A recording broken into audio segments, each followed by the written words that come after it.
Chapter 1. April 1970. Cambodia. Target Kilo 8. The fishhook. Slithering the last 50 meters on his belly, Staff Sergeant Chris Hale reached the edge of the depression where the engine noise was coming from. Slowly parting the jungle growth to his front, he had his first clear view of the hollow. The sight caused his gut to clench. Milling around as if they were about to start a parade were at least 50 North Vietnamese Army regular soldiers. Behind them was an elaborately camouflaged structure that looked like a large lanai that Hale had seen on his R&R to Hawaii, complete with wicker chairs and a ceiling fan lazily turning, which explained the noise. There was a generator somewhere close by. Hale continued to scan, peering intently at another intricately camouflaged structure about 100 meters away. Trying to stitch together what he was seeing like a jigsaw puzzle with missing pieces, he realized it wasn't a building, but a helicopter. A Soviet Mi-4. He couldn't believe it. What's more, he knew nobody at MACV-SOG headquarters in Da Nang would believe it. He inched up his camera, hoping the lens was good enough to make out the chopper from this distance. After a couple of snaps, he turned back to the lanai, now full of NVA officers. The mother lode, he thought. Looking closer, he saw they weren't NVA, but something else. They were taller than Vietnamese, and wore a different uniform. Shit. They're Chinese. He watched them all turn at the same time and look toward the rear of the room, where another man entered dressed in civilian clothes. With a start, Hale saw he was a Caucasian. A fucking Russian. No way will the FOB buy this. He'd heard many strange tales about what recon teams had seen across the fence inside Cambodia or Laos, including Chevy station wagons with Texas plates, or Soviet armor. But this compound was taking the cake. The Caucasian walked to the edge of the lanai and stood with his hands on his hips, surveying the activity before him in the hollow. Hale snapped as many pictures of him as he could, no more than 30 meters away. When the man returned to the group, Hale continued to photograph, fired up with the thought of providing evidence of both Chinese and Russian advisors helping the NVA in supposedly neutral Cambodia. When he figured he'd pushed his luck enough, he slithered backward to Hong, the Montagnard native he'd left pulling security to his rear. After a brief exchange of hand and arm signals, they began creeping back to the Remain Overnight position, or RON, where the rest of the 5-member team waited. They crept very slowly, covering only 10 or 15 meters before stopping to listen. Such movement required extreme patience, as Hale fought the urge to stretch the 15 meters into 50. They had to cover only about a football field, but it took them close to an hour to reach the team. Moving inside the small security perimeter of the team, Hale signaled his 1-1, Sergeant Dickie Thomas. Second in command, Thomas carried the team radio, their only lifeline if anything went wrong. Thomas crept up and whispered, "What about Cummings?" Specialist Cummings was the only other American on the team. The remaining 4 men were Montagnard mercenaries, recruited for their fighting prowess and their fierce hatred of the Vietnamese. All belonged to the Ground Studies branch of the U.S. military's Studies and Observation Group, more commonly called SOG. The cover name made it sound like they were a bunch of scientists out taking soil samples to improve the South Vietnamese rice crop. In reality, they were Special Forces soldiers who'd volunteered for top-secret cross-border reconnaissance missions into the country's neighboring Vietnam to develop intelligence on enemy movements down the Ho Chi Minh Trail. Specialist Cummings was new to SOG's Command and Control South, the element responsible for Cambodia, and was accompanying Hale's team as an orientation before assuming 1-1 duties of his own on another team. Hale had forgotten he was there. He motioned Cummings over. Speaking in a whisper, he told the 2 men what he'd found. As expected, they were skeptical, which aggravated him. How was he going to convince the boss at CCS if his own team doubted him? "I got fucking pictures. I'm telling you, there's a headshed meeting going on between the NVA and a bunch of foreign advisors." Thomas grabbed Hale's arm as his voice began to rise. "Shh! Jesus! Remember where we are!"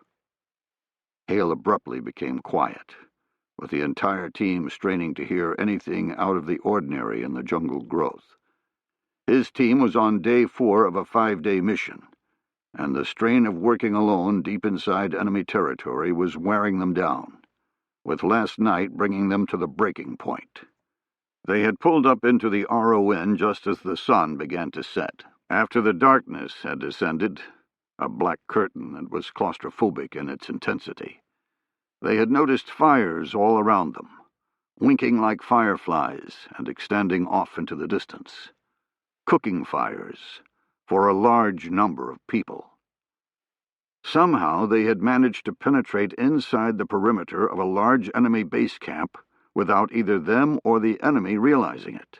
As the 1-0, or team leader, Hale had made the call to use the RON instead of trying to thread their way back out in the darkness, then thread their way back in during daylight for the recon. The night had been sleepless, but the decision had paid off big time. All they had to do now was live to talk about it. Hale whispered, "Let's get the hell out of here, before some idiot out to take a shit stumbles over us. We've still got a day's walk before we exfil." Thomas grimaced at the thought of walking all the way back to target area Lima 7, but understood why. Lately, it seemed as if the NVA knew the SOG recon teams were coming. Even if they managed to insert across the border, the NVA found them within hours, forcing a running gun battle for survival. Several teams had vanished without a trace. The last contact by radio simply saying they were okay, then nothing. The rumor going around was that there was a mole somewhere within higher headquarters, a plant that was feeding information to the enemy. This, coupled with the importance of Team Anvil's mission, led their commander to use a little misdirection, hiding the team's true objective.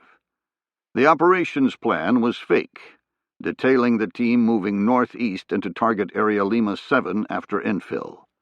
Instead, they had walked southwest into Kilo 8 for their real objective. But due to the sensitivity of this undeclared front, they would need to return to Lima 7 for pickup. Hale waited for the team to ruck up, then gave the signal to move. They had gone no more than 70 meters when the point man signaled enemy to his front. Shortly, Hale heard the sounds of movement from their left flank. A lot of movement. He felt his adrenaline spike, the blood flooding into his muscles in preparation for the fight. He looked at Thomas with an unspoken command. Thomas prepared to call the forward air controller flying somewhere nearby to let him know the situation, as seconds would be precious. Hale waited until he could clearly see the first 5 men of the platoon-size patrol before he opened up with his Car-15. Immediately, the rest of the team began firing, killing man after man, as the surprised NVA tried to understand how they were being attacked in their own backyard. Hale gave the order to break contact, and the team began an intricate dance to the rear, with half firing while the other half moved. Hale could hear Thomas trying to remain calm on the radio. Covey, this is Anvil. Contact. I say again, contact. Anvil, this is Covey. I copy. What's your location?" While still on the move, Hale pulled out his signal mirror and sighted into the sky. Changing magazines, Thomas said, "Using a shiny. Do you see it?" "Roger. Got you. Stand by." They had managed to break from the engagement, but were moving in the wrong direction due to the contact, perpendicular to where they needed to go. Hale knew they were on the verge of bumping into another enemy element, and that everyone in this world would do whatever it took to kill them. The team was holding up, but he could feel the fear surrounding each man like a physical thing. He felt it himself. Abruptly, they were hit again, from the direction of the lanai. The team began to pour fire out again, repeating the dance. But they had lost the element of surprise. The NVA came in looking for a fight. Hale screamed, "Claymore!" Cummings ran over and took a knee, firing at the enemy while Hale tore into the rucksack on his back, pulling out a Claymore mine rigged with a 30-second time fuse and a white phosphorus grenade taped to the front. He jammed it into the ground and set the fuse while Cummings provided cover. Then both bounded back to the team. The ball bearings of the claymore shredded the lead NVA element in pursuit, with the white phosphorus grenade spewing out a blanket of fire that incinerated anything it touched. The enemy response died off, replaced by the screams and moans of the wounded. The team continued running, everyone panting. Hale did a head count and saw he was missing his tail gunner. He shouted, "Where's Hung?" "I don't know," Thomas said. "He was right with me when we started to break." They both knew there was no way they could search for him. To do so would cause the entire team to be annihilated. Hale strained to see some indication in Thomas's face, but it was his decision to make. Hale paused for a moment, torn, then said, "Fuck. We can't go back in. Call prairie fire." He got the team up and moving again, hearing Thomas relaying the call to Covey. Prairie fire was the code word for a team about to be overrun. It was used only in absolute need, because everything available was dedicated to that team. No 1-0 wanted to call prairie fire and have another team die because he had taken their support. Thomas said, "Covey's got 2 thuds inbound with some ordnance left from a run to Hanoi. No idea what they're carrying." The flight of the F-105 fighter-bombers would help, but only if they got to the team soon. Hale knew it would be a matter of minutes before the NVA gained control and began a methodical hunt, using what appeared to be an entire regiment around them. After what he had seen at the Lanai, he was sure they wouldn't quit until the team was dead, and maybe not even then. He could see the team knew it as well, the fear pulsing off them, the whites of their eyes stark against the camouflage grease paint on their faces. He was reminded of a treed raccoon from his youth, hissing and snarling while the dogs barked in a frenzy below. He'd often wondered how the raccoon felt right at the end. Now he knew. Still on the move, he heard Cummings empty a magazine at the rear of the formation, screaming, "B-40 rocket! B-40 rocket!" An explosion lifted Hale off his feet. Momentarily stunned, he saw his right side covered in blood. The team lay scattered, some still firing, others in a daze.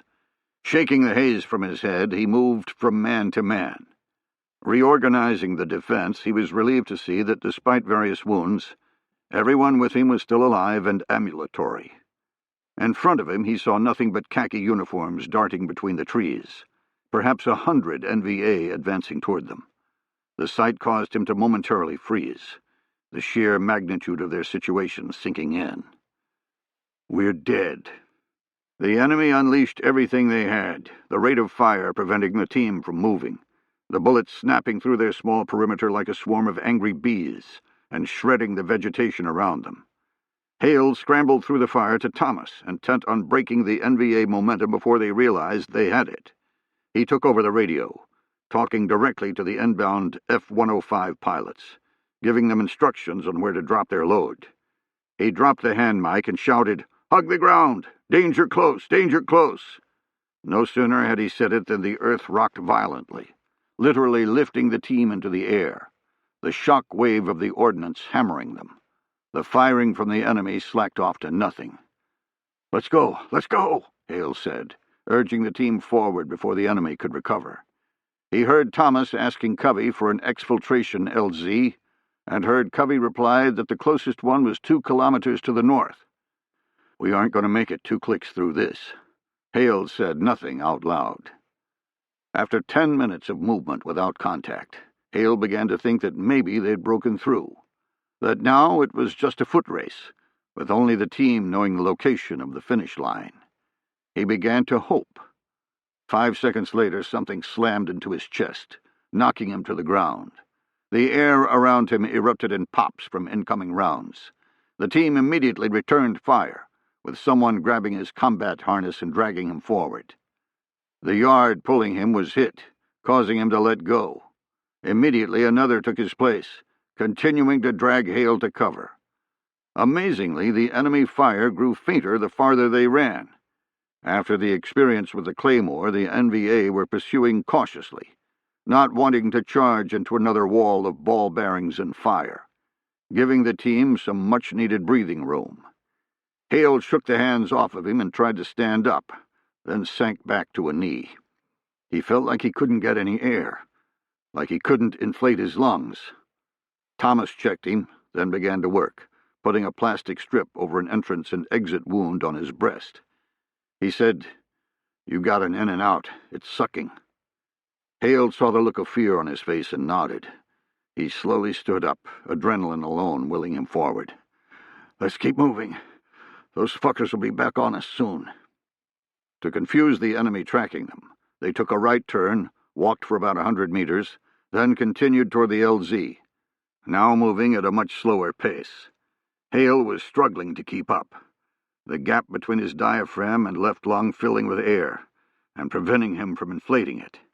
He heard Thomas get confirmation that 3 helicopters were 5 minutes out, 2 slicks with gunship escort. Hale figured the team was at least 30 minutes from the landing zone. It dawned on him that with the loss of Hung, they were down to a normal team of 6 men, which could be extracted by McGuire rig, a simple sling seat that was dropped from both sides of the aircraft, 3 to a side, allowing exfiltration without having to land. "We aren't going to make it to the LZ," he said. "We get hit again, and we're done. Tell Covey to pick us up here, with strings." Thomas relayed while they moved. Minutes later, he was talking directly to the helo, coordinating the extraction with the team spread out in a perimeter around him. "I'll pop smoke, you identify." He pulled the pin and tossed the grenade, knowing it would be a beacon for the NVA, but vital to get them out. The pilot's voice came back calm and mechanical. "Roger, I see green smoke." "Roger, that's us." The team could now hear the chopper and smell salvation. The first Huey was sliding into position when a 12.7mm heavy machine gun opened up from the camp, strafing the tail. The gunship immediately obliterated the fire with its miniguns, but the damage to the first helo was done.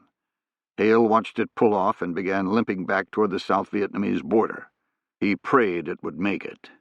The second Huey came overhead and dropped the rigs, the rotor wash beating the brush around them in a mini hurricane. As the men were frantically getting inside the slings, one of the yards began screaming and pointing. Out of the wood line, Hale saw Hung stumbling toward the hovering aircraft, weaponless, one arm dangling uselessly at his side, his face a bloody mess. In the distance behind him, he saw swarms of NVA drawn by the smoke and noise of the helicopter. He slipped out of his sling to give it to Hung. Thomas shouted, "What are you doing?" Hale looked at him with sadness and said, "You know what I'm doing." Thomas started to leave his sling as well, tearing at the slip noose around his wrist. Hale stopped him. "No, you're not getting off. Remember what I told you about the camp. Get that information back to the fob." "Fuck that. No fucking way. You die, we both die." Hale pointed to his chest and side, both freely bleeding from the multiple wounds. "I'm already dead. Go." Without waiting for an answer, Hale turned and assisted Hung into the last sling. Thomas helped as tears left tracks through the grease paint on his face. The NVA began running forward and firing through the trees in a desperate attempt to stop the extraction. Doing figure eights overhead, the gunship unleashed its twin miniguns, knocking soldiers down by the dozens, as if they'd been swatted by a giant hand. "Go! Go! Go!" Hale screamed. He turned and stumbled away, wobbling toward the brush while firing his last magazine into the advancing soldiers.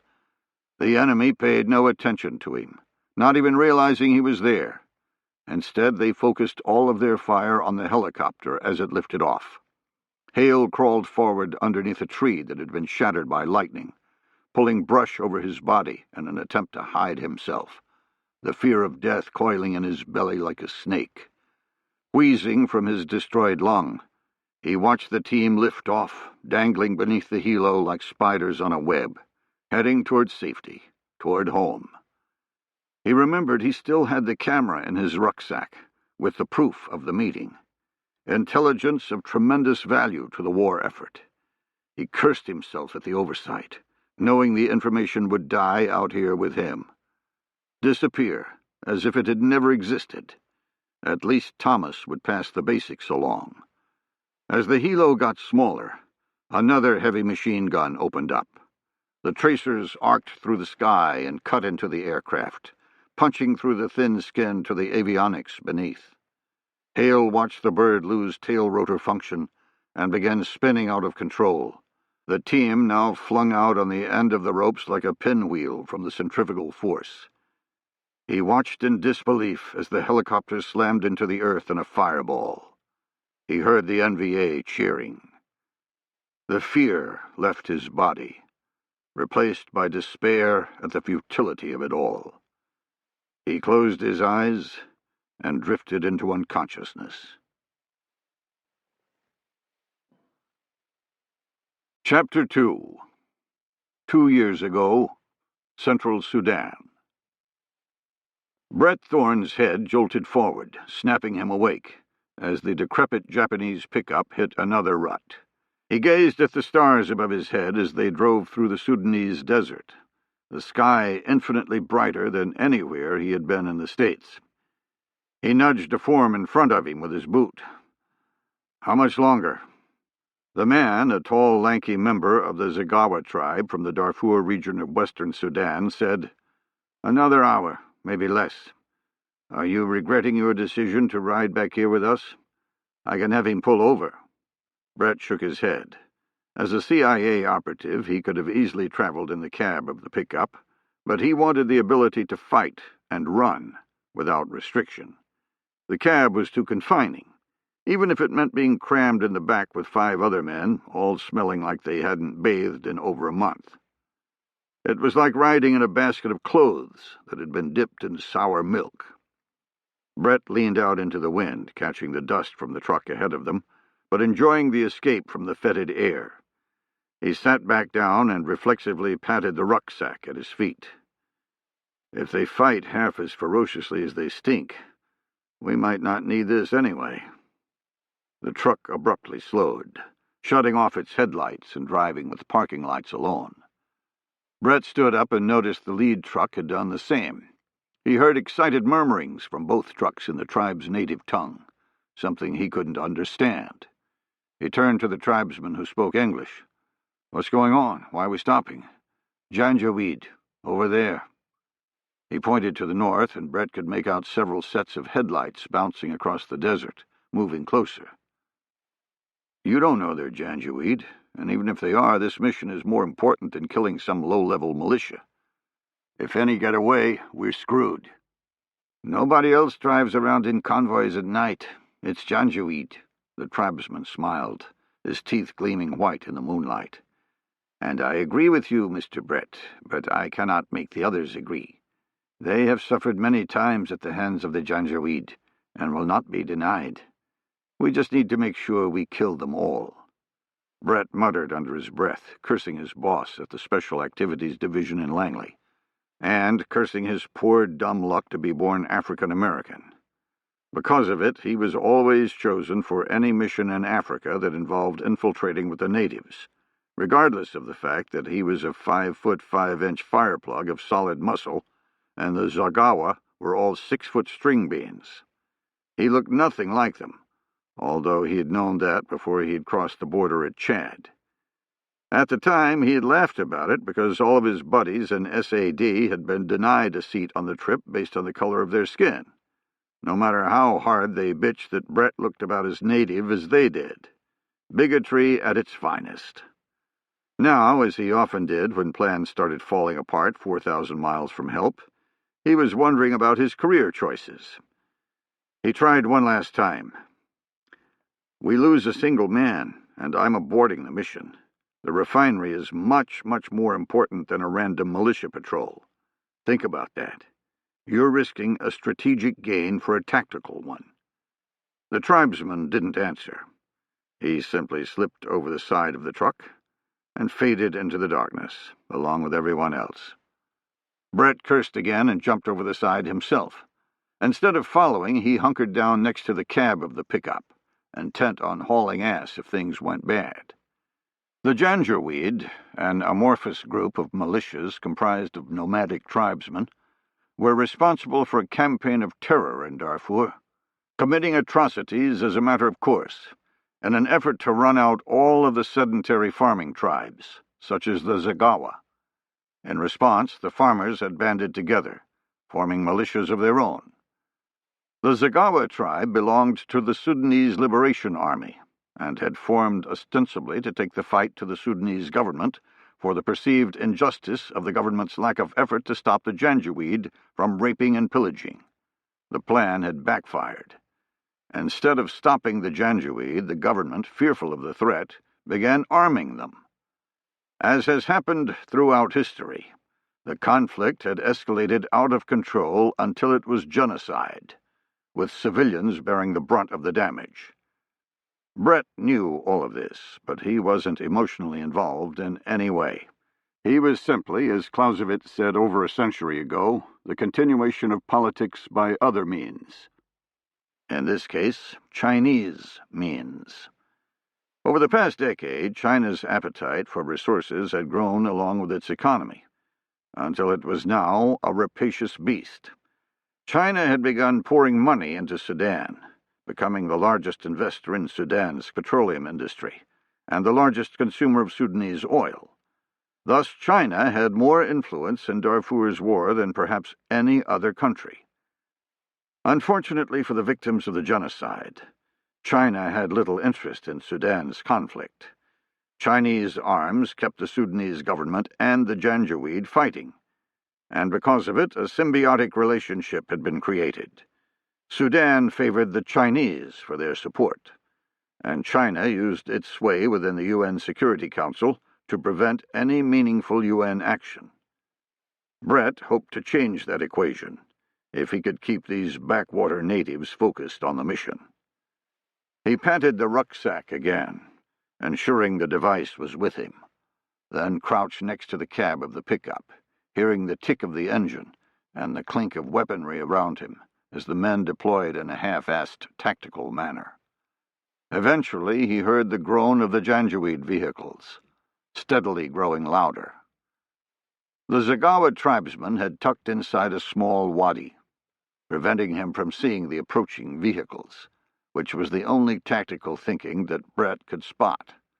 There was no security to the flanks or rear, no discernible ambush line, and no way they would ever know if anyone escaped. He sighed. Another kindergarten fight. He prayed the Janjaweed were just as bad. He pulled on a pair of night observation goggles, the darkness immediately replaced with an eerie green. He saw the glow of headlights against the brush on top of the wadi, bouncing in and out and growing stronger, along with the Zagawa tribesmen waiting to ambush the convoy in a formation that guaranteed failure. The lead Janjaweed truck reached the edge of the wadi and stopped, its headlights silhouetting the Zagawa formation. He heard the shouting of the men in back, then the night erupted into gunfire. It seemed that the Zagawa had surrounded the trucks and were now firing wildly into them, regardless of the friendly men on either side. Tracer fire arced through the air, most of it harmlessly over the heads of the Janjaweed. Miraculously, they began pouring out of the trucks unscathed, shooting just as wildly as the Zagawa tribesmen. Jesus H. Christ. Fucking idiots.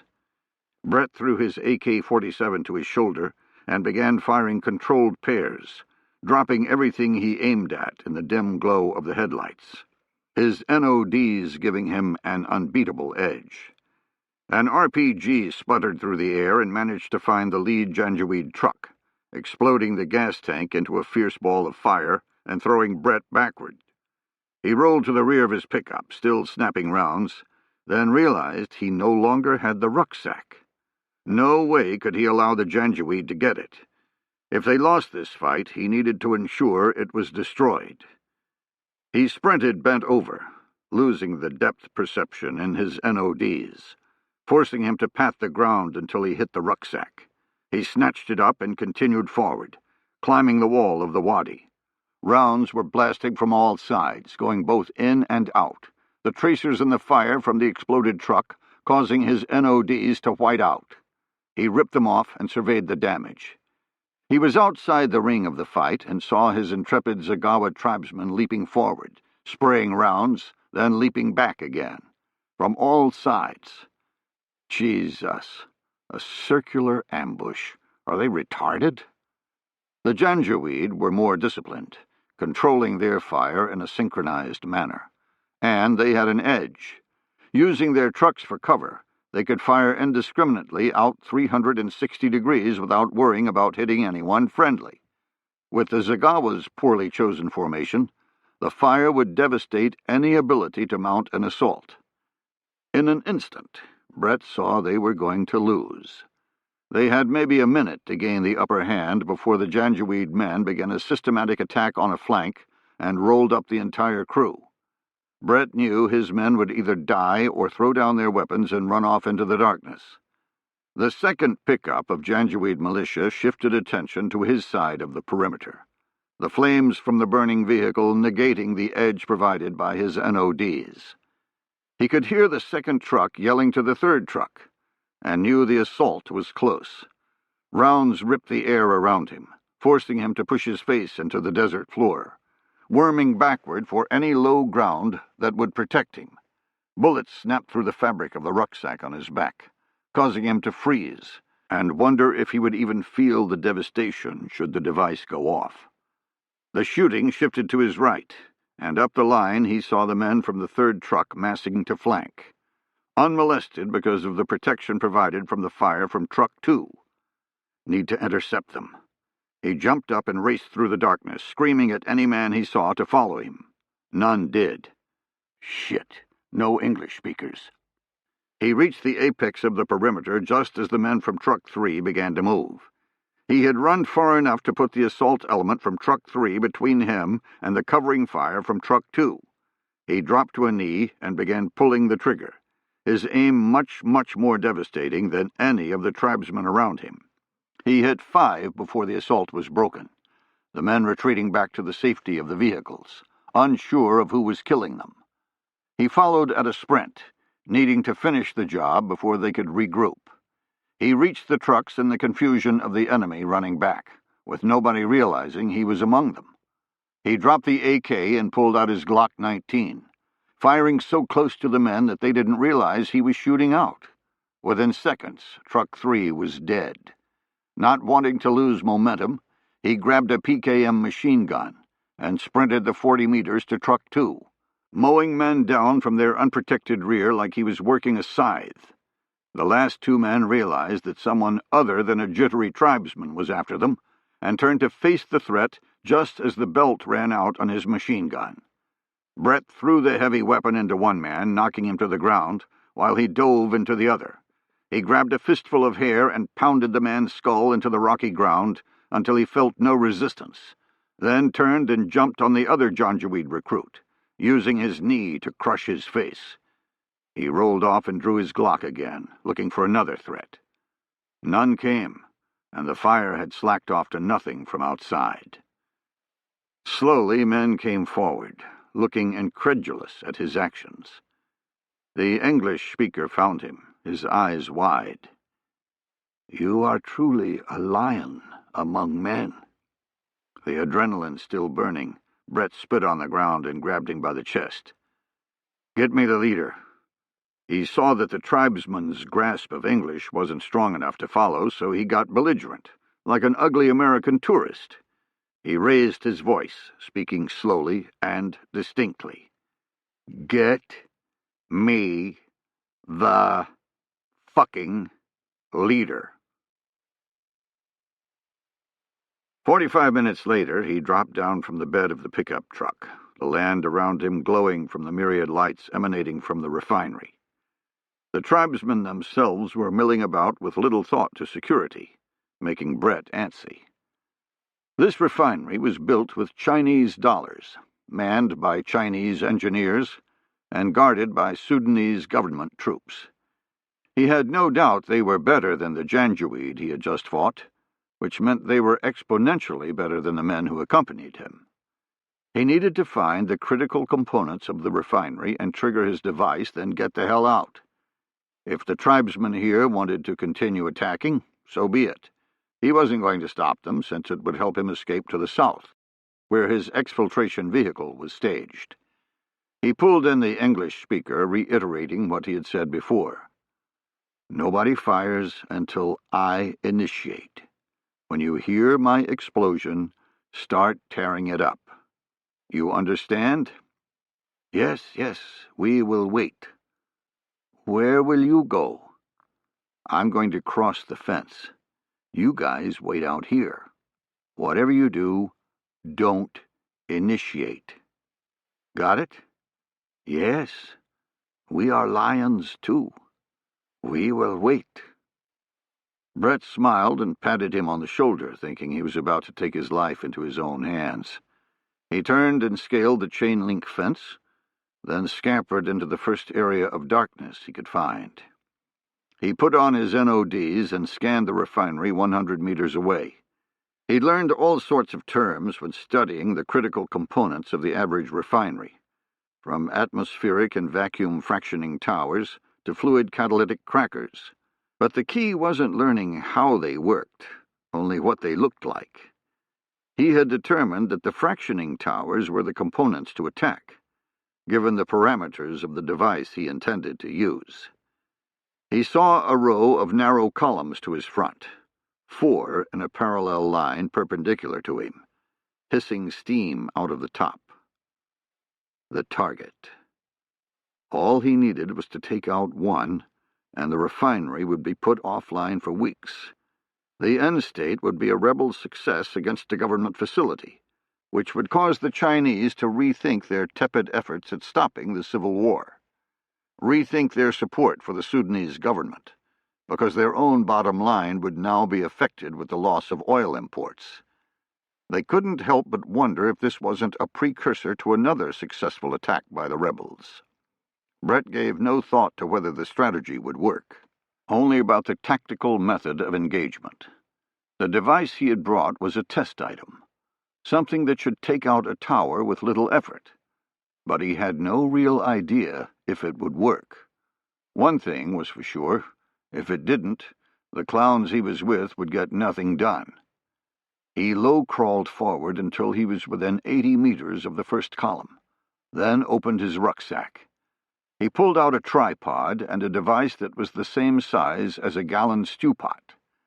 He was preparing it for initiation when he heard gunfire outside the fence. Dumbass bastards. He frantically began aiming the device as the gunfire grew in volume. He saw men spilling out of buildings next to the columns, thankfully drawn to the sound of the guns. He rose up to check his aim and was caught in the headlights of a vehicle screaming down the perimeter fence, just to the right of the columns. He hit the ground, breathing hard, wondering if he had been seen. He glanced up and saw the headlights swerve toward him. Holy shit. He grabbed the initiation device and rolled away, frantically jabbing the button. The device exploded, sending its deadly payload toward the column. He looked up and saw the first tower buckle, then the second, and the third. All spewed out an enormous amount of vaporized fuel in various stages of distillation. A split second later, the gaseous cloud erupted in a violent explosion, the shock waves slamming him to the earth. He rolled around, his ears ringing, his conscious brain screaming at him to find the truck, eliminate the threat. He rose to his knees and saw the truck on its side, burning furiously, knocked out by the fuel-air explosion. The entire refinery was on fire, the battle to his rear now silent. What the hell did I just use? What did they give me? He began running flat out to the perimeter fence and his exfil to the south. 2 days later, Han Wan-chun studied the reports on the demise of the oil refinery.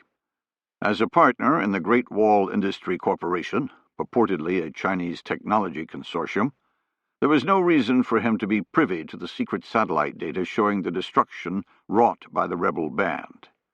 No reason for him to be allowed to read the sensitive first-hand reporting from the Chinese workers on the ground. But as a colonel in the People's Liberation Army, Han had access to whatever information he needed to conduct his mission, which, unlike the false statement propagated by the Great Wall Corporation, wasn't to develop technology, it was to steal it. Reading the reports, Han realized that something more than a motley band of rebels was involved.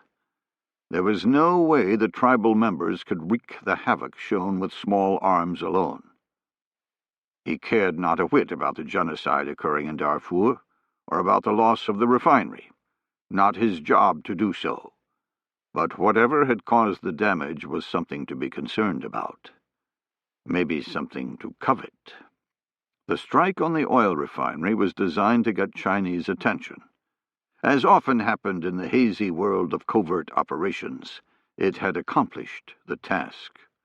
But not in the way the United States intended. Han put the reports back into the classified sleeve on his desk. The germ of an idea beginning to form. Chapter 3. Present Day. Jennifer Cahill noticed her speedometer had crept past 70 miles an hour, causing her to reflexively glance into the rearview mirror and pull her foot off the gas. It wouldn't do to get pulled over by some North Carolina redneck sheriff after all she'd been through. Too close to finishing. No need to rush. Plenty of time. No cops appeared out of the tree line. The only thing she saw on the desolate road behind her was a pickup truck. It was a monster 4x4 and gaining fast. She felt a little spike of concern, but quelled it when she remembered all of the other trucks she'd seen driving around the outskirts of Boone over the past 7 days. Way to go. You fully converted into a paranoid.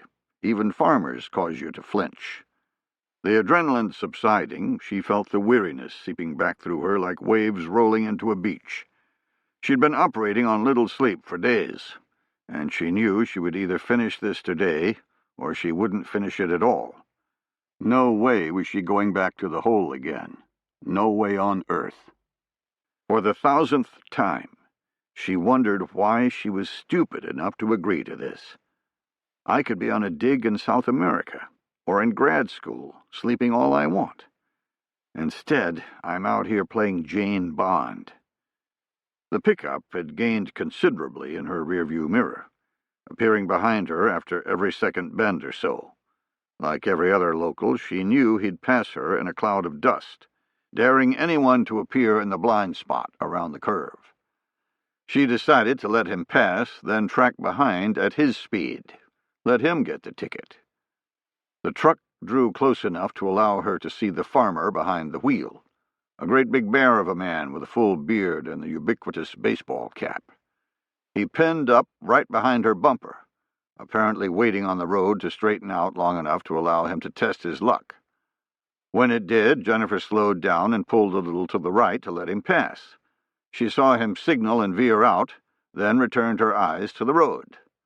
A second later, she knew something was wrong. He should have shot right by her. Instead, he was matching her speed in the oncoming lane. The benevolent farmer was gone, replaced by a scowl that was concentrating intently on the rear of her car. Shit! He's going to pit me! She knew the truck was about to slam into her rear quarter panel and push her sideways, spinning her into the ditch. The minute she lost traction on her rear tires, she was done. She knew this because she had just learned to do it a month ago. She looked for an out and saw nothing but trees blurring by her on her right. She was trapped. And I helped him do it, idiot. She seized the initiative, jerking the wheel to the left and slamming broadside into the truck in an attempt to get him out of position.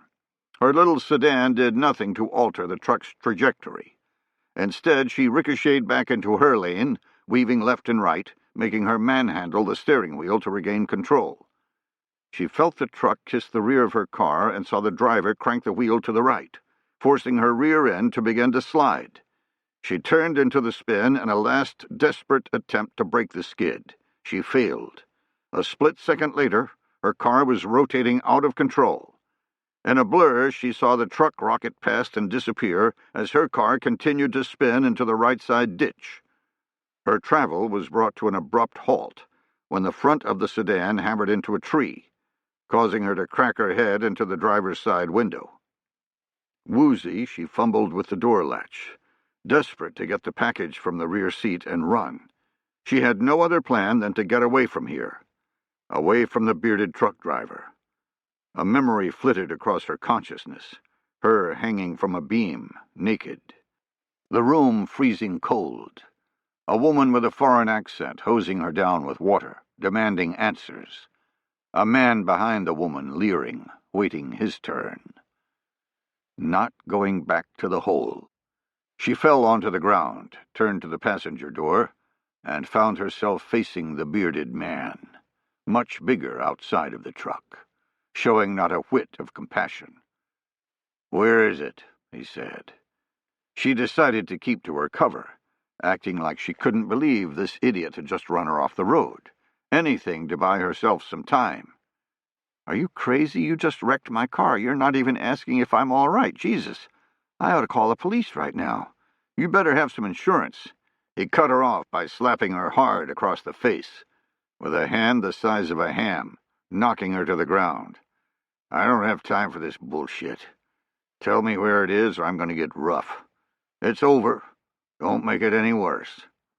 On her knees, Jennifer looked up at him and stammered. He drew his hand back again, causing her to throw up her arms and shout, "Don't!" The bearded man smiled at her reaction and said, "Tell me." Jennifer dropped her head to her chest and began to cry. In between the sobs racking her body, she said, "It's underneath the front passenger seat." The man turned away without another word, bringing a phone to his ear.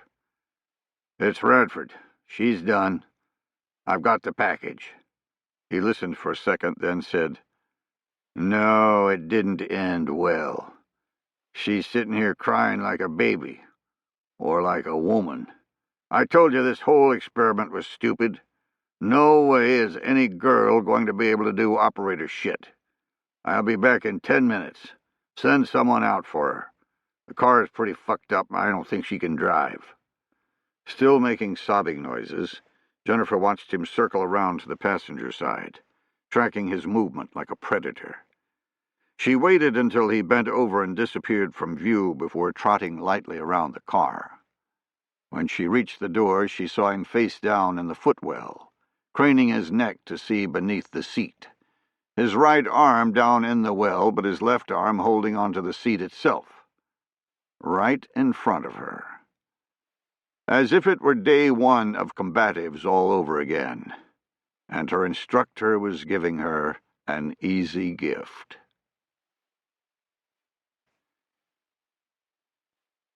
Chapter 4.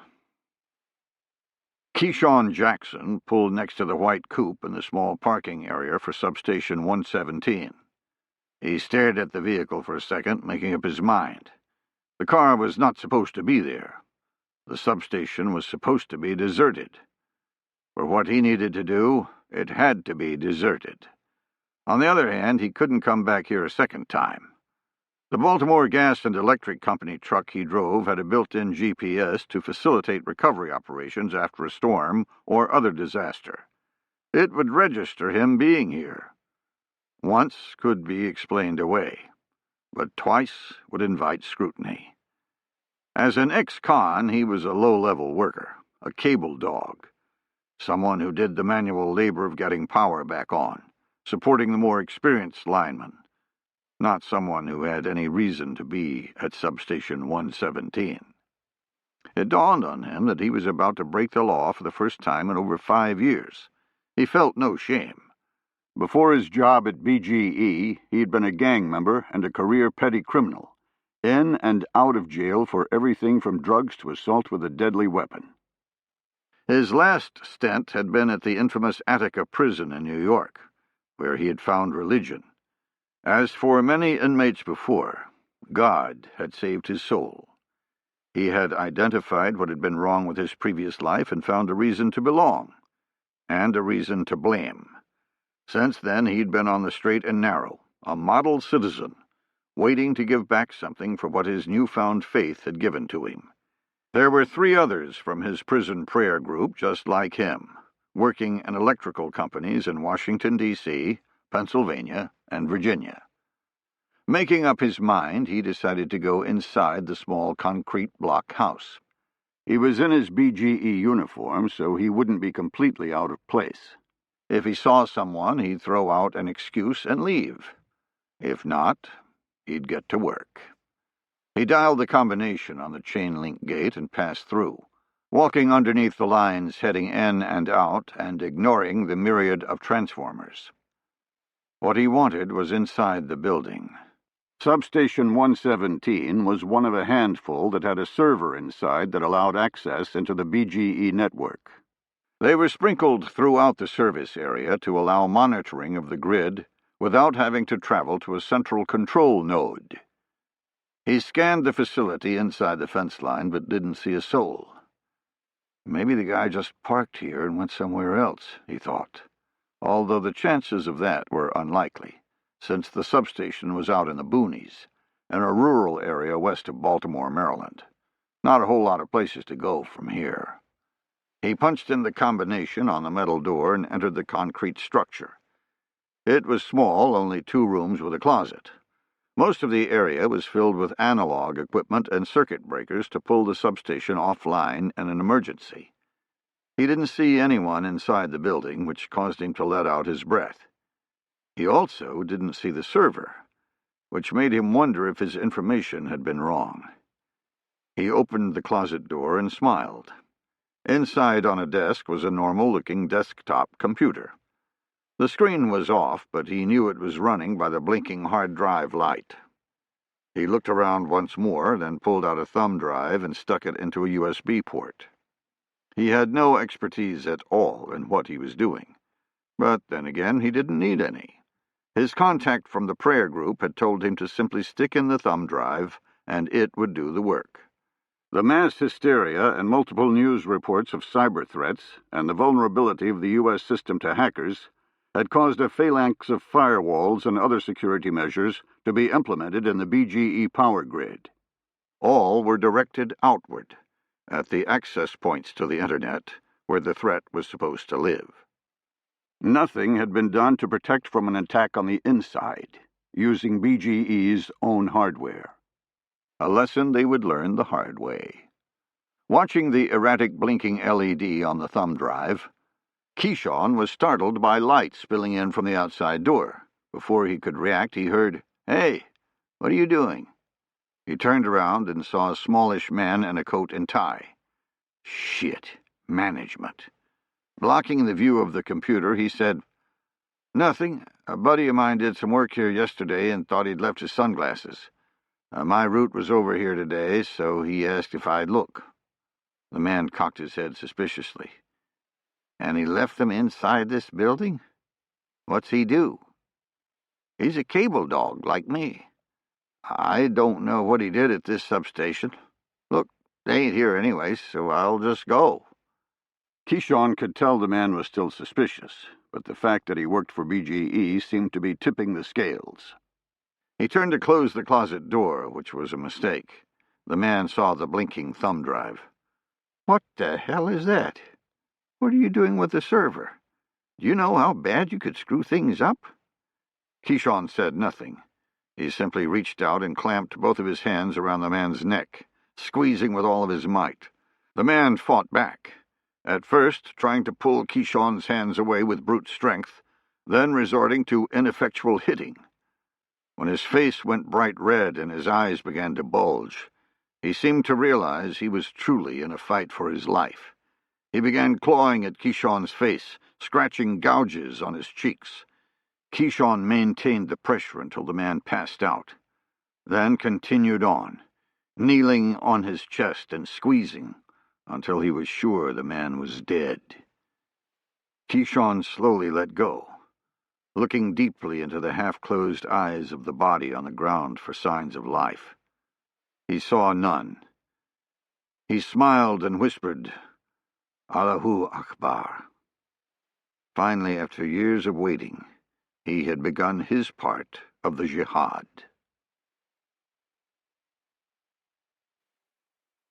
Chapter 5.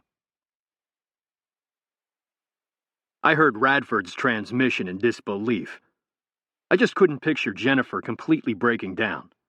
Then again, she had never been placed under so much pressure in so little time, even given her experiences last year. Turbo, the guy in charge of this section, said, "Well, that's it. Let's wrap this up and go get a beer." "Wait a second," I said. We don't do anything until we get a debrief from Radford. Let it continue."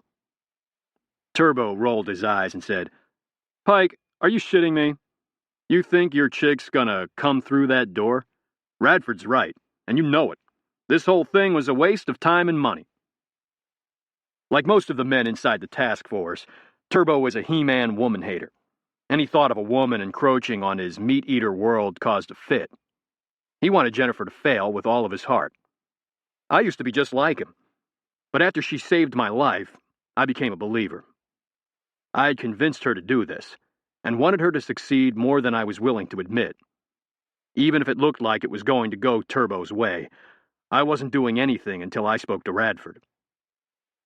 "Another couple of minutes won't hurt. She's only got 8 minutes left anyway, let it ride." Turbo grimaced and stomped away. Knuckles, the man to my right, finally spoke up. "You sure you want to continue? You think she can handle the RTL again? Even if she says yes, do you think it's fair to put her through that?" I said, "She can do this. Pike, I know she did some amazing shit overseas last year, but maybe this is just too much. She came pretty damn close, and that's going to mean something to the boys." Knuckles was somewhat of a woman-hater as well. He had been my second-in-command before I left the task force, and was now in charge of my old team. He'd gotten mixed up with Jennifer and me in a chase for a terrorist in Bosnia last year, and had seen Jennifer operate a little bit. Not as much as me, but he'd seen enough to wonder. If Jennifer made it through this, he'd be a believer too. Even so, Knuckles might have a point. Maybe I was overambitious in asking Jennifer to attempt assessment. She wasn't coming on board as an official operator. She was just a partner in our business. A covert organization designed to support task force activities, not execute them. Given that, she would be the first task force female that came even tangentially close to the sharp end of the spear. We had plenty of female intel analysts and a smattering of case officers, but they all exited stage left when we did an Omega operation. I knew the meat-eaters would need to trust Jennifer, sometimes with their lives. They wouldn't do that unless she earned their respect, and I figured there would be no better way than to make her go through assessment just like the males. All of the task force operators were invited to the unit by word of mouth through the special mission units of the Department of Defense, or the clandestine service of the CIA. As such, we didn't need to run a full-on selection process. We let the SMUs handle that, then pick the cream of the crop. Even so, every meat-eater loves a challenge and wants to feel like they did something to earn admittance. So the commander of the task force had invented assessment. It was basically a 7-day gut check, starting out in the RTL, the Resistance Training Laboratory, where the prospective candidate resists interrogation for a couple of sleepless nights. If he succeeds in not giving anything away, the candidate is given a mission that involves obtaining a package from a contact.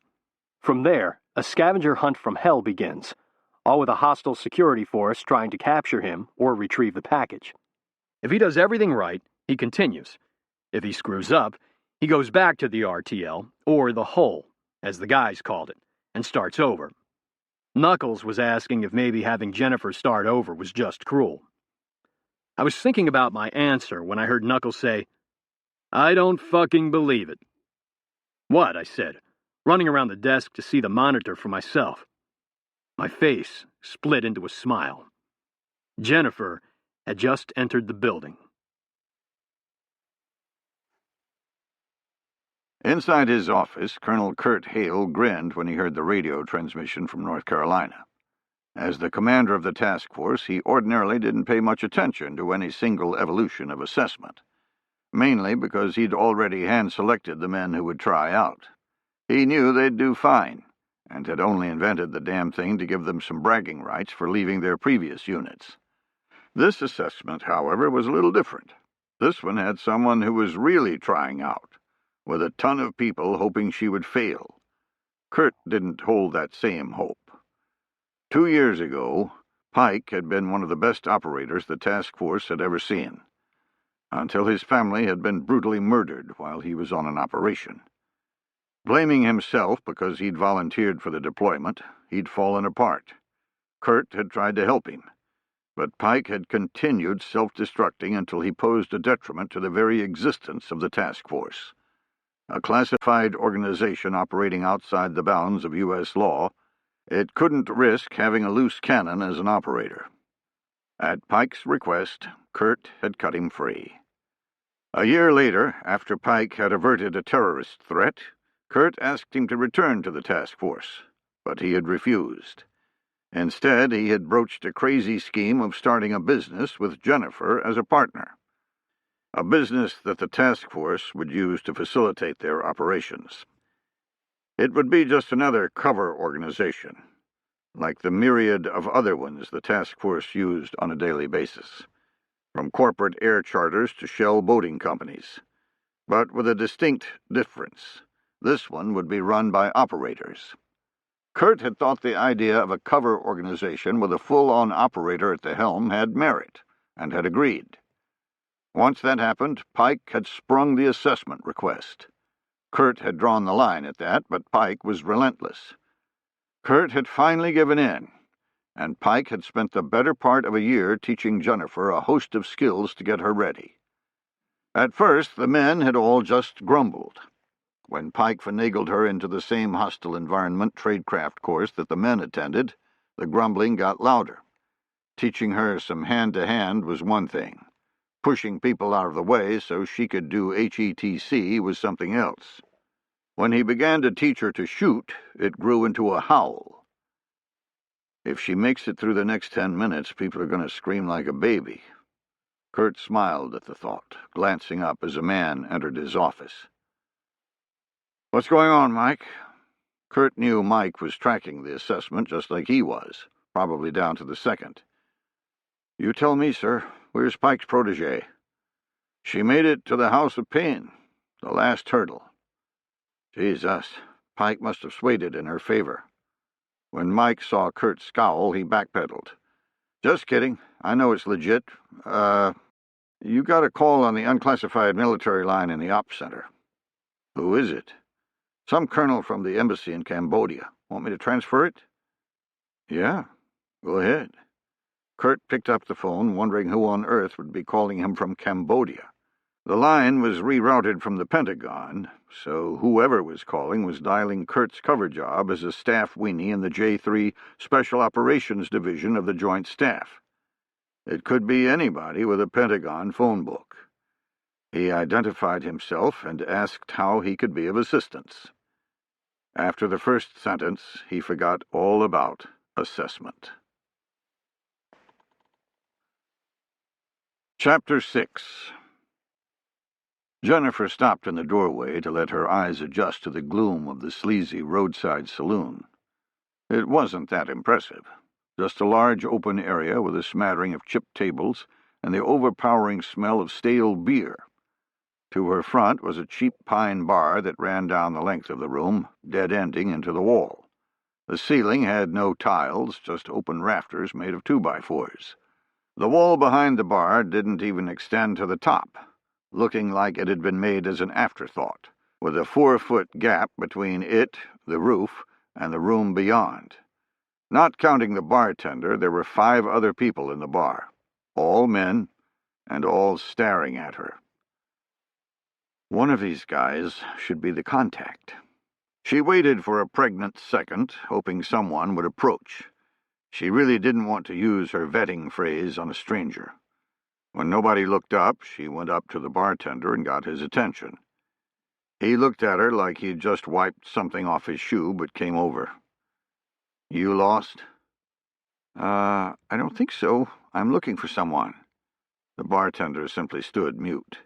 One of the men ambled over and took a seat next to her. "Shit. I'm going to have to say it. Stupid, stupid task force humor." She glanced at the man on the bar stool, then back at the bartender. Swallowing hard, she said, "Maybe you can help. I'm looking for an inbred redneck with shit for brains." She immediately knew neither was the contact when both of their eyes went wide. No recognition of the bona fides at all. "I'm sorry. I didn't mean to say that. It just popped out." The man on the bar stool stood up. "You think that's fucking funny, cunt?" No, no, Jennifer said, her mind racing to spit out an excuse. I was told I was playing a prank by a guy outside. He said you'd laugh. I'll go get...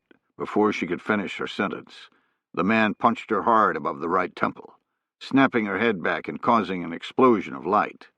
He clamped both hands onto her neck and began to squeeze, bending her over backward. The strike rattled her for a split second, long enough to feel her windpipe start to crush. She felt a sliver of panic and uselessly tried to pry his hands away. She began thrashing violently, the fear growing until it blotted out any logical thought. Realizing she was about to pass out, she forced the panic away and focused on what she needed to do.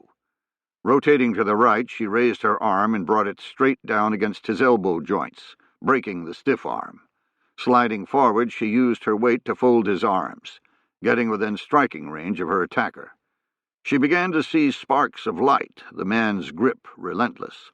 She raised her right leg, lodging her foot against the top of the patella on his left knee. She shoved outward with all of her might, praying it would crack the hold. The strike broke the support of the man's knee, triggering it to buckle and causing him to blessedly let go of her neck as he fell off balance to the floor. Jennifer fell with him, scrambling to wrap up his wounded knee in a leg lock. She grabbed his ankle and brought it to her chest while extending his leg.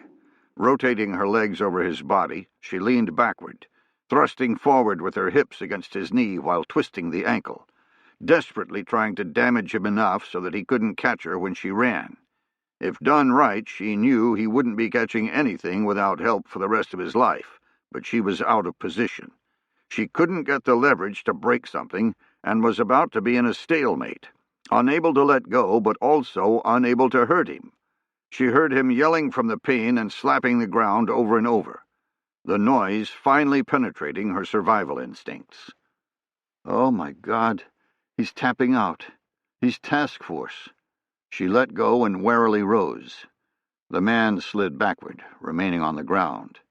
She backed up a step, then turned to run out of the bar, only to be confronted by the remaining 5 men, all advancing toward her.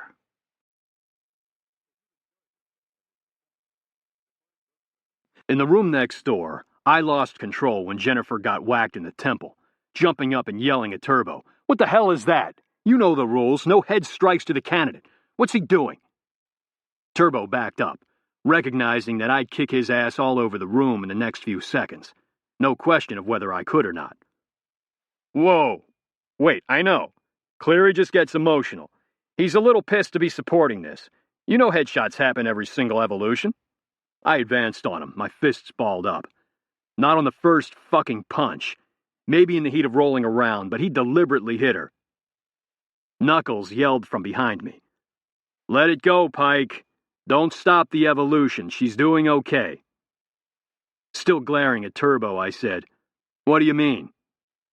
"He tapped out." Turbo and I both said, "What?" and ran over to the monitor. I saw the remaining 5 men advancing on her and went ballistic again. What the fuck are they doing? Jesus Christ! The House of Pain was the final hurdle to assessment. A beatdown where a candidate had to fight 6 people and win. Not 6 at a single time, though. The candidate was supposed to take on 1, then 2, then the final 3. Of course, after the week of hell he had been through, there was no way he could defeat 6 operators just as good, if not better than him. We didn't expect him to. As long as he kept fighting, kept plugging away, he'd eventually win. It was a little secret only exposed after he was through, and then only if he supported assessment in the future, when he got his instructions as cadre. Make no mistake, though, it wasn't a gimme. The candidate had to use every skill he possessed to survive, with the cadre pushing him to the limits. In this case, I didn't think the men were going to let Jennifer do that. They were going to end this right now, teach her a lesson, 5-on-1. I started toward the door that led into the bar area, intent on stopping the fight. Knuckles grabbed my arm. "Don't do it. You don't know what's going to happen. You stop it now and it's over. Let her go. They aren't going to permanently hurt her, and we both know Turbo's team screwed with the conditions." I glared at Turbo for a second, then sat back down. Yeah, well, I screwed with the conditions as well. What's that mean? I picked this place for a reason. It favors Jennifer. She has something those guys don't. What's that? She's a damn monkey. All of the training I had given Jennifer was for one reason: to give her an edge to escape if she found herself in trouble. The task force guys all groaned at the shooting and hand-to-hand, but they missed the point entirely. She was learning the skills to survive, not to replace them. Last year, I had seen firsthand how someone could get wrapped up in a dangerous situation, no matter what the reason for being there. If Jennifer had had the skills then that she did now, a lot fewer people would have died. Here in the bar, she didn't need to beat all 6 men like a male candidate. She just had to get away from them. I knew she'd figure out how, if she had enough time.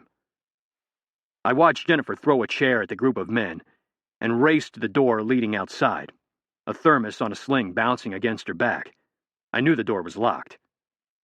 They closed in on her as she violently ratcheted the knob.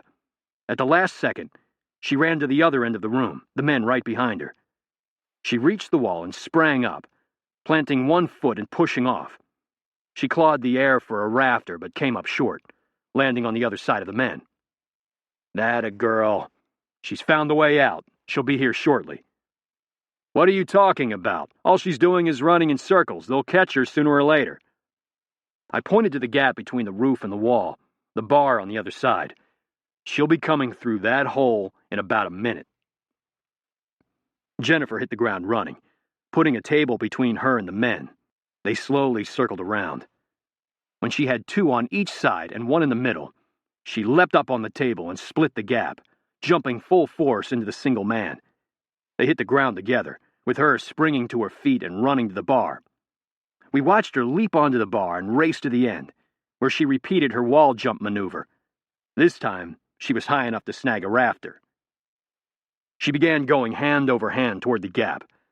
The men saw what she was doing and tried to block her, one jumping up on the bar himself and swatting at her legs.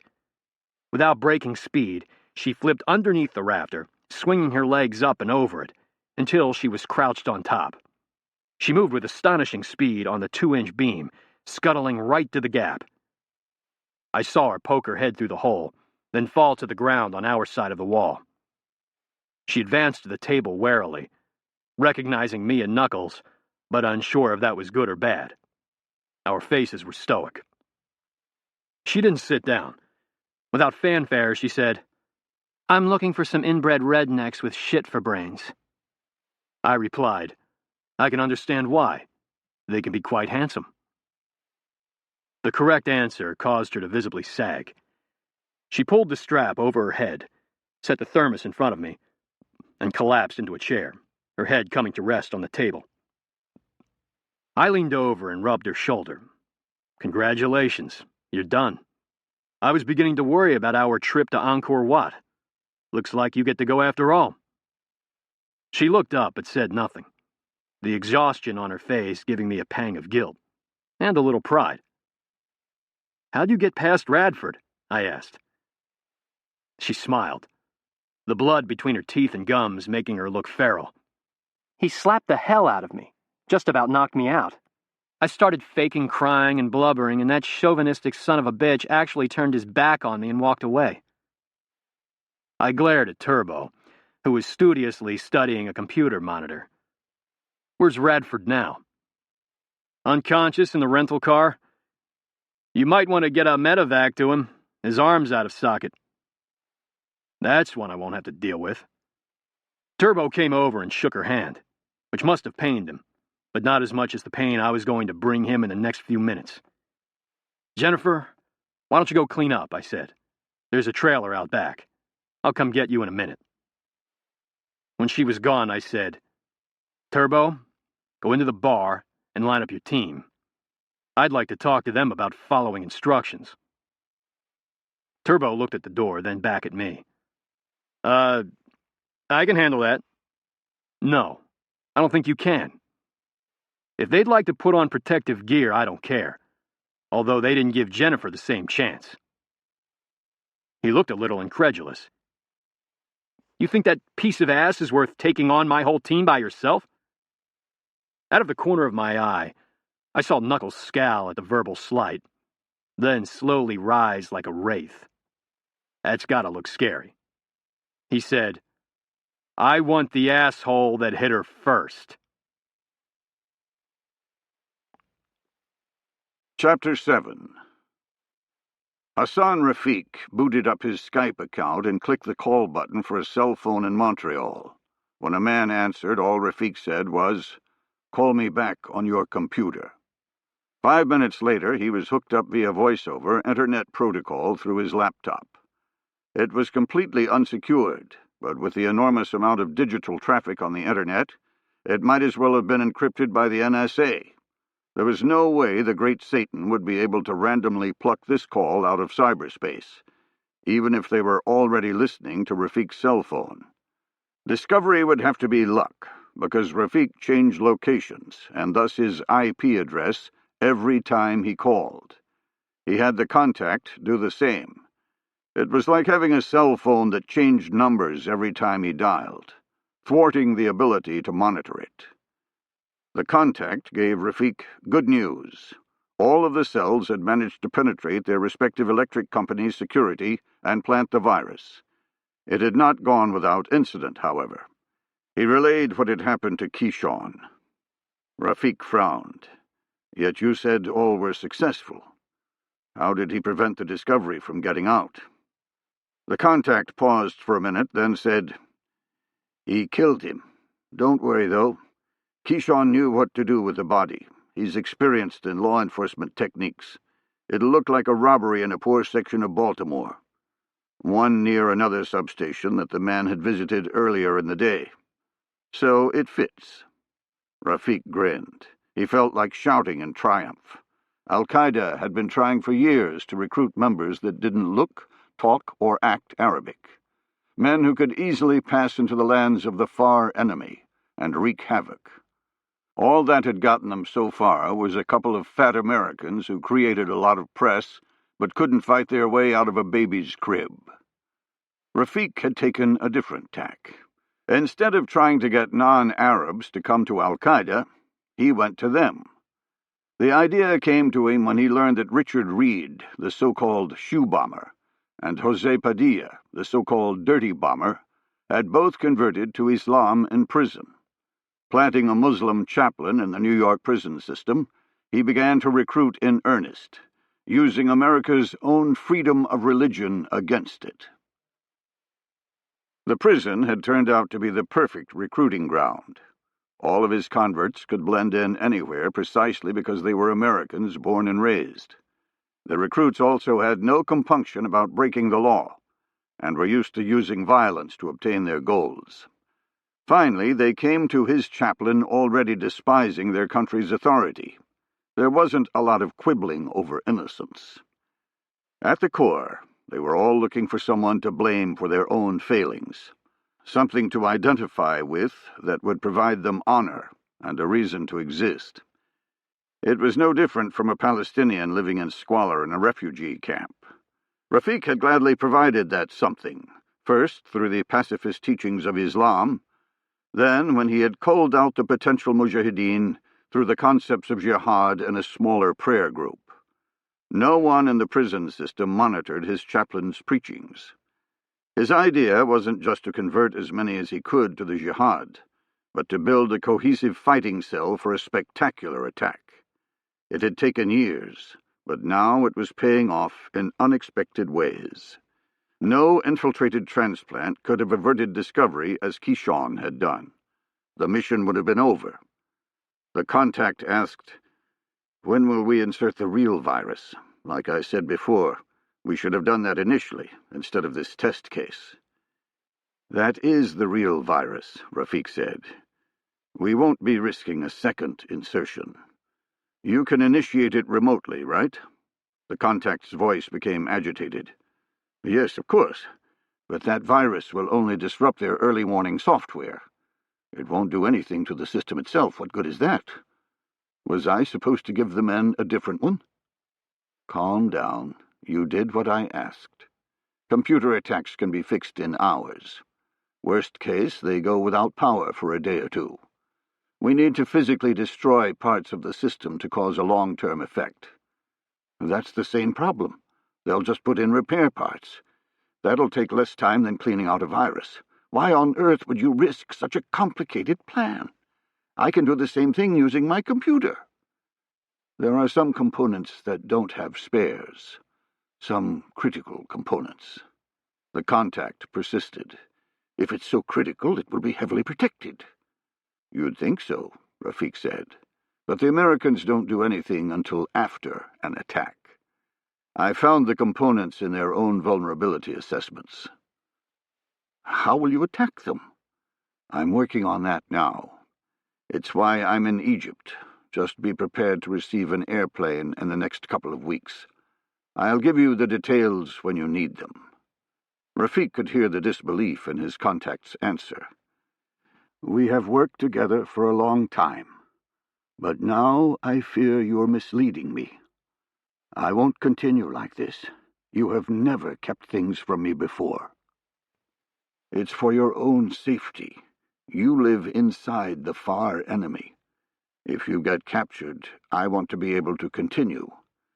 Maybe not immediately, but soon enough. It's bad enough that you know all the names of the cell. Trust me, I have found an Achilles heel. Just leave it at that. Kurt paced outside the Oval Office, hoping to catch 5 seconds of the president's time.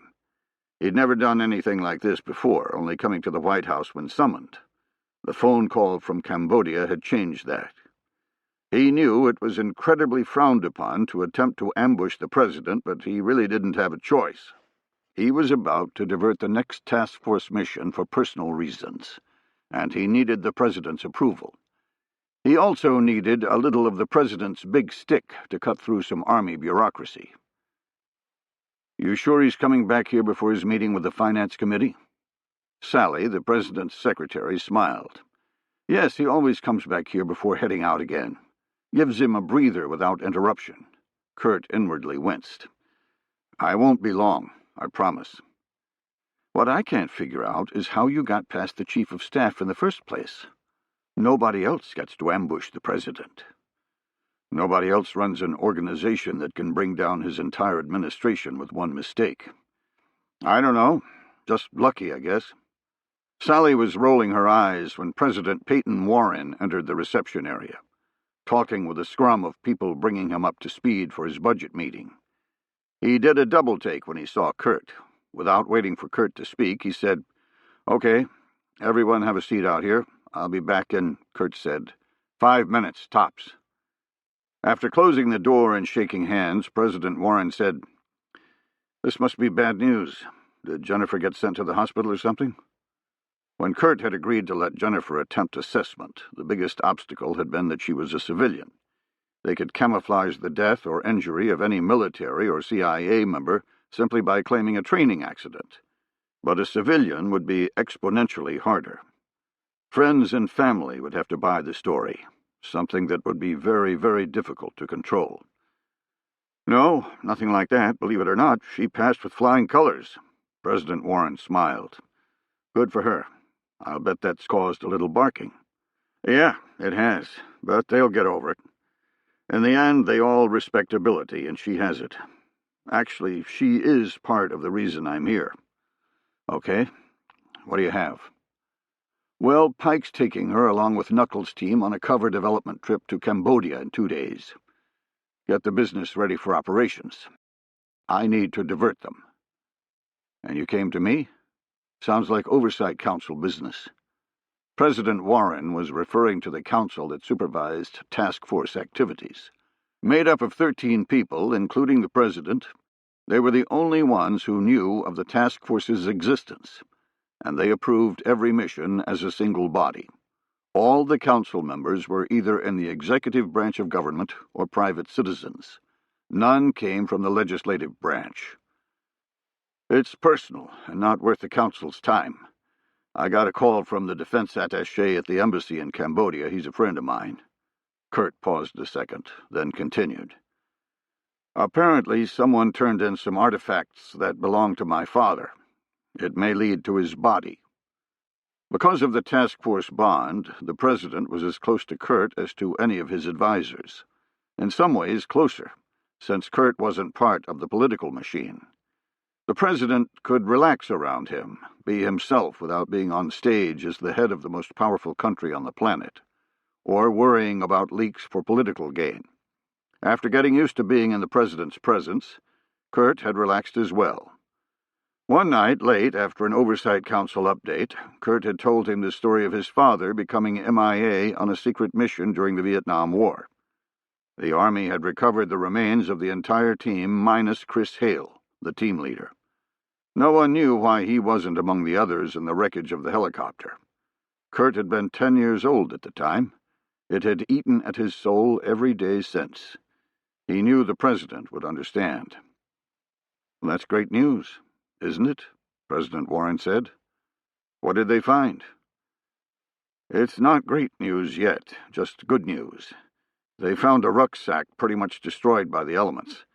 Inside was a Nikon SLR camera, a recon journal, some rotting Army T-shirts, and other odds and ends. The Nikon and the journal were packed in a waterproof rubber sack. They were the only things marginally serviceable." "What makes you think they were your father's?" "They were able to make out his name written in one of the T-shirts." The president nodded. "Okay, sounds like it might be real. What do you need Pike's team for?" "Sir, I'd like to send him to the embassy to get the stuff. I know it's breaking the rules, getting his team involved with a defense attaché who has nothing to do with his cover. But he's headed there tomorrow, and JPAC is going to take forever. The equipment won't help them find my father. Whoever turned it in will do that. I really want that camera and journal before it ends up lost in bureaucratic limbo." Kurt knew that the Joint POW MIA Accounting Command would do everything they could to recover his father, as they did for all investigations into MIAs from America's wars overseas. He also knew that they were understaffed, and that for every person's remains recovered by the command, there were probably 300 bogus stories to investigate. Chris Hale was now at the bottom of that heap, with the camera and journal, the only thing left of Kurt's father, tied up waiting its turn. President Warren said, "That's it? You just want Pike to swing by the embassy while he's in country?" Well, no. My buddy can't release the gear to Pike. There's a huge trail of custody that has to be followed. Eventually it ends at me. But I was hoping you could make some calls and cut through the red tape." The president smiled. "That's easy. I'd be glad to do it. But I think you're a little paranoid. Nobody's going to give a shit about a camera from 1970. Chapter 8. The man testifying before the House Foreign Affairs Subcommittee on Terrorism, Nonproliferation, and Trade droned on and on about some obscure prohibition against a technology transfer that was destroying the GDP of some obscure country, of which apparently the United States had some obscure but important reason to remain engaged. It was all Congressman Richard Ellis could do to even pretend to care. He had much more important things on his mind, at least important to him.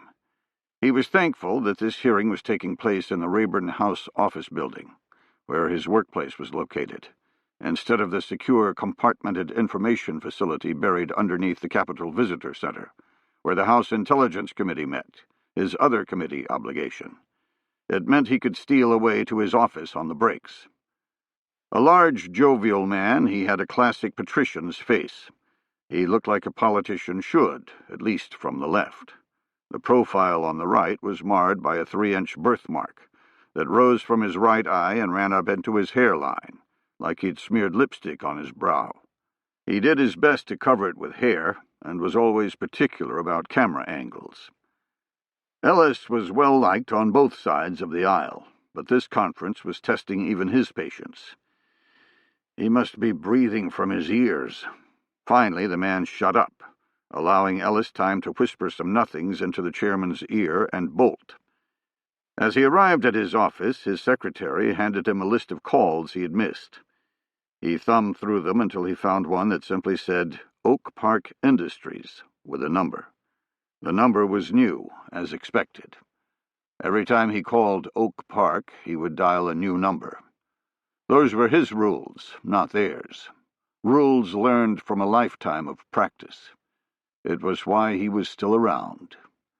He told his secretary to hold all calls and closed the door.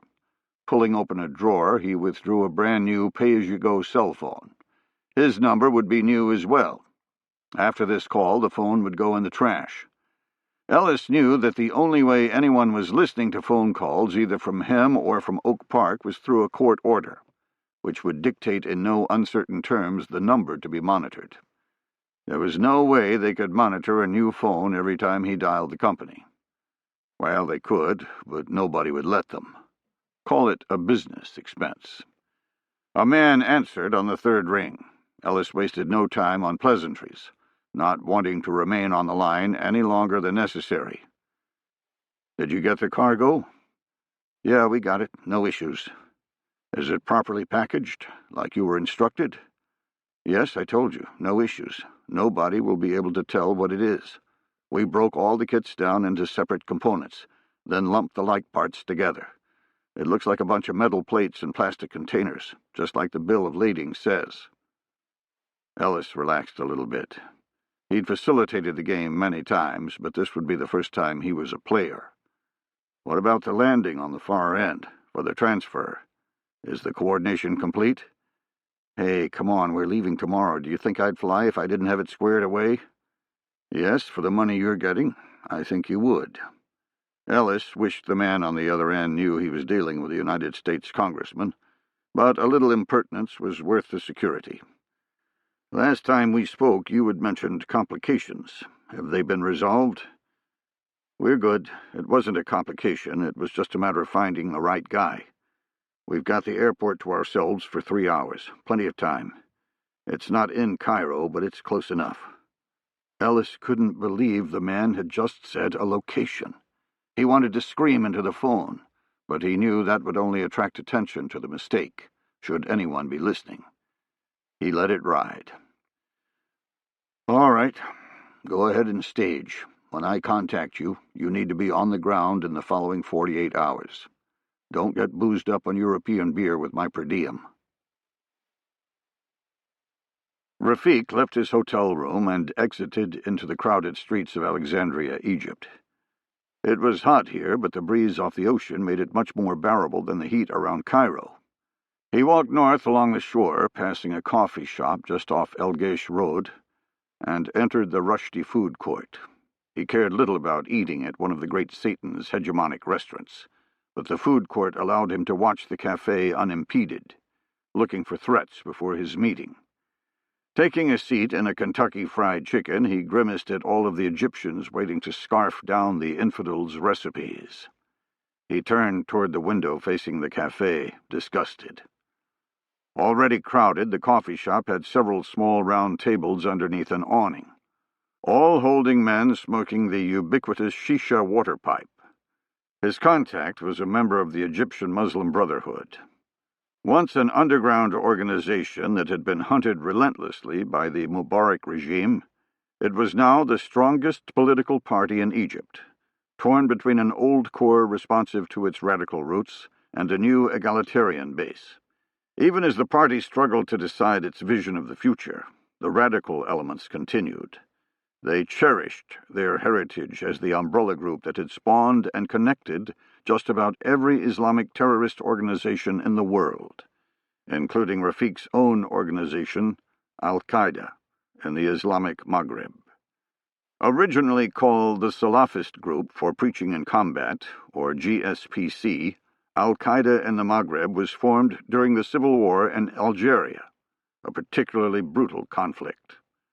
Rafik had decided to join the GSPC at the young age of 14, when he and his parents had been ripped off the streets by Algerian authorities in a random cordon and search. He was tortured unmercifully for 4 days, then released. He never saw his parents again. Consumed by rage, all he wanted was revenge. The GSPC provided that outlet. As he grew older, he proved himself for higher training. In 2001, he was sent to Afghanistan, where he met the Sheikh himself, Osama bin Laden. He was there for the glorious strike on September 11th, and also there for the fire that followed. Rounded up by the Northern Alliance and the Special Forces team with them, he was on his way to Guantanamo Bay when the prison he was in outside of Mazar-e-Sharif, called Kalai Jangi, erupted in a riot. While most of the prisoners satisfied themselves by cowardly beating a CIA man to death and generally running around like lunatics, Rafiq escaped, knowing how the riot would finish. He found out later that most of his brethren had died in the massive retaliation of U.S. firepower that followed. Returning to Algeria, he was a different man. The Sheikh had shown him that their fight was global. He now saw that the near enemy, like the government in Algeria, existed at the pleasure of the far enemies of the West. That's who needed to be destroyed. They were the ones crushing Islam all over the world. Even now, with the shifting landscape of change sweeping the Middle East, the far enemy continually thwarted any attempts to return to the one true faith, instead championing a system of debauchery cloaked as democracy. Try as he might, he couldn't convince the GSPC leadership. By 2006, he had at least convinced them to pledge loyalty to al-Qaeda and change their name. He knew they did it for the publicity and that they had no desire to enter the global fight. They preferred pinprick strikes against the government of Algeria to any strategic global attack in the name of Islam. He had set out on his own, bringing with him a select number of trusted men. He'd worked nearly 5 years, patiently building his plan, while al-Qaeda in the Maghreb remained somewhat of a joke in the fight for Islam. During that time, the Sheikh himself, Osama bin Laden, had been martyred, and al-Qaeda in the Arabian Peninsula had become the prominent group. That was okay by him. In less than 2 weeks, he would make sure that al-Qaeda in the Maghreb would cause more damage to the far enemy than all other attacks combined. Chapter 9.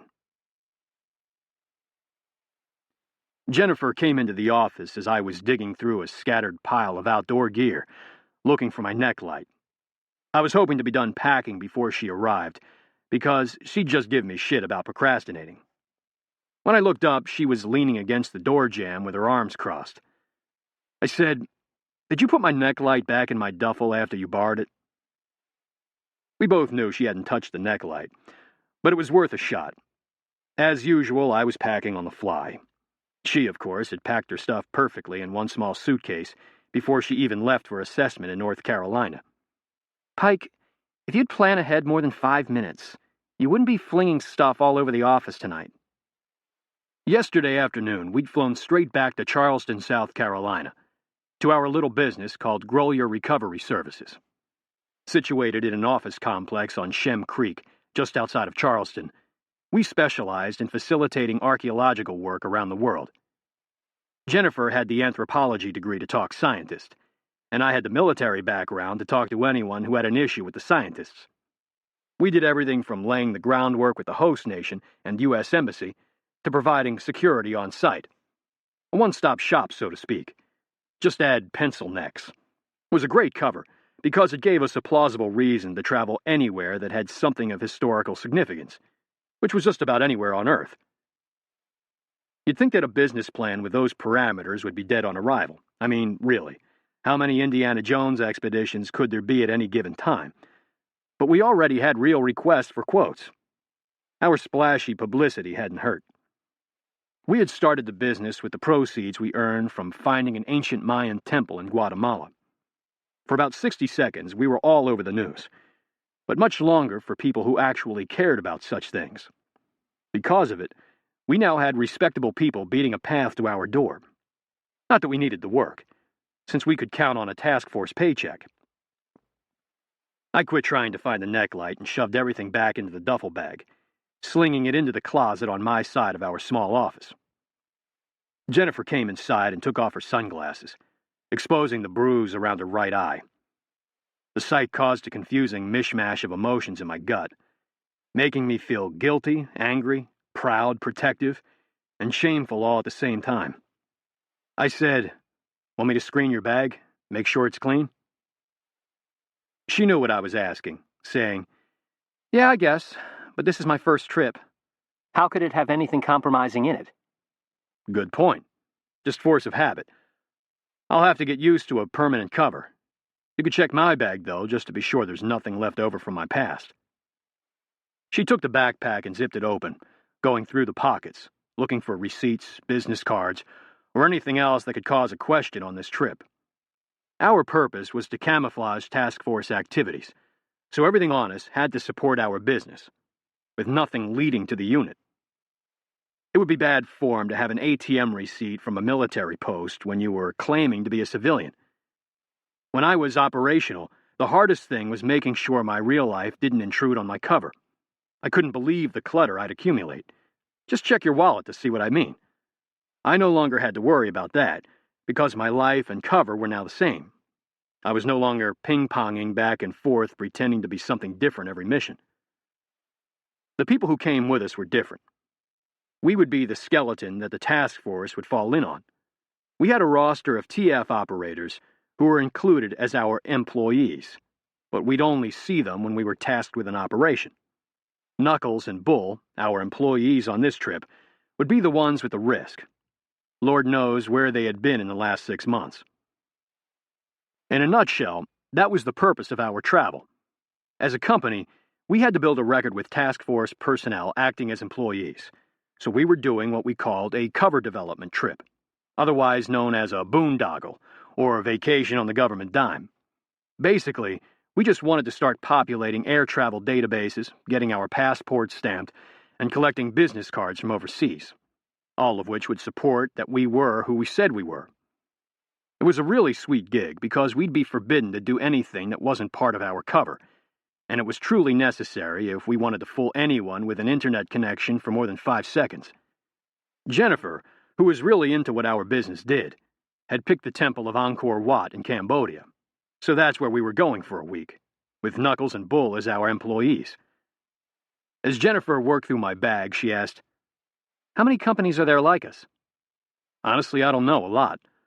So many that probably only the comptroller or Kurt Hale knows for sure. None have a business like ours, though. All the other companies that I know of are just that, companies full of corporate types. We're the only one founded and run by operators. Jennifer reflexively touched her eye, looking at me with a sad, wistful expression, like a child who had saved forever to buy a toy, only to be disappointed in the reality when it arrived at the door, a pale imitation of the TV commercial promises. I don't think anyone in the task force thinks about me that way. I regretted my choice of words, because she was right. It would take more than some training and assessment to win them over. But she was on the way. In truth, I respected her abilities greatly, but deep down, even I still harbored a sliver of doubt. I covered it up. Bullshit. Knuckles doesn't feel that way anymore. He's a believer now. Anyway, who cares what those assholes think? It only matters what you think. I changed the subject. Knuckles will be here any minute. Where do you want to take him for dinner? He's never been to Charleston. I just figured you'd take him to Red's Ice House. It's why you rented this office space in the first place. She smiled. So you could walk home? She was partly right.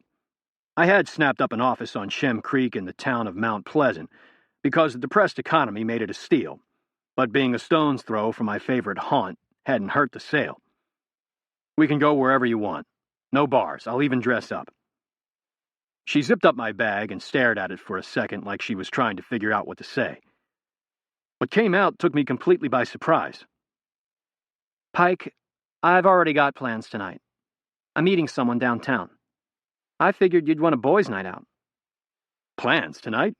With who? Nobody, just a college friend I haven't seen since I graduated. A guy? She didn't have to say anything. Her expression told me it was. I started shoving all the loose gear I wasn't taking back into a duffel bag, using more force than was necessary. Before it could get any more awkward, Knuckles came through the door, dragging a backpack. Hey, workmates, ready to do some sightseeing on the government dime? He saw our expressions and said, Did I interrupt something? Jennifer pulled out onto Coleman Boulevard, headed toward the Ravenel Bridge, feeling a little guilty. She really was just meeting a friend from college, but she'd hidden it from Pike because she'd known it wouldn't be taken that way. She knew him better than he thought. She knew the terrible history and had seen the demons he constantly fought. She had simply wanted to protect him from any pain, but had failed. She had seen it in his eyes, and the hurt had boomeranged right back into her. She knew Pike's emotions were still ragged from the loss of his family, and gave him space because of it. But the truth was she had her own confusion to deal with. There was no doubt she felt drawn to Pike, but she wasn't sure if it was real. Last year he had been willing to sacrifice his life for hers, not once but twice, in selfless acts that had touched her core. She couldn't tell if that was affecting her feelings, if maybe she wasn't projecting a debt she felt she owed. The idea of going to assessment and launching the company had been intriguing, but initially she had shied away. Pike had been insistent, and she had acquiesced simply because he had asked. Well, mostly. She couldn't deny that some part of her had enjoyed the excitement and satisfaction of success, and Pike had promised that it wouldn't all be task force business. She'd get to do some real research with real scientists. She knew it would just be to keep the cover intact, but that was good enough. Where Pike fit into all of this, she was unsure. She realized that they were going to have a talk, to get it out in the open, for real, for either good or bad. She was broken out of her thoughts by her cell phone. Looking at the screen, she saw it was a call from Texas. She didn't recognize the number, but did know the area code. As soon as she answered, she wished she hadn't. "Hey, baby. How you doing?" Immediately sick to her stomach, she was taken back to the fear like she'd never left. "What do you want?" she said. "Nothing. I just want to catch up." "You're not supposed to contact me ever. Your dad promised. You promised." Her voice quavered, and she hated herself for it. "You're not the same girl he beat on. You're better than that." "Well, Dad and I have sort of fallen out. So no more money from the trust fund, and no more agreements that he made for me." "I've got nothing to say to you. Goodbye." "Wait." "Okay, so we can skip the small talk. I saw you found some sort of temple last year. Made a little money." "Yes, so what?"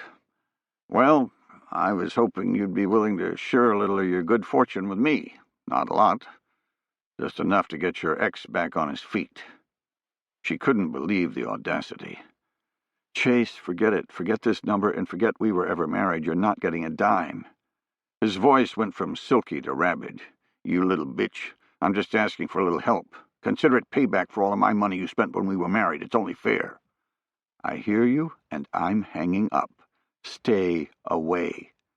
She cut off his screaming and threw the phone in the passenger seat, shaking. The voice of her ex-husband had released a kaleidoscope of images and feelings, all competing for attention in her mind. The beating, the blood and vomit, but mostly the terror.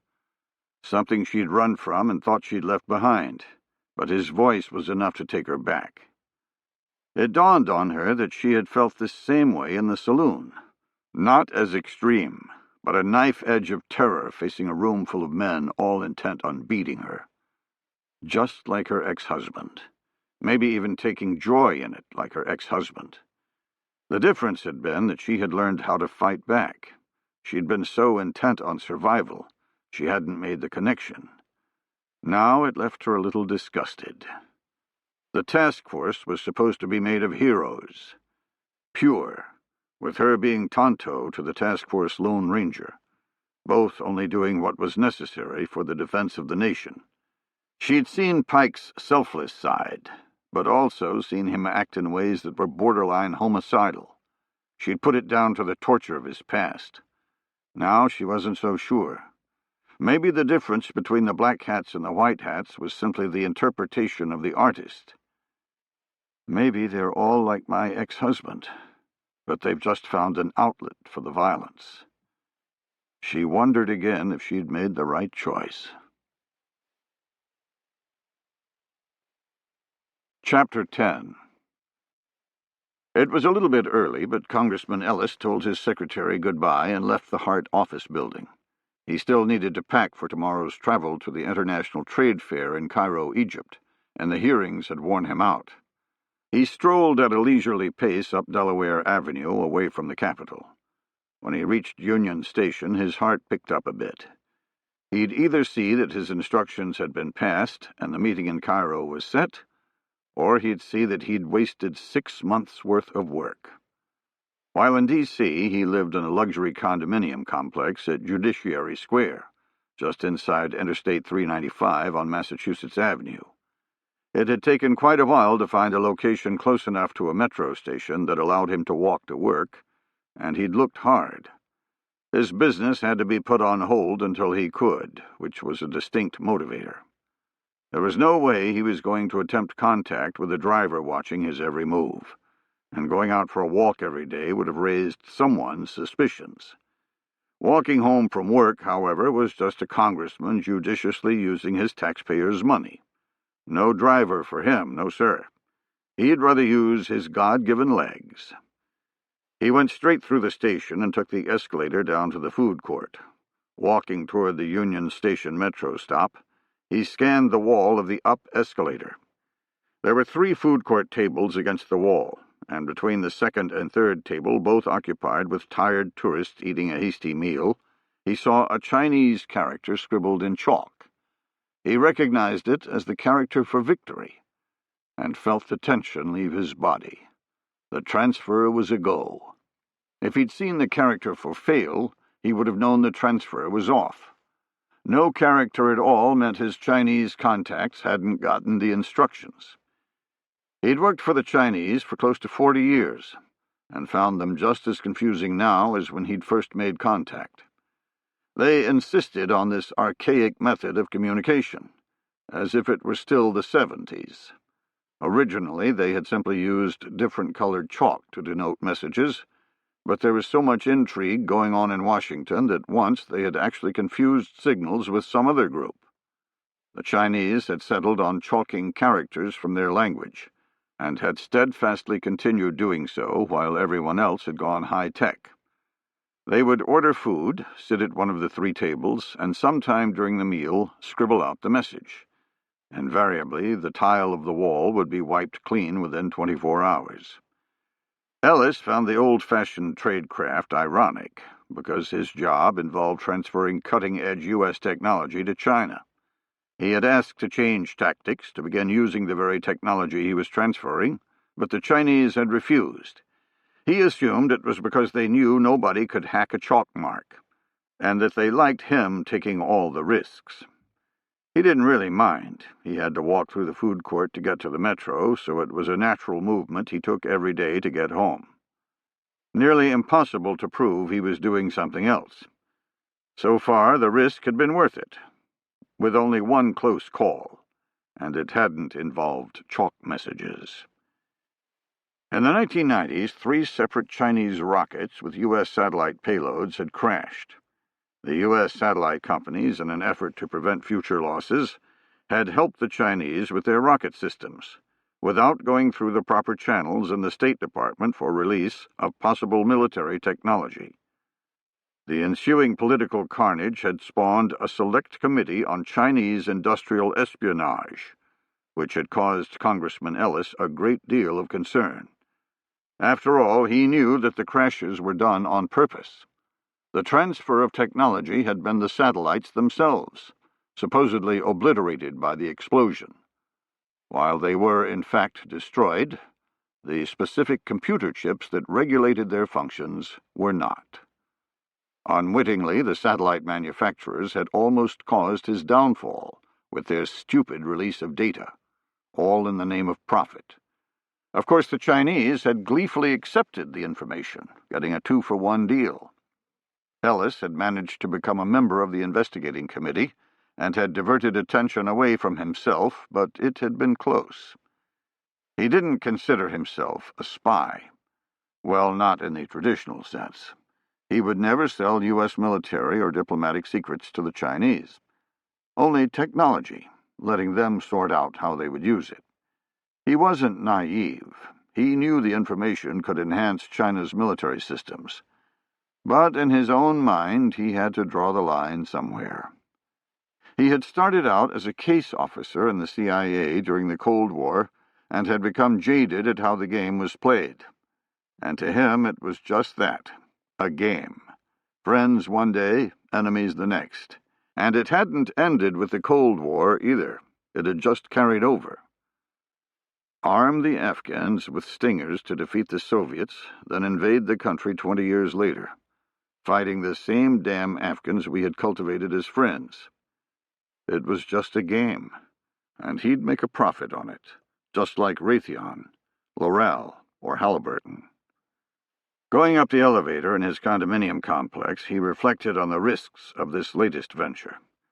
In the past, he'd simply worked in the shadows. A key vote here, a corporate nudge there. A little information passed on locations, times, or meetings. Now he was the middleman, and it made him both excited and uneasy. The Chinese had contacted him a little over a year ago, irate, claiming he had failed to warn them about a covert action in Sudan. At the time, he'd told them the truth. He had no knowledge of any covert act against Chinese interests. While on the Intelligence Committee, he wasn't a vaunted member of the Gang of Eight, so he wasn't privy to anything considered extraordinarily sensitive, which an attack on Chinese assets would most certainly be. The Chinese had abruptly gone silent at his protest, then come back a few months later with a request. Find them a weapon they knew existed, obtain samples, and transfer them to the Chinese. He'd never, ever been tasked before. In fact, he didn't even consider himself an asset of the Chinese, more like an entrepreneur. When he'd balked, he'd received a veiled threat, something else that had never happened. While the threat irked him, he had decided to go ahead because of the money involved. He was given parameters to research by his handlers and began to dig, using his Intelligence Committee standings. He'd found what they were looking for in the Defense Advanced Projects Research Agency, and now was within a month of transferring the technology. He had no idea how the Chinese knew what to look for, knew how to point him in the right direction.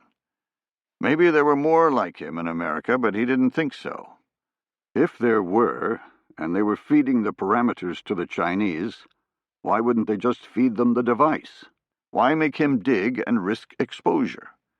At the very least, why not just tell him where to look? One thing was for sure. He was out after this.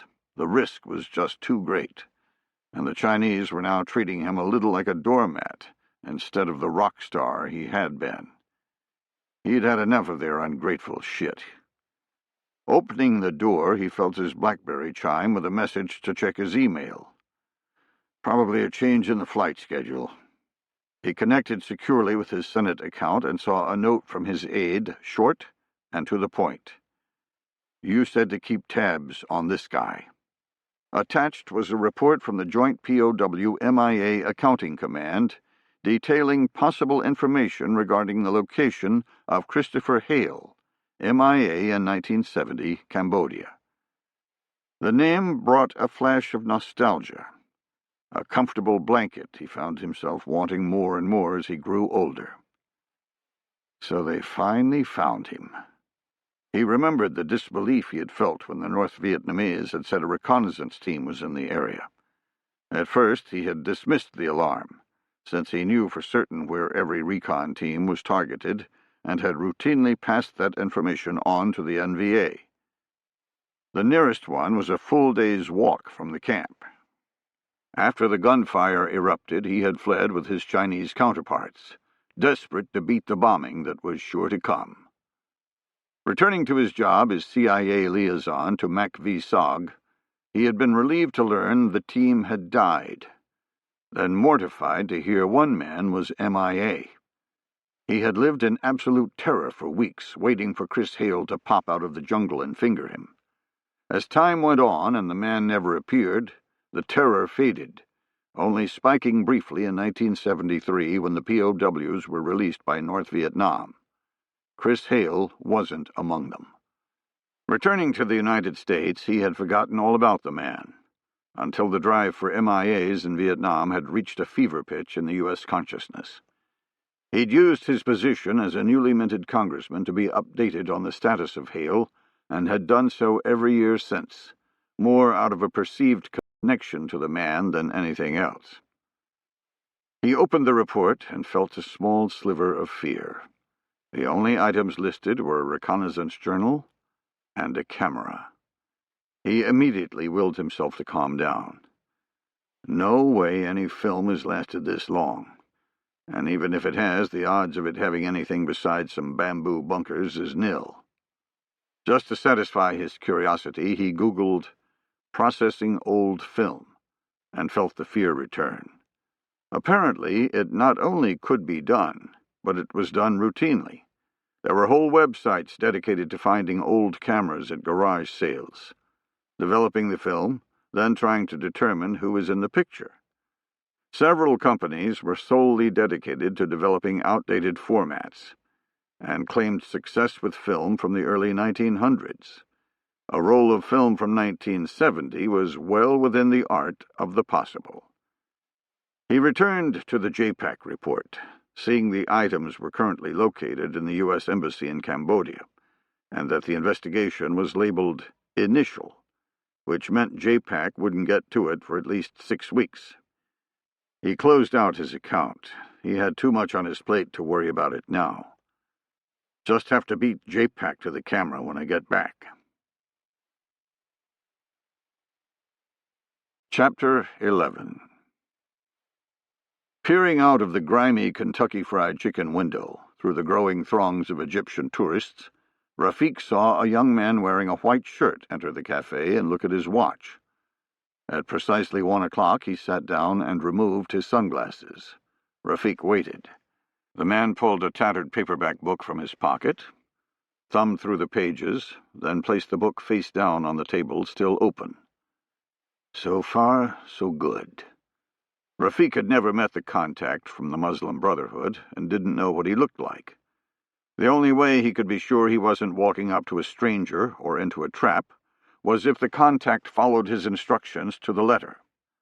When the man crossed his legs, the final signal, Rafik started to rise, then abruptly sat back down, a spike of adrenaline coursing through him. Left leg over right, not right over left. To protect himself, he had given the contact an emergency signal. If the man was compromised and was making the meeting under duress, he was to cross his left leg over his right. If everything was fine, it would be right over left.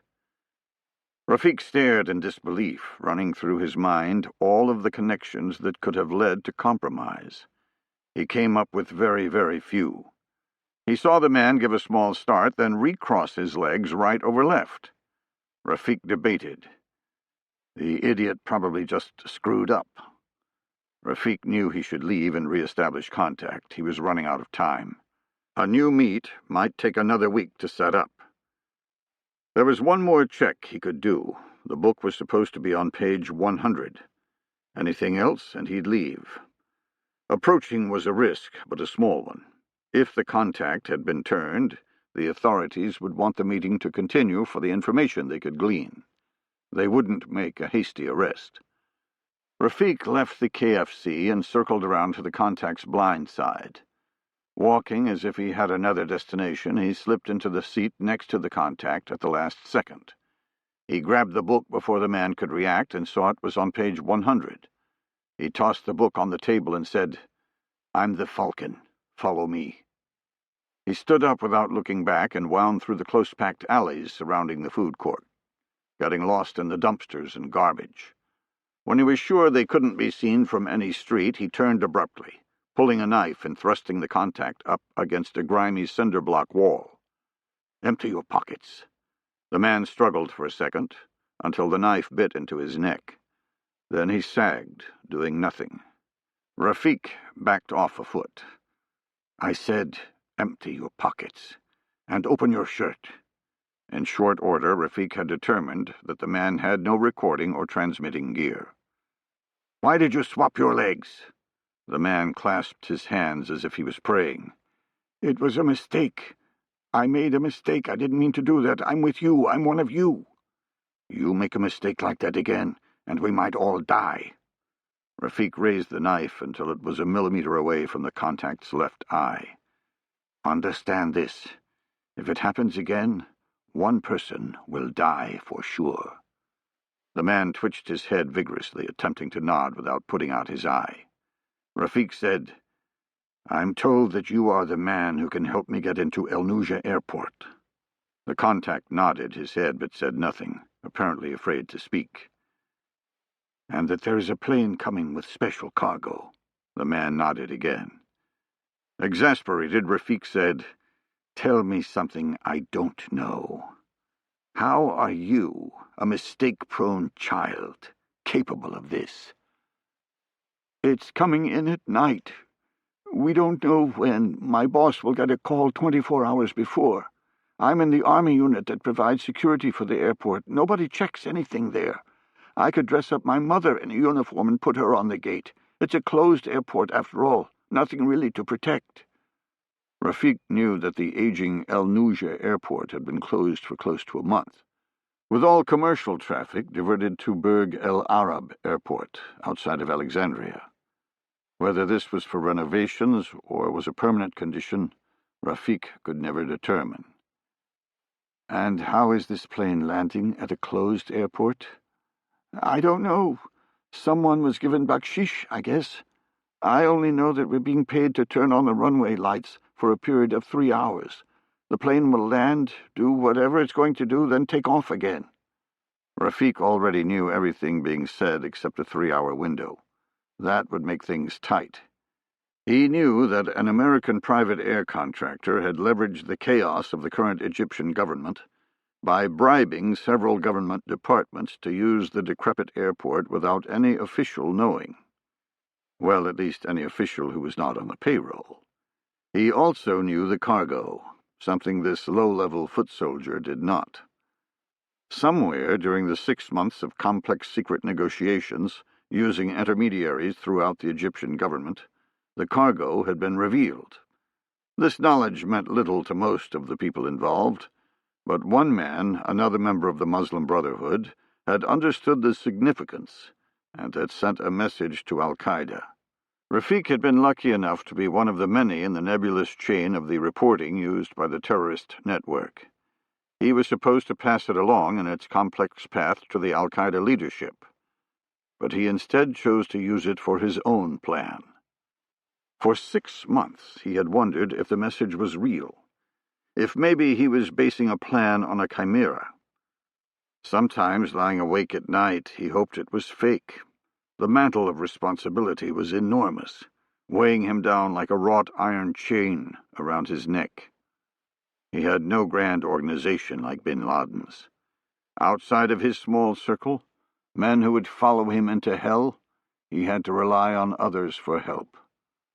Algerian contacts in Montreal, prison recruits in the United States, and radical members of the Egyptian Muslim Brotherhood. And he still had to convince another organization to provide him with an air crew for the plane. Today, though, all of that was forgotten. The aircraft was real, which meant the cargo was real. Soon, inshallah, his victory would be real. Chapter 12. Bull and Knuckles were waiting for us when we returned to our hotel in Phnom Penh. Any issues with the embassy? Knuckles asked. No, I said. They didn't even want an ID. It was strange. Like they couldn't give me the stuff quick enough. They probably just figured there was no way someone would fake a name like Nephilim. That's what I mean. Usually I spend 15 minutes trying to sort out the message traffic before some idiot changed my name to Nicholas or Nestor. This time Nephilim was right on the sheet, and when I said that was me, they started throwing the stuff my way. Let me see it. I pulled the Nikon SLR out of my bag and tossed it to him. Jennifer began packing her suitcase, saying, If we get out of here quick enough, we can catch today's bus to Siem Reap. This little detour won't cost us a day at Angkor Wat. Knuckles turned the camera over in his hands, then put it to his eye like he was taking a picture. He cocked the film lever and said, "Hey, I think this thing's loaded." "Really?" I went over to him. "Careful, don't break it." He held it away from my hands. "I'm not going to break it. I'm going to get it out." He unfolded the rewind lever and began to crank, with me hovering around like a nervous hen. Jennifer put her hands on her hips. "Come on, guys, let's pack. We've got plenty of time to mess with that camera on the bus. Bull, can you pack up the laptop?" "Don't force it," I said. "If it won't crank, let it go." "I'm not forcing it, calm down." He continued winding until we both heard the lead spin inside the camera. He smiled. "See, it's done." Opening the back, he pulled out a roll of black and white Kodak Tri-X film. Exasperated, Jennifer said, "Pack up your stuff, please. We're going to miss the bus." From behind her, Bull said, "Yeah, pack up your stuff. But don't worry about the bus." He was looking at our corporate website, pulling up our email through a VPN. "What's up?" I said. "We got a mission." 24 hours later, I was sitting in a coffee shop in Jakarta, Indonesia, playing with my smartphone. Jennifer was sitting across from me, looking a little peeved. I guess I didn't blame her. We had left Cambodia immediately without going to Angkor Wat, and chances were we wouldn't be going back. She said, "I thought we weren't allowed to do this stuff until we had the business established." "Well, ordinarily that's true, but it's the risk that counts. This can't be too much adventure. Probably something simple that Johnny would rather not do for whatever reason." All the message on the VPN had said was that Johnny, meaning Johnny's team, needed some help and had given the location of the coffee shop with a time. Because of our separate covers, Johnny wouldn't contact us directly, but would use a digital dead drop instead. We'd never even seen anyone from his team. Someone would just walk or drive by and launch the message from their smartphone to ours, using an encrypted Bluetooth connection. When it was done, there'd be no history of the transmission that would connect us, like a cell phone text message, email, or a call. Jennifer said, "What if it's not something simple? Maybe it's something that could jeopardize our company. Are you going to do it?" "It depends. I don't know until I see it. Anyway, you know how I feel about that. The company's just a means to an end, not an end unto itself. You start worrying too much about that shit, you end up paralyzed, never doing anything for fear of burning something." A long time ago, I had had a teammate almost die because another government agency refused to help. He survived, but in the after-action review, I found out that we'd been left high and dry because the other agency was afraid of blowing its cover. The method that facilitated the operation had superseded the operation itself. I had decided then and there that I'd never let cover stand in the way of a critical mission. I wouldn't do anything stupid, but I also wouldn't let it paralyze me. She said, "Yeah, I remember what you told me, but we haven't even started yet, and we might be destroying what took 6 months to build. That's something to consider, isn't it?" Apparently, she was still wondering if I was a loose cannon like I had been when we first met. Before I could answer, my phone vibrated. "It's here." Jennifer looked a little startled, then glanced around trying to spot the teammate, which I knew was a losing proposition. The message was a location for a physical dead drop. I called Knuckles and relayed the directions. Jennifer said, "Did it even say, should you choose to accept it, or anything like that?"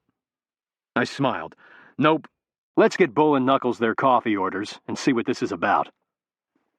By the time we returned to the hotel, Knuckles had serviced the dead drop, retrieving an encrypted thumb drive. He had it in our computer and was reading the screen. "Well," I said, "what's the mystery?" "Nothing big. Looks like Johnny's tracking a guy named Nordin Sunkar. He's supposed to be a facilitator for Jamaah Islamiyah and runs a travel agency here in Jakarta." Jamaah Islamiyah, or JI, as we called them, was an Indonesian terrorist group affiliated with Al-Qaeda.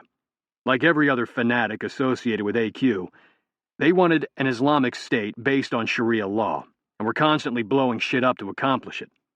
They were responsible for the Bali massacre in 2002 that killed more than 200 innocent tourists. "Okay," I said. "What's that mean to us?" "Well, they've been trying to get a handle on this guy for a while. They've been watching his travel agency for over 2 weeks now. So far, nothing. All they want us to do is go inside and see if we can confirm or deny he even works there. If eyeballing the place is a waste of time, they want to know. I still don't get why they called us. Just go in there, for Christ's sake? There's CCTV cameras all over the building. They're afraid of pulling a Dubai if they have to hit the guy here in Indo. A couple of years ago, someone had whacked a Hamas leader named Al-Mabu in Dubai. Since he'd freely admitted to the stone-cold killing of 2 Israeli soldiers in 1989, the odds-on favorite was the Israeli intelligence service, Mossad. Whoever it was did it pretty smartly and had successfully exited the country.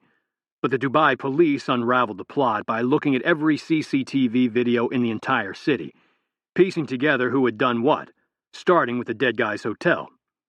It had turned into a huge diplomatic row when it was discovered that the killers had used falsified passports from European Union countries. Dubai had also spread the killers' faces, taken from their passports all over the worldwide news. Johnny was afraid of the same thing happening to them, and wanted to avoid any CCTV footage linking anyone on his team to the target, which made sense to me. So all he wants us to do is go in there and confirm or deny his presence? Yep. And I don't want to do it for the same reasons as Johnny. I could end up with his target 2 months from now. I don't want to do it either. I want Jennifer to go. Jennifer jumped up. Me? I'm not in the task force. You're not what? I said. Knuckles said, I think that's a great idea. It's a travel agency, so you can just do what we were already doing. Find some old shit here in Indo that we can go look at. That should make you happy. She looked from Knuckles to me, then at Bull, who nodded his head with a grin. Jesus Christ, what a bunch of babies. Let me see the instructions.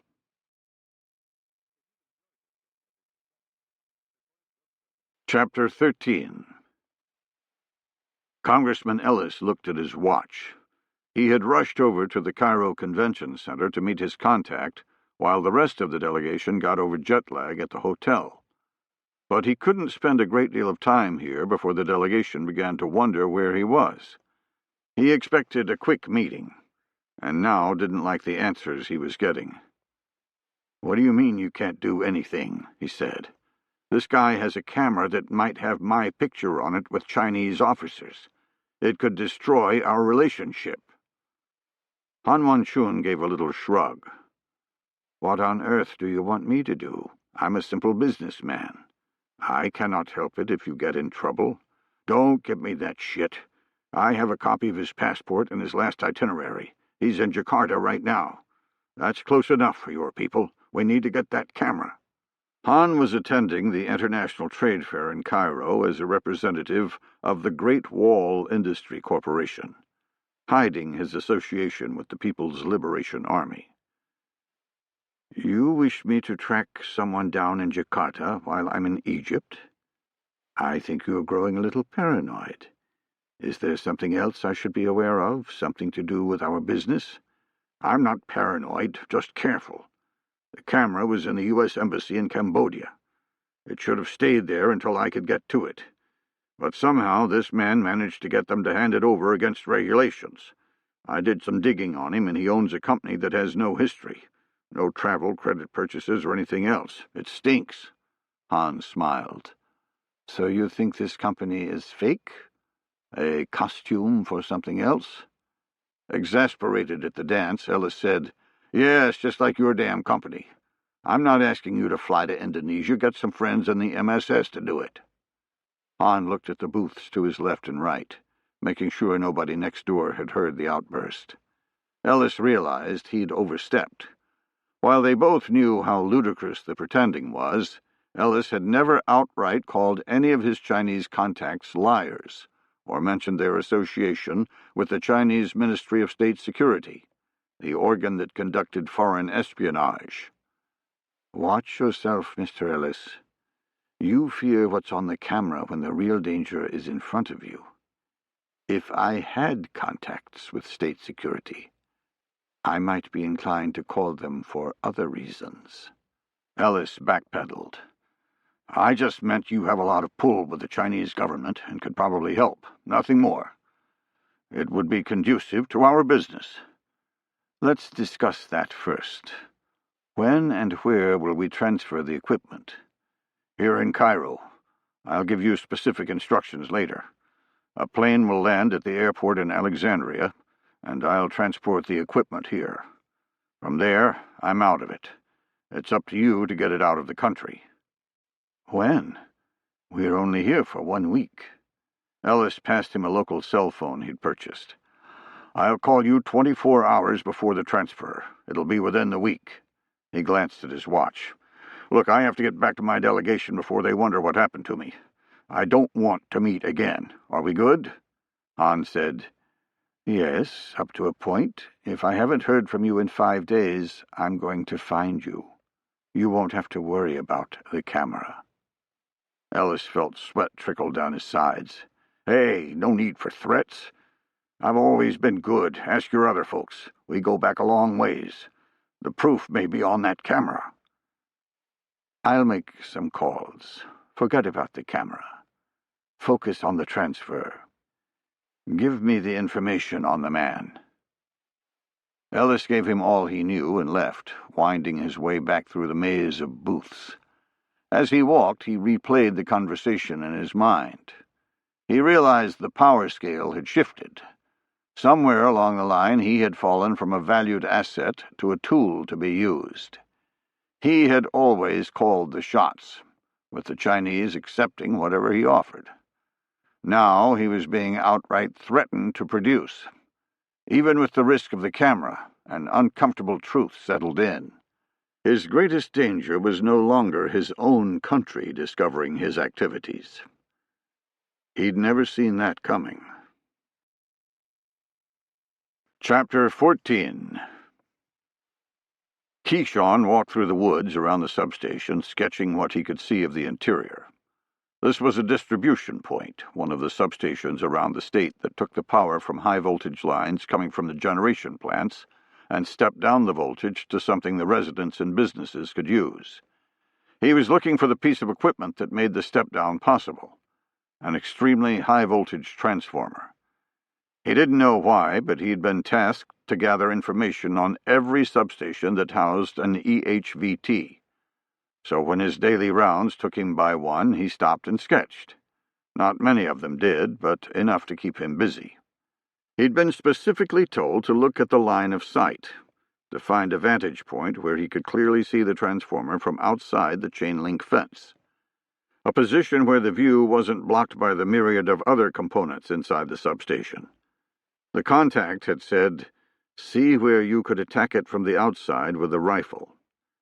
He knew that a rifle would do little damage to the transformer since each one weighed over 20 tons and stood 15 feet tall. But he liked the sound of the tasking. Attack. Chapter 15. After pushing Jennifer to enter the travel agency, I had worried like a grandmother until she was out. Not about her safety, but about whether she'd get the information. It was a simple task, but the repercussions would ripple through the task force grapevine if she failed. Precisely because it was a simple task. I should have known the worrying was a waste of time. After all, I'd trained her. Jennifer had had no trouble inside the travel agency. She found out that the JI guy maintained an office there, but was out of town for another week, maybe more. She'd spent most of her time setting up a trip to Solo on the eastern part of the island, where archaeologists had found one of the earliest known hominid skeletons.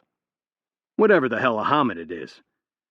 After passing the information, we spent a day and a half at a UNESCO World Heritage Site, Jennifer running around like a child while the rest of us wondered if the hotel had a bar.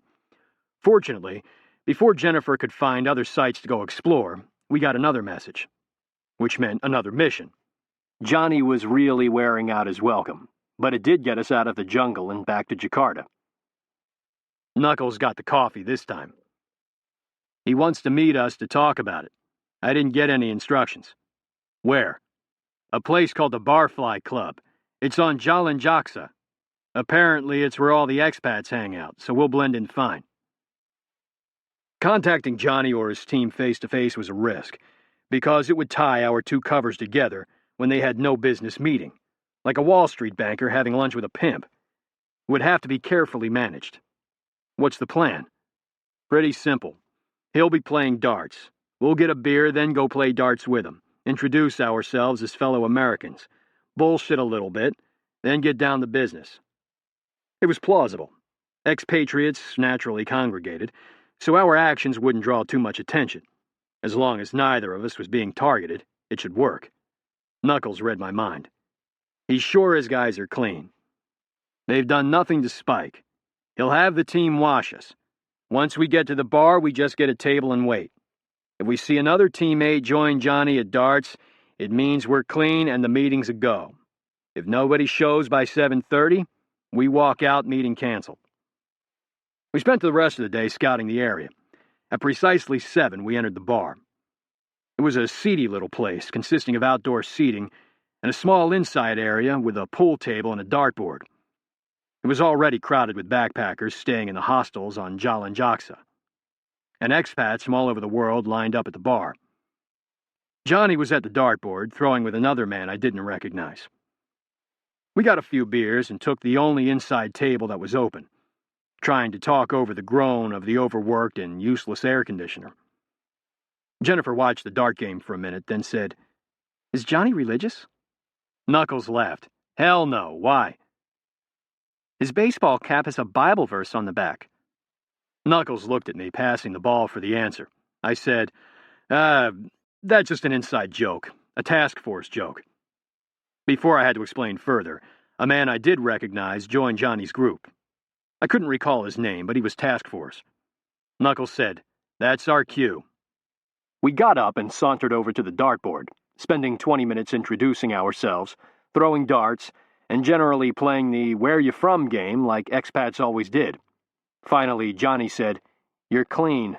Let's get a table outside." We were assaulted by the heat as soon as we exited. Even at night, the humidity caused my clothes to stick. Johnny found an isolated spot and didn't waste any time. "I want you guys to do a B&E on the travel agency and get into Norton's computer." The task caught me by surprise. Breaking and entering wasn't a risk-free proposition, and he already had the experts here for that. I couldn't understand why he wanted to even enter in the first place. I said, "We've got the best hackers in the world in D.C. Why take the risk of breaking in?" "Yeah, I know. And we've already cracked the network. But there's close to 100 computers in that building, all on the same ISP. The guys have to go through each one line by line to see if it's the right one. It'll take a month." Knuckles chimed in. "So, that's what we do, slow and patient. You push the issue and you'll burn the task force." "I know, but there's a lot of chatter right now. Something big is going on, and the boss is willing to push it. Nobody has any leads, and this guy might be involved. CIA, FBI, and DOD are all pinging red, but with nothing concrete. It's coming from all sorts of groups, JI, GSPC, AQ. Everyone's talking about a hit." "Why us?" I said. "You've got the task force team. We've only got a couple of operators and a cover organization." "Because you've already seen the inside of the building. You know the layout." "Bullshit. Jennifer's the only one that's been inside." "Right." He didn't say anything else, and it dawned on me that he wanted Jennifer to do the B&E. Whoa, wait a minute. We're just a cover organization. You guys do the operations, we facilitate. Pike, come on. Don't feed me that shit. You're the only cover organization in the task force that's run by operators. What did you think was going to happen when you started traveling? You expect me to believe you wanted to sit on the sidelines? I looked at Jennifer and saw she had caught the reference. He had said operators, plural. He continued, "You know this makes sense. Why send in someone who doesn't know the floor plan when you can send in someone who's already been inside?" He had a valid point. It's exactly what I'd do if I had my own team. But I didn't, and Jennifer was brand spanking new. She'd never done anything like this outside of training, and it was my fault she was in this position. I'm the one who had forced her to go inside in the first place. This was a much bigger risk, and Knuckles saw it the same way. He said, Johnny, I agree with what you're saying, but I don't know. Jennifer's not ready for this. She's never done a live operation. Jesus, Johnny said. She's not going in alone. She'll have my team there with her. I just want to use her knowledge of the floor plan. We'll do the hard work. Jennifer spoke up. I'll do it. We all looked at her as if we'd forgotten she was there. I'll do it on one condition. My guys go inside with me. No offense. I scowled and she mouthed, What? I looked at Knuckles and Bull. What do you think? Bull said, If someone's going in regardless, might as well be us getting the high adventure. Knuckles nodded, saying, I'm game, but I think it's a bad idea all the way around. Not Jennifer or us going in, but anyone going in. Too risky, especially for a fishing trip. Johnny was smiling, knowing he'd won. It's not my call. Someone getting paid the big bucks wants it done, so don't fret over it. I said, Okay, what was your plan? Well, we haven't seen any security guards, even with the jewelry wholesaler on the 3rd floor, so that's not a threat. Basically, the place is wired with CCTV cameras and an alarm system, but they're all linked into a central hub. Unfortunately, it's a closed network. We can't find an access point on the web, and we've looked hard. We can still gain control of the SCADA system if we can just get to a wire anywhere on the network. SCADA stood for Supervisory Control and Data Acquisition, and was an egghead phrase for the computer system that controlled the security of the building. It came from industrial processes where a computer monitored all aspects of production to ensure efficiency. More and more commercial facilities were networked this way, with one overarching computer controlling everything from the air conditioning to the lighting, sometimes in a location hundreds of miles away from the building. I said, Where were you planning on gaining SCADA control? There's a blockhouse out back. We're pretty sure that's where the lines are feeding. Once we had control, one team would enter while another pulled security, using the cameras all over the building. How sure are you about the blockhouse? Johnny grimaced. Well, not 100%. I was going to crack that first, put on a slave unit, then crack the building. If we couldn't figure it out or the blockhouse was bad, we'd just pull back. Knuckles said, You just need a data line that's in the network? Johnny nodded. Yeah. We only need about 2 inches for the slave unit to function. It's got a broadcast range of about a quarter mile, so anywhere nearby is good enough. Why not just use one of the wires coming out of the cameras? We thought about that, but they're all on the exterior of the building above the 2nd floor. I thought it would be easier to crack the blockhouse than climb the building. We don't have any climbing gear.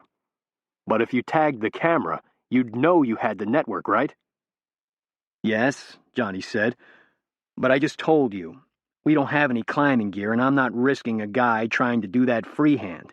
If he fell, the whole operation would be shot, on camera no less. I saw where Knuckles was going. But what if you had the climbing gear? That'd be a better choice, wouldn't it? Yeah, it would. He squinted at me. Don't tell me you guys brought climbing gear. Something better. We brought a monkey. Chapter 16. Jennifer was halfway up the drain pipe to the 3rd floor when she heard movement below her. She saw 3 men milling around the corner of the building, half in and half out of the shadows. Her foot slid against the pipe, making a soft clanking noise. She held her breath. Please don't look up. When Pike had made the monkey comment, she knew they were talking about her. At first, she had violently disagreed, saying that Johnny was right. There was just too much risk. Pike had worn her down until she eventually agreed to at least see if she could climb the building before she made a decision. She knew it was a simple 4-story square from her earlier visit, but she hadn't really looked for a way up on the outside. It turned out to have a solid drain pipe on the back corner, which was hidden in the shadows from the street. Each floor had what looked like a 1.5-foot ledge circling the building, with a 6-foot alley separating the target from the building's next door. The cameras in question were on the 3rd floor. She knew she could climb the building with ease. Pike knew it too, and had worked on her until she agreed. In truth, she had secretly been a little thrilled by the challenge. Now, 24 hours later, her hands becoming slippery in the cloying, humid air, she wondered what the hell she'd been thinking. Her earpiece crackled, and Pike's voice came through like a megaphone. "Coco, you set yet?" Jesus Christ, that was loud. She looked down and saw that there were only 2 men now. Neither glanced up. She clicked twice for no, then clicked rapidly 4 times. She heard the crackle again while still fumbling with her volume control. "I understand you have a situation." She clicked once for yes. "Roger, I copy. Do you need assistance?" She thought about it, knowing assistance would cause the mission to be scratched. She didn't want to be the reason for that. If they didn't hear the first transmission, they won't hear me move, as long as I'm careful. She clicked twice and slowly began to climb. 5 minutes and 2 near slips later, she was on the 3rd-floor ledge looking at the cameras 70 feet away. "Pike, this is Coco. I'm on the 3rd floor. Stupid call sign. While at Solo, Jennifer had explained to Knuckles the importance of the Java man hominid and his possible link between apes and humans. She had made the mistake of talking about Coco, a lowland gorilla that could communicate in sign language. Knuckles had then given her the name as her call sign for the mission. It had done no good to explain that lowland gorillas weren't monkeys. "Roger," Pike said. "Standing by." Movement inside the building caught her attention. She could see the glass cases of the jewelry wholesaler in the security lighting, full of samples for retailers to peruse. Just outside the door, behind the bars, stood a man. "Pike, there's someone inside the building at the jewelry store." There was a pause. Then, "Roger. Security guard?" "No. Stand by." The man had bent down and opened a duffel bag. He pulled out a hammer and a canvas sack, setting them carefully on the ground next to the door. Then he pulled out a cordless drill. "He's a thief. He's got a drill. He's breaking in." Her voice came out rushed and panicky, embarrassing her. Pike's came back like he was ordering donuts. "Roger all. Break, Johnny. We are boarding. I say again, we're boarding." "Roger, I copy." Jennifer cut in. "Pike, I can't get down. There's 2 men at the bottom of my drain pipe. I can't jump from this height." Pike's voice reflected urgency for the first time. "I copy. What's the guy inside doing?" The man had placed his duffel bag by the stairwell and was kneeling in front of the door, working a drill bit into the drill. The canvas sack and hammer were by his side. Clearly, he intended to defeat the lock, set off the alarm, then use the hammer to smash the glass cases in the jewelry store, stealing whatever he could before the police arrived. "He's preparing to drill the lock. When he gets through that, the alarm's going to go off." "Roger. Johnny, how'd he get in? Has he already set off an alarm?" "I won't know for sure without the SCADA, but I don't think so. My bet is that alarm is pretty damn loud. I doubt they'd have just a silent one." The man had finished with the bit and began working the lock. "Pike, he's drilling." Pike came back immediately. "Go to the camera. Initiate the slave unit. Johnny, shut off the alarm. Don't let it go off." Jennifer had begun moving before he was done, reaching the camera in seconds. She heard Johnny say, "Then what?" followed by Pike's, "How should I know? One step at a time." She found the wire with the red stripe leading out of the camera. Should be the data line. She pulled out the slave unit, a device the size of an average pager with a small antenna on the side. On the bottom were 2 claws designed to cut through the insulation to the metal beneath.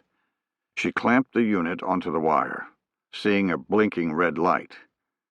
"This is great. The alarm's going to go off, and I'm going to have a spotlight on my ass like a bad King Kong movie." She watched the man drill, her stomach knotting up. She saw the slave unit begin blinking alternately green and red, meaning it had the data line and was doing an encrypted handshake with Johnny's receiver. She knew once it went pure green, it would take a few seconds for the hacking team in Washington, D.C. to gain control. Come on." The man pulled back, shaking his hands and resting for a couple of seconds. Then he returned to the lock. Knuckles, Bull, and I were just outside the front door, where I could see the leads to an alarm system. How the hell did that guy get in? Knuckles was grinning a little. I told you this was a bad idea. I nudged Bull. Time to beat your record. He pulled out a lockpick kit and selected a couple of tools. We could have used something like an electric rake gun, but those types of things left marks, and we were supposed to be in and out without any evidence. Luckily, Bull was the fastest I had ever seen at cracking an unknown lock mechanically. He'd go through 5 doors in the time it took me to do 1. While he inserted the tools into the bolt lock, Knuckles and I slid a piece of Kevlar fabric that looked like a deflated tube balloon between the joint of the door and the wall, just underneath the knob. Once Bull opened the bolt lock, we'd inflate the balloon using a compressed CO2 cartridge, which would separate the joint far enough apart to spring the doorknob with a screwdriver. We waited for the all clear from Johnny, like a NASCAR pit crew. I heard Jennifer say, "I've got green, shut it off, shut it off. He's leaning into the drill, he's close." Johnny said, "We're working it, hold on." "Not enough time," I whispered to Knuckles and Bull. "Get ready to run to the drain pipe. Looks like a hot exfil." Jennifer came back on. "Shit, he's in." Chapter 17. Jennifer watched the thief kick open the door. She tensed, waiting for the ear-splitting sound of an alarm. She started when she heard Johnny through her earpiece instead. "I have control. The alarm's off. I can see both the 2 outside and the asshole inside." She sagged against the wall, watching the man run inside with his hammer and sack.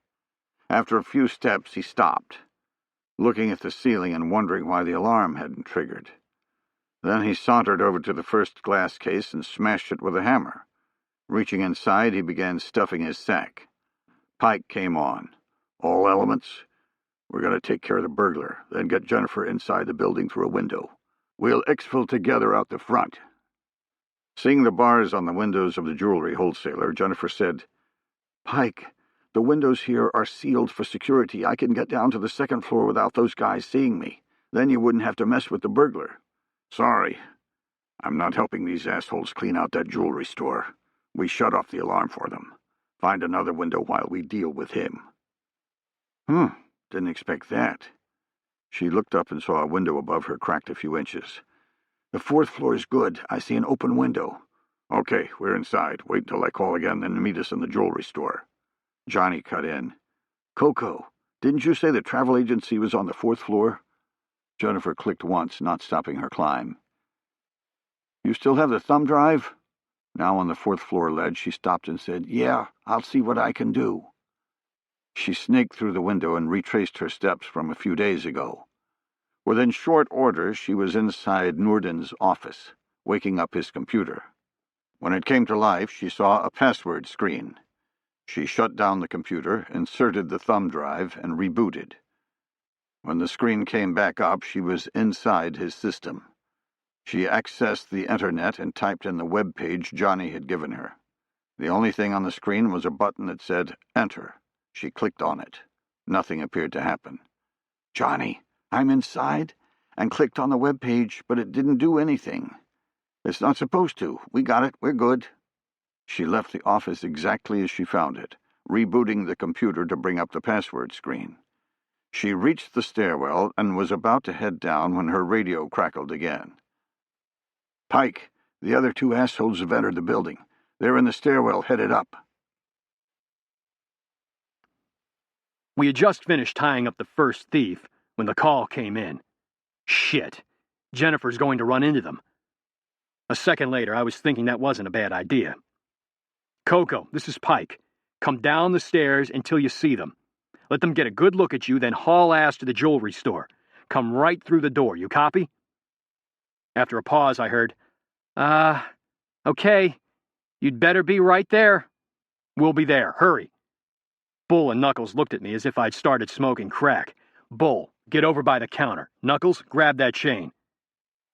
Knuckles got the idea and laid it in front of the door, me on one end and him on the other. Jennifer came on out of breath. I'm on the way, and they're right behind me." Seconds later, she came flying through the door.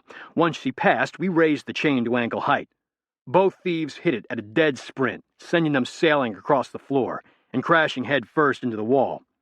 Bull was on them immediately, but it was unnecessary. Like their partner, they were out cold. Knuckles stood up, surveying the damage. "Man, what a clusterfuck. It's great being back with you, Pike." Jennifer was sucking in oxygen as if she'd run 5 miles, her hand on her knees, still pumped by the adrenaline. But the comment brought out a laugh. "Look at the bright side. At least we accomplished the mission." Bull stared at her for a second, apparently sizing her up for the first time. "Yeah, I guess you did." I winked at Jennifer. Another believer. She grinned. "Well," I said, "if you guys think I can get us out of here without a lightning strike, I say we take these assholes out and drop them off somewhere. When they wake up, they won't come back here and certainly won't be going to the police about a bunch of gringos." Bull said, "What about the damage in here? This wasn't too clandestine." "Let them think Batman showed up. Nothing's missing. We're not on camera and neither are they. Johnny's replaced that footage." It was a little bit of work, but 40 minutes later I opened my hotel room door, completely spent from the adrenaline of the last couple hours. When I turned on the light, I saw my room had been ransacked. Jesus, this place is full of thieves. Luckily, I had nothing of value that couldn't be replaced. Jennifer had our laptop, and the only thing I cared about was Kurt's camera. With a start, I realized it wasn't where I'd left it. The journal was there, but not the camera. I ripped through the small room to no avail, finding the film in my shirt pocket on the bed, but not the camera. It was gone. Shit. Kurt's going to have my head. Chapter 18. Kurt Hale quit listening to the Director of Central Intelligence, since the man was saying the same thing he'd already heard from a score of other officials, including his own team of analysts. Hell, even the DEA was reporting on it. A hit was coming, potentially a big one. The indicators spiked from all sources. Humant, SIGINT, everything. And despite all of the intelligence, there wasn't a single concrete thread of when or where. The only unique thing, which wasn't a comfort, was that at least 4 different terrorist groups were discussing it. Kurt watched the facial expressions on the Oversight Council members and saw that some weren't convinced. As the task force commander, he wasn't a voting member of the council, so he waited until he was asked to speak. Waited and watched the debate. When the DCI finished, Anthony Brookings, the Secretary of State, said, "We get this sort of intel all the time. It doesn't mean something catastrophic is going to happen in the next few weeks. It doesn't even mean it's going to happen at all. I don't think loosening the reins of Project Prometheus is the answer." The DCI threw his briefing folder on the table. "No, we don't see this all the damn time. We did see it once before, though, in August and September of 2001. It's coming, and we can sit here and watch it or try to prevent it." "Quit being so melodramatic," said Secretary Brookings. "We heard the same level of chatter at the turn of the century. There were going to be these massive terrorist attacks on the millennium, and we got nothing. Nada. Zip." He turned to President Warren. "Sir, letting Prometheus run riot is asking for trouble. What happened with the team in Indonesia is a prime example. I was against that, and I'm against this. I was hoping that incident would have knocked some sense into people." Kurt bristled at the comments about the task force. He was also against pushing the issue in Indonesia, preferring to let the hackers work it out, but he'd sent in the team when told to by this very council. "Quit blaming the guys on the ground, you chicken shit." The Secretary of Defense cut in. "Hang on, nobody's saying let 'em run riot, but something needs to be done. We're getting nowhere with traditional intel. If there's another 9/11 on the way, then the risks have increased." "Risks? Risks? What do you think's going to happen if word gets out that we're running some sort of secret assassination squad around the world? This whole administration's going down. Congress will dismantle our entire counter-terrorist apparatus. You think that's good for America? We won't get any intelligence next time." President Warren's voice was cold. "Tony, I never want to hear you categorize Project Prometheus like that again. I understand your misgivings and I welcome your insight, but I won't tolerate you belittling the men that we put into harm's way. Those same men saved your ass last year." Secretary Brookings flushed but pressed ahead. "Sir, remember it's an election year. Now is not the time to get more aggressive." President Warren said, "What the hell does that have to do with anything? I don't think the terrorists care about my campaign, and I'm certainly not going to let an attack occur because of politics." Brookings said, "That's not what I meant. It's not your choice. The opposition probably has 100 people trying to dig up dirt on you. Your greatest strength is on national security. They'll be digging hard to find something to turn that strength into a weakness. They don't need to worry about domestic issues because the economy's in the gutter. All you have going for you is national security, and they'll be looking to put a stake through your heart. You should be getting more cautious, not less, because they might stumble on the task force." President Warren turned to Kurt. "What do you think?" Kurt paused, then said, "I think it's a moot point right now. We don't have anything to go on, so there's not anywhere we can run riot anyway." He locked eyes with Secretary Brookings as he finished. President Warren said, "But you think it's coming?" "Yes, I do. In my mind, the question isn't whether it's coming, but how big it'll be.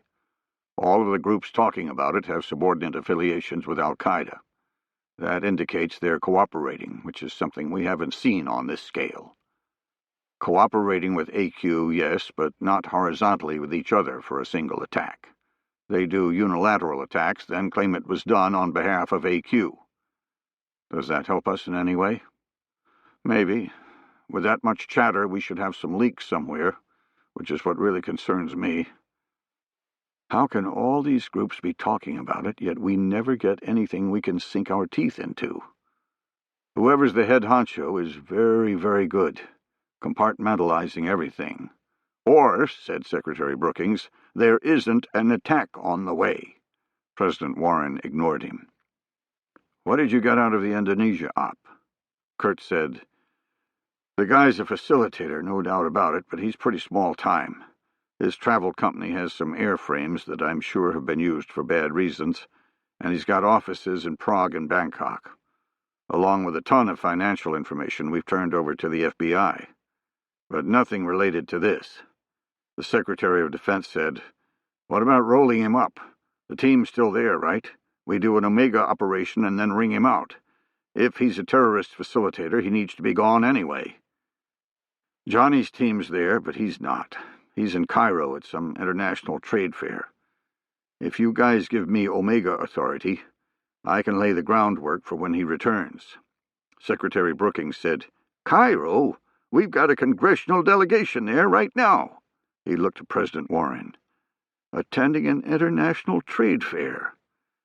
The DCI said, "Shit, maybe that's the target." Kurt said, "Wait. Noorden's not a big player. He's certainly not a hitter.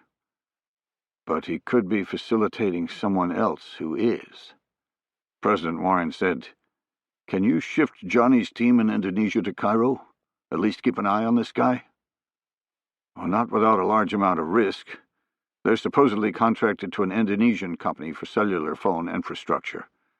If they get investigated in any way while in Egypt, starting with customs, they'll last about 20 minutes. President Warren said, "Maybe we can lean on the Egyptians if that happens. Get a little something for all of the money we give them." Kurt smiled. He knew that Egypt receiving more U.S. monetary aid for defense than any other country on Earth, including Israel, grated on President Warren, especially after the fall of Mubarak. "I have a better idea. Pike's company deals with archaeological work. I can get him to Egypt with little trouble. There's no better place to look at old shit." "Pike," said Secretary Brookings. "Isn't he the one who just caused the incident in Indonesia?" No, Kurt said. "He's the one who prevented an incident in Indonesia." 20 minutes later, the meeting wrapped up, with Kurt jotting down some final notes for the movement of Pike's team. President Warren stopped by him before leaving. "How did it work out with the Cambodian embassy? Did you get your father's things?" Kurt grimaced. "Yes, sir. But believe it or not, someone broke into Pike's hotel room in Indonesia and took the camera." "You're kidding." "Nope. I appreciate the pull you used, but I guess I should have just let nature take its course." "I'm sorry to hear that.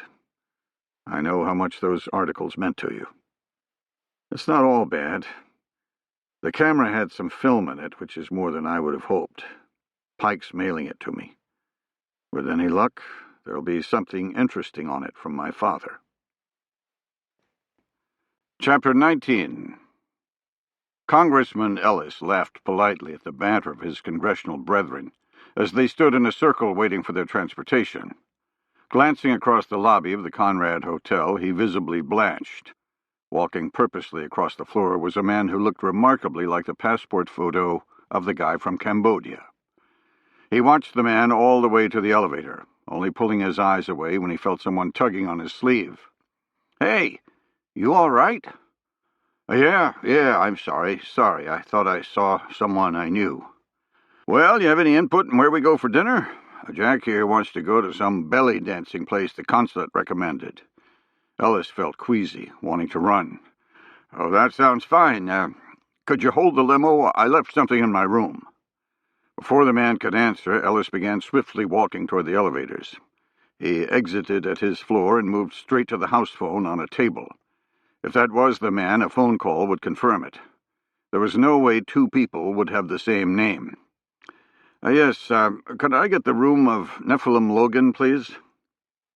After spelling it for the hotel operator, he waited, praying to hear that nobody by that name was registered. Instead, he heard the phone start ringing. He swiftly hung up before anyone could answer. He leaned against the table, feeling faint. The man was clearly here because of him. But how? Where had he gone wrong? There was no way the guy could know about the transfer of equipment, and Han had told him the camera had no film. But maybe it did. Maybe the man had it. Then why not just confront him? What's staying at the same hotel going to get him? Maybe the pictures didn't come out clear enough to finger me. Maybe it's just enough to raise suspicions, and he's waiting on me to hang myself. Ellis walked to his room, the sweat on his neck feeling clammy, in the over-air-conditioned hallway. Snatching up the pay-as-you-go cell phone, he anxiously waited for Han to answer. "Hello?" Han said. "I'm assuming this is my 24-hour call." "Han, no. The deal's off. I think someone's on to us." Ellis heard nothing but breathing for a moment.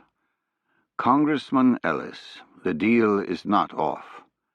You have been paid handsomely up front, and we have worked too hard to make this occur. Listen to me. The guy from Cambodia is here, in Cairo, in my fucking hotel.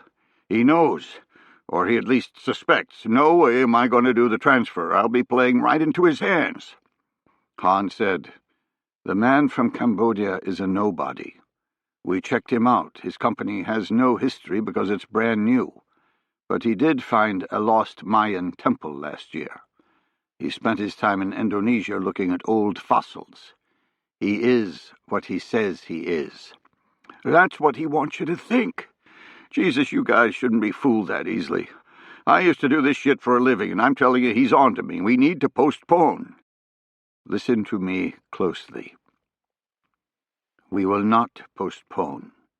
You will bring the equipment here the next 4 days, or we will out you ourselves.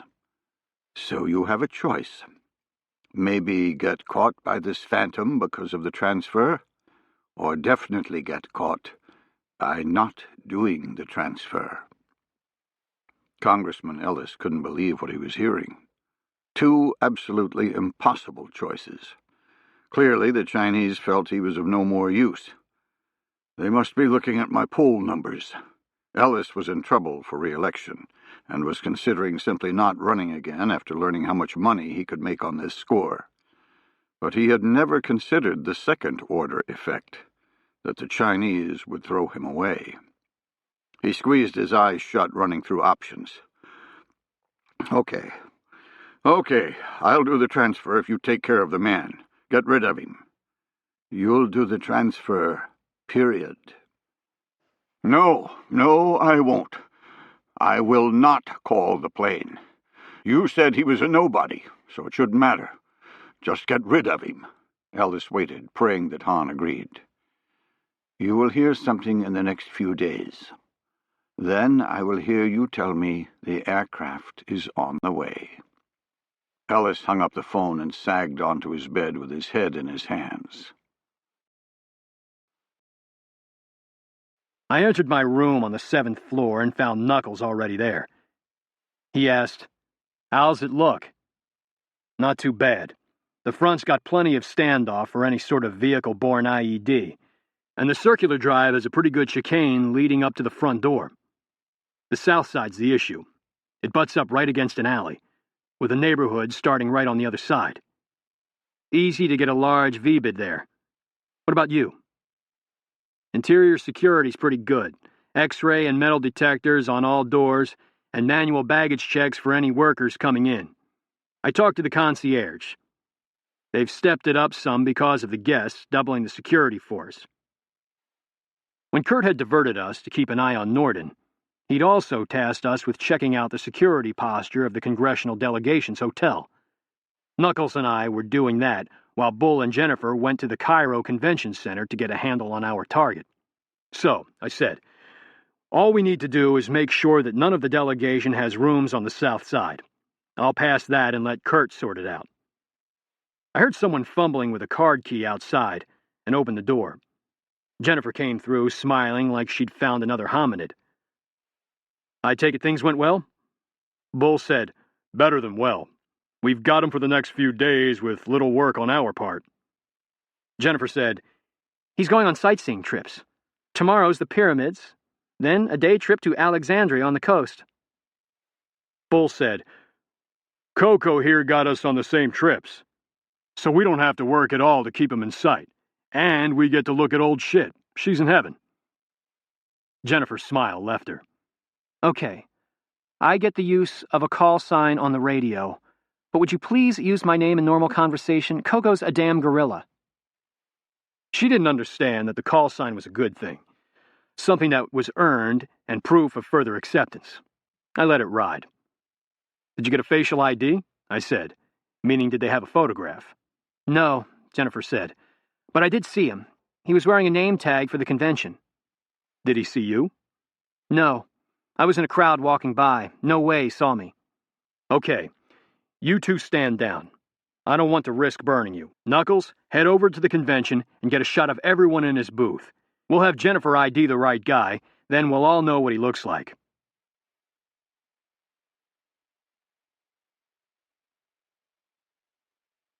Chapter 20. The bus ride up to Alexandria went the same as our entire day at the pyramids, uneventful. Norden had stumbled around gawking like every other tourist, taking pictures and paying outrageous prices for bottled water from the swarms of Egyptians just outside the gates. I was beginning to wonder if he wasn't in Cairo on legitimate business. Our first stop was the Library of Alexandria. Jennifer had given all of us a history lesson on how the Greeks had ruled Egypt and built this incredible library only to see it destroyed. She was itching to get a look at the remains. Instead, we pulled up to a huge modern-day library. We thought maybe they'd built a new library around the old one, but no, it was just a library, albeit one that commemorated the spirit of the original. The entire bus spent about 5 minutes inside, apparently wondering, like us, why the tour guide thought we might want to check out some modern-day books. Norden bought some more trinkets at the souvenir shop, and we left scratching our heads. Jennifer said, "The catacombs had better be real." Our next stop was a burial site called Kom El Shokafa. Apparently a great historical find and something that Jennifer was looking forward to. We'd already gotten the classes on it from her. I said, "We're probably going to a modern cemetery, don't get upset." The bus wove its way into a densely packed neighborhood, with the buildings an arm's length apart. We eventually stopped outside a simple metal gate. We let Norden exit first, then followed. Getting inside, there was nothing to see, just a ticket booth. There were some artifacts around the grounds with a couple of Asian tourists taking happy snaps of each other around them. The tour guide led us to a circular stairwell, and before I knew it, we were about 60 feet below ground level, inside what was definitely an ancient catacomb. Small hallways branched out in all directions, with the walls hollowed out at regular intervals as final resting spots. Going to be hard to keep up with Norden in this beehive. We listened to the tour guide give his class, which wasn't as good as Jennifer's, and waited for him to let us wander around on our own. As the crowd split up, I took the first shift, bringing Bull with me, and staying about 30 feet back from Norden. He broke from the pack and began to explore by himself, forcing us to lose sight of him as he wound through the small hallways. We turned one corner and almost ran into him, and another man, an Arab. The section we were in was covered in water, with planks allowing tourists to crouch over and walk without getting wet. We did a dance around them, hopping from plank to plank, and kept going. Norden paid us no mind, but his friend did. Once we turned another corner, I said, "You recognize that guy? Is he on our trip?" Bull was thinking the same thing I was. "No, I'm sure he's not with us." I immediately tried to contact Knuckles and Jennifer to get them in position, but the small covert radios we had wouldn't function in the catacombs. Should have seen that coming. Shit. We need to get eyes on them. I didn't want to risk burning ourselves, and a sure way to do that was to have the same people walk by the target over and over again. If something nefarious was going on, they'd be looking for it. I know damn well Norden's friend would. He just gave off that vibe. I started walking again, saying, maybe this thing dead ends. That would give us a reason to go back. It didn't dead end, but it did get messy enough for anyone to plausibly turn back, with the decrepit boards dipping into the water. Okay, when we go by, I'm going to completely ignore them because I got eyeballed. See what you can see. We retraced our steps and found them both in the same location, apparently fascinated by one of the tombs that looked exactly like every other one of the hundreds down here. Something was going on. We slipped by them with Bull saying, "Sorry, don't go that way, it's blocked." Reaching the main hall, I asked what he saw. When he turned the corner, the Arab handed something to Norden. He did it quickly, like he was trying to hide it, and Norden jammed it in his pocket immediately. They also weren't saying anything. Nothing about the tombs or other tourist stuff. It's like they shut up when they saw us. We found Knuckles and Jennifer and laid out what we'd seen. Knuckles said, "So you want us to take the new guy? See where he goes?" "Yeah. Shit, that's not going to work. If they're up to no good, he's going to stay down here until the bus leaves.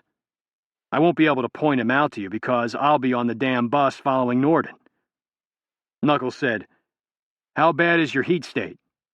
"Radioactive. Bull and I are close enough to bump asses with them." "Well, we could blow off Norden. You could finger the Arab and we'd just meet back at the hotel." I thought about it but didn't want to lose our original target. If something had been passed, it might play out today, in the next couple of hours. "No, we'll take a risk but split the difference. Bull, you get on the bus. Jennifer, you come with me. That way I can finger him and you're a fresh face."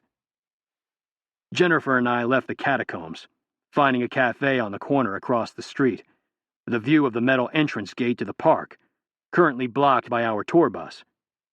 We watched the group exit the park, with the tour guide rounding everyone up. We saw Bull talking to him, giving some excuse for us. When the bus drove off, we had an unobstructed view of the gate. I saw the Arab man just inside, sitting on a bench and watching the bus depart. I pointed him out to Jennifer. She said, "You want me to close the gap on him?" I watched the Asian tourists we'd seen taking photos drive off in the opposite direction. "Nah, let's just wait here and see what he does." Looking around at the grimy neighborhood, Jennifer said, "I'm not sure we got the best of this deal. I'd rather be on the bus." I laughed. watching the tour bus reach the first intersection, having to maneuver around a parked car in the cramped confines of the street. It stopped for a second, then began to back up, the car blocking its ability to turn the corner. Something about the scene spiked in my head. Egyptian drivers were horrible. Nobody would park there and risk a hit and run, unless they wanted to target the intersection. I started to rise when the bus exploded in a fierce ball of fire.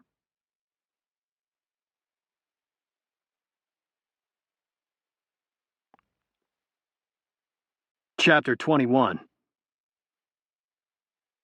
Reacting by instinct, I dove on top of Jennifer, the pressure wave of the blast knocking over the umbrella on our table. A split second later, I was running flat out to the bus, Jennifer right behind me. Reaching the carnage, I screamed at Jennifer to get back, afraid there was a second bomb waiting on people who responded. She ignored me.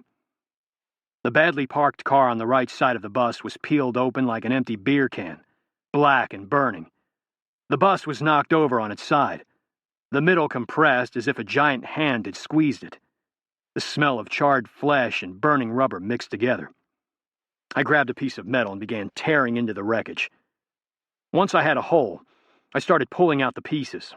Arms, legs, torsos, anything to clear the way for me to find my friends.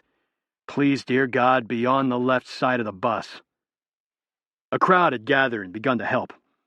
The keening wail of someone injured sliced through the air.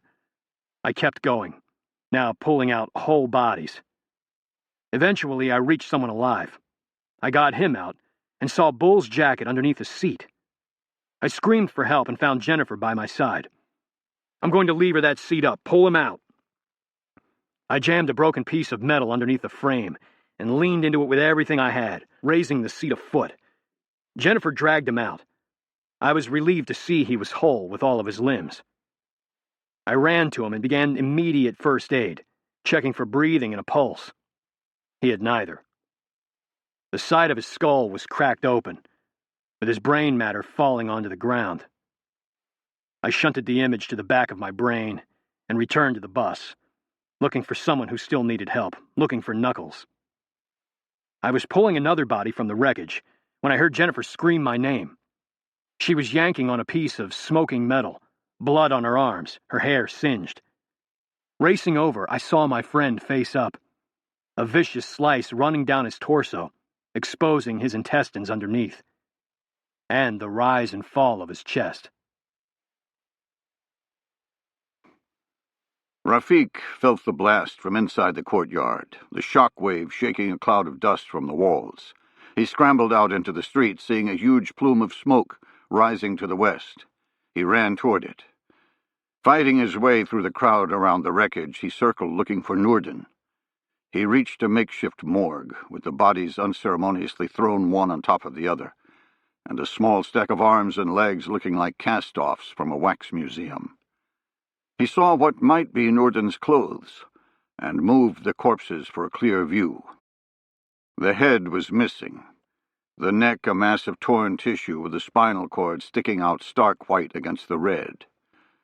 But it was him, Rafik was sure. He couldn't believe the irony. Noorden was the contact with the pilots for the aircraft, and now he'd been killed by some other group. The whole plan destroyed by an infantile attack that garnered nothing. He let out a scream of frustration, beating his hands into the ground. The people around him looking on in sympathy, misunderstanding his rage for grief. After a moment, he regained his composure, thinking through his options. All is not lost. Noorden was dead, but he wasn't the pilot, just the contact. The pilots were in Cairo at the trade fair, drinking booze and whoring around. They weren't believers and had no knowledge of Rafik, but they knew they were doing something unsavory. Rafik couldn't be sure they didn't think they were just smuggling drugs, or how they'd react if he confronted them. But he was the ultimate money man, so that would count, especially since their employer was now dead. In the end, he needed only one pilot. If they weren't swayed by money, there were other ways. He'd had that lesson branded on him as a child prisoner in Algeria.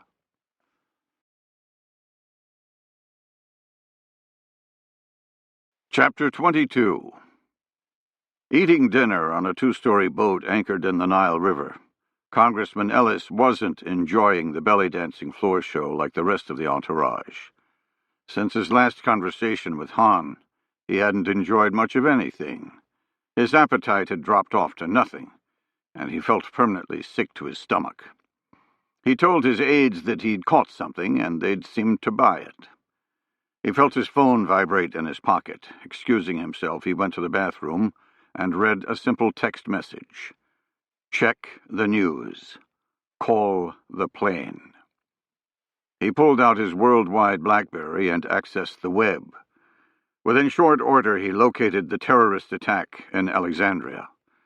The initial death toll read 18, with no mention of nationalities. Jesus. They blew up a bus. The magnitude did nothing to dim his relief. Thinking a minute, he dialed his pay-as-you-go phone, waiting on the long-distance connection. His contact answered, sounding like he was speaking in a tunnel. Hello, can I help you?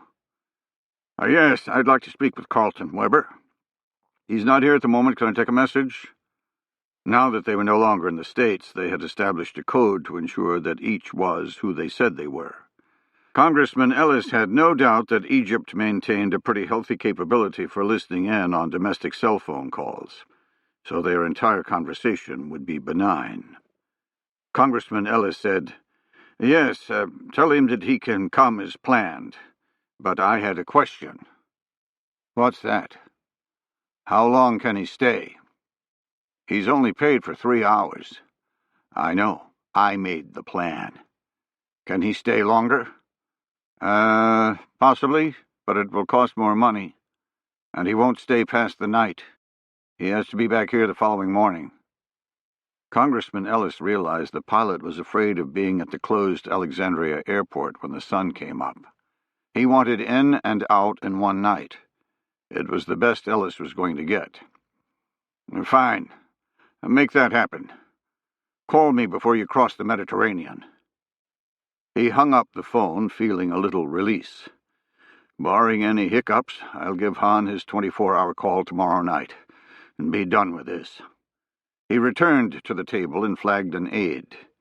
Telling him about the terrorist attack, he sent the man to the U.S. Embassy for a list of any Americans involved, under the pretense of finding out if one was a constituent.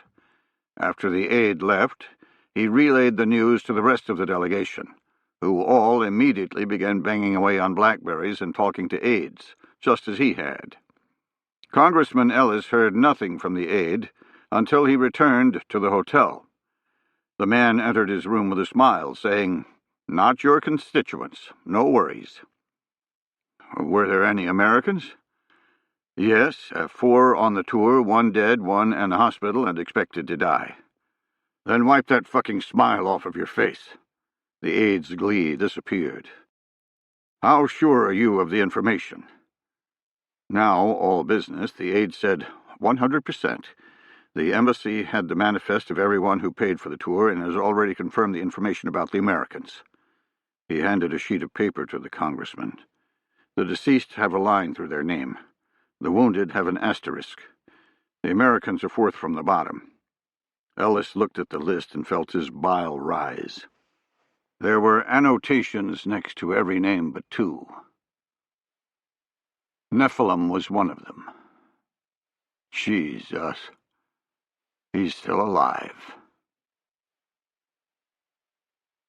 This early in the morning, the Kentucky Fried Chicken was closed, forcing Rafik to hide in an alley with a view of the coffee shop.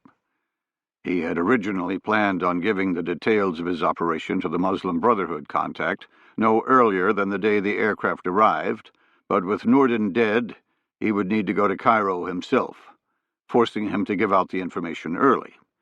There was a risk the man would leak the information, but Rafik couldn't see a way around it. At precisely 9, he watched the contact go through his ritual of signals, this time correctly. He approached and took a seat. The first words out of the contact's mouth brought him up short. The plane's on the way. It will be here tomorrow night." "What? Are you sure?" Yes, they called and asked for more than 3 hours. They'll be on the ground for the night, but will leave before dawn." "Well, that's something anyway. I should be able to make it back from Cairo in time." "Did you get the uniforms?" "Yes, 5, like you asked. At the side gate is my post. That's where you'll enter. Nobody else will be there." "I'll also need a vehicle to get to the plane." The contact looked alarmed. "You never said that. Nobody's allowed to approach the plane. It's going to land and stay out on the runway. It's not coming into the terminal." "I never said it because I didn't want to give you any aspect of my plan. You've already shown me your accident-prone skills. Can you do it?" The man nervously glanced left and right, refusing to meet Rafiq's eyes.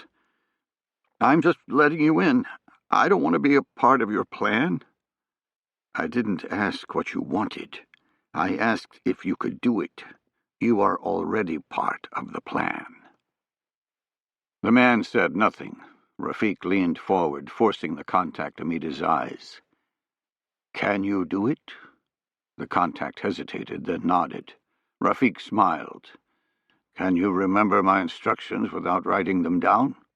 The contact nodded again.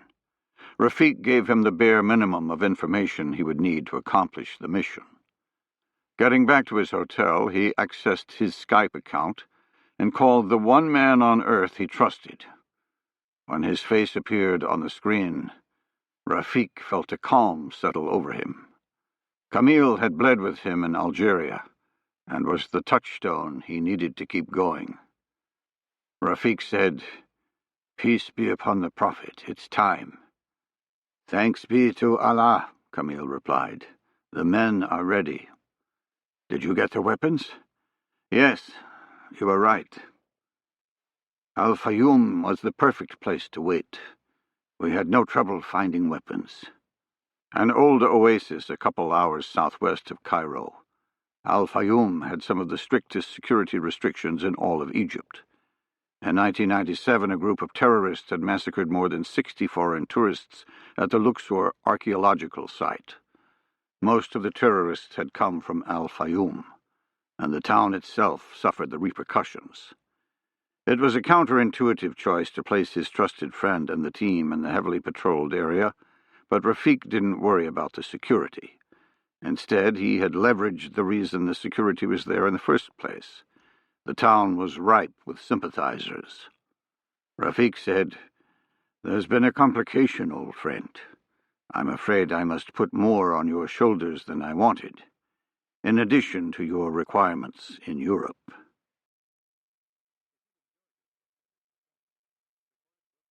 Chapter 23.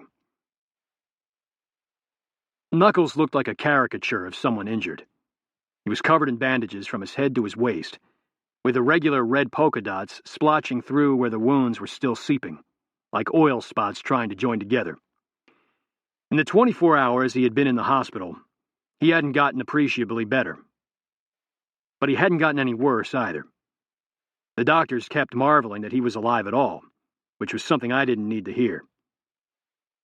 The hospital in Alexandria turned out to be pretty damn good, as far as foreign hospitals go. It was very clean and modern, and handled the trauma of the terrorist attack efficiently.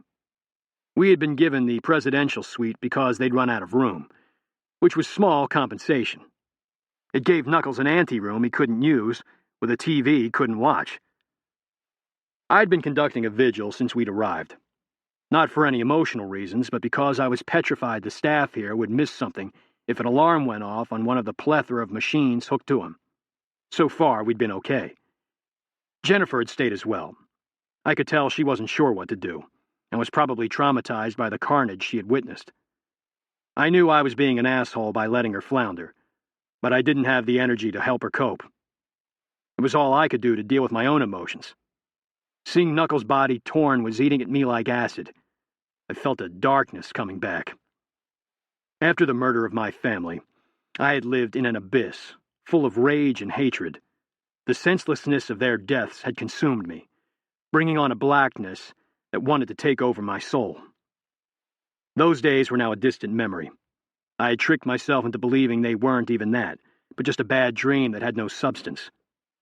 The terrorist strike that had ripped my friends apart had also awakened something, a small sliver on the edge of my consciousness asking to grow, reminding me that my past was all too real.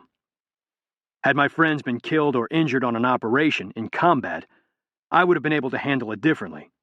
I had had many friends die that way, and it was something I inherently understood as the price of my job. This was different. This was just as senseless as my family's death. A random killing of people I cared deeply about, and I could feel the beast wanting back out. I wasn't sure I wanted to hold it back. "Pike," Jennifer said, "you should eat. You haven't taken a break since we got here. Let's go take a walk." I thought about it and decided she was right.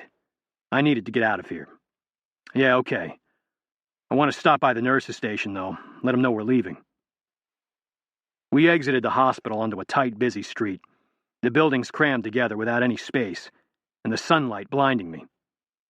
Looking around, all I saw was a small industrial area with metal workers shaping fenders on cars, and lathes shooting out sparks into the alleys. Jennifer asked a cab driver for directions, and we headed out.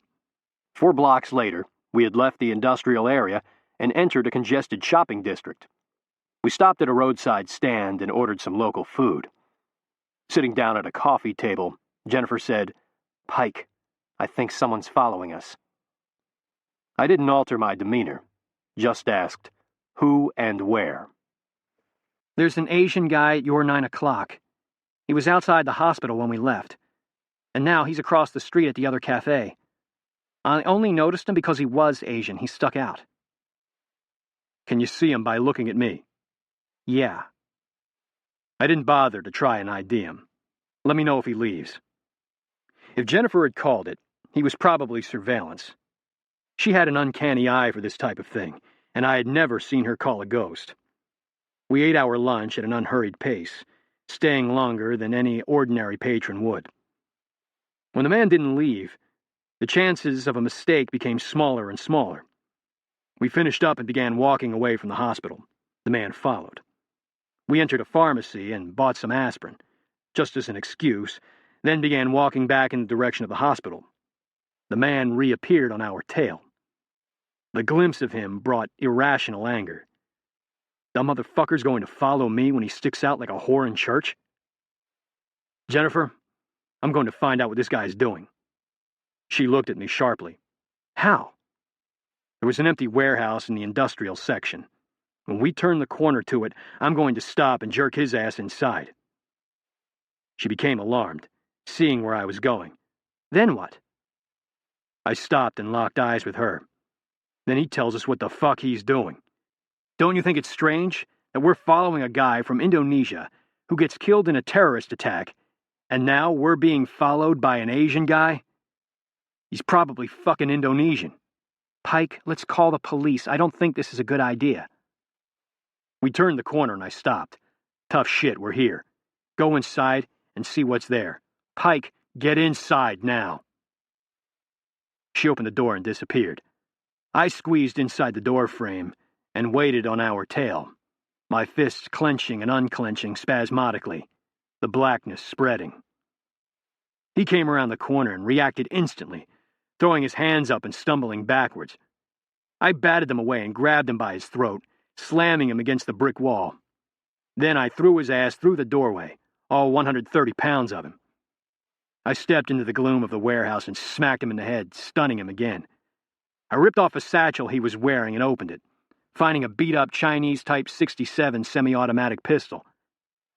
The barrel had a built-in suppressor, and the caliber was unique to the weapon. It wasn't something you could buy on eBay. Well, not a coincidence he's behind this.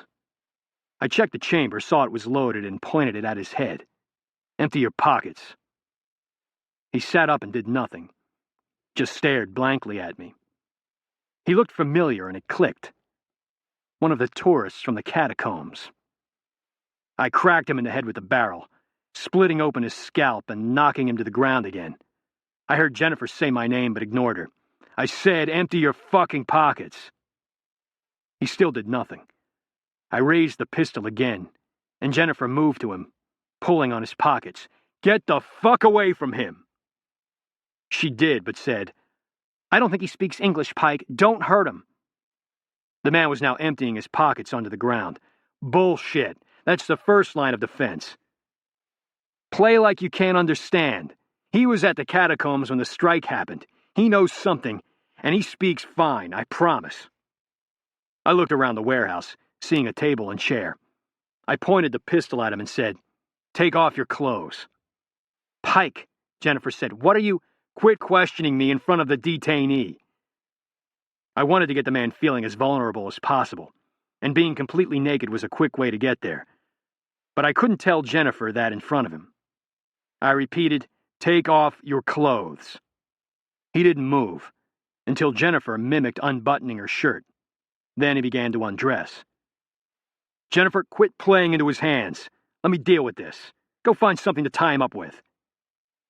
She paused for a second, then began exploring the warehouse. I picked up his belongings and found a passport. To my surprise, he wasn't Indonesian, but Chinese. And he had an exit stamp from Indonesia the day after I had left. I flipped a page and saw that he'd entered Indonesia a day after me as well. I motioned him over to the chair, making him sit down. His face was completely blank, without a trace of emotion. The fact that he was completely naked didn't seem to faze him. Jennifer returned with an old lamp that had about a 4-foot electrical cord. I ripped it out. Tie his hands behind his back and behind the chair. Make sure it's good. When she was done, I moved the table until it was about 5 feet away and put the pistol on it. Then I picked up a length of hose lying on the ground. It was heavy rubber and would hurt a great deal. I rubbed his chest with it. You're lucky in one respect. I'm not going to beat the shit out of your face. I don't want to give you the excuse that you can't talk, and I know you can speak English. So save yourself the pain. I'm going to find out what you know about the death of my friend. That's just a fact. He looked at me with that blank stare, making my rage grow. I slammed the hose against his stomach, causing him to scream.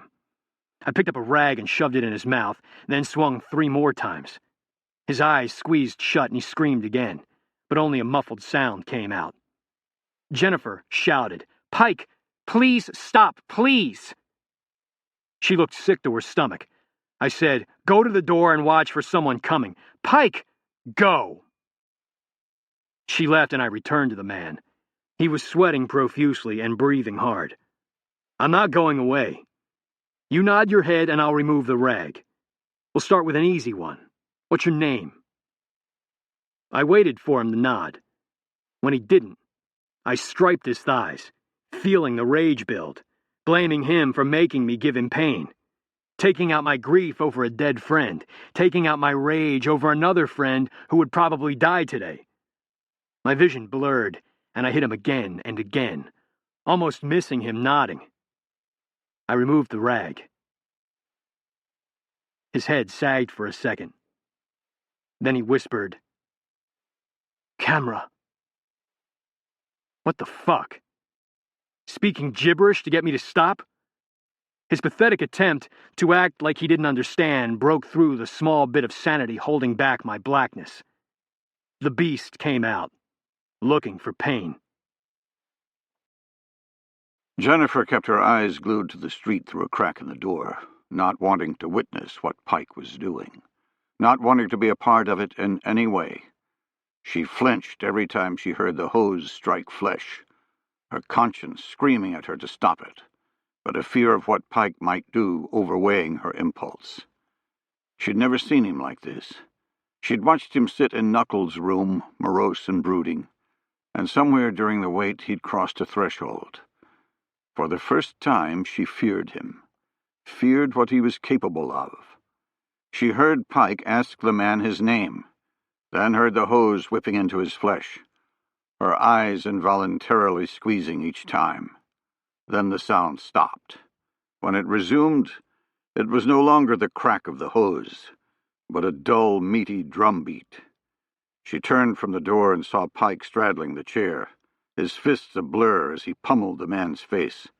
Without conscious thought, she ran to him, grabbing his arms and pushing him away. Stop it, you're killing him." She registered that the man had fallen and was writhing on the ground, snaking his hands underneath his legs, then saw him spring to his feet and run to the pistol. Before she could warn Pike, he ripped out of her grip and flung her bodily into a wall, then raced to beat the man to the weapon. Pike reached the table a split second after the Chinese, clamping his hands on the man's wrists and forcing him to the ground. They writhed on the ground for control of the pistol. She heard the pop of a suppressed round and waited to see who was hit. Pike rose and stood over the body. Breathing hard, he turned and looked at her, his face twisted in rage. She got her legs underneath her and did the only thing she could. She fled. Chapter 24.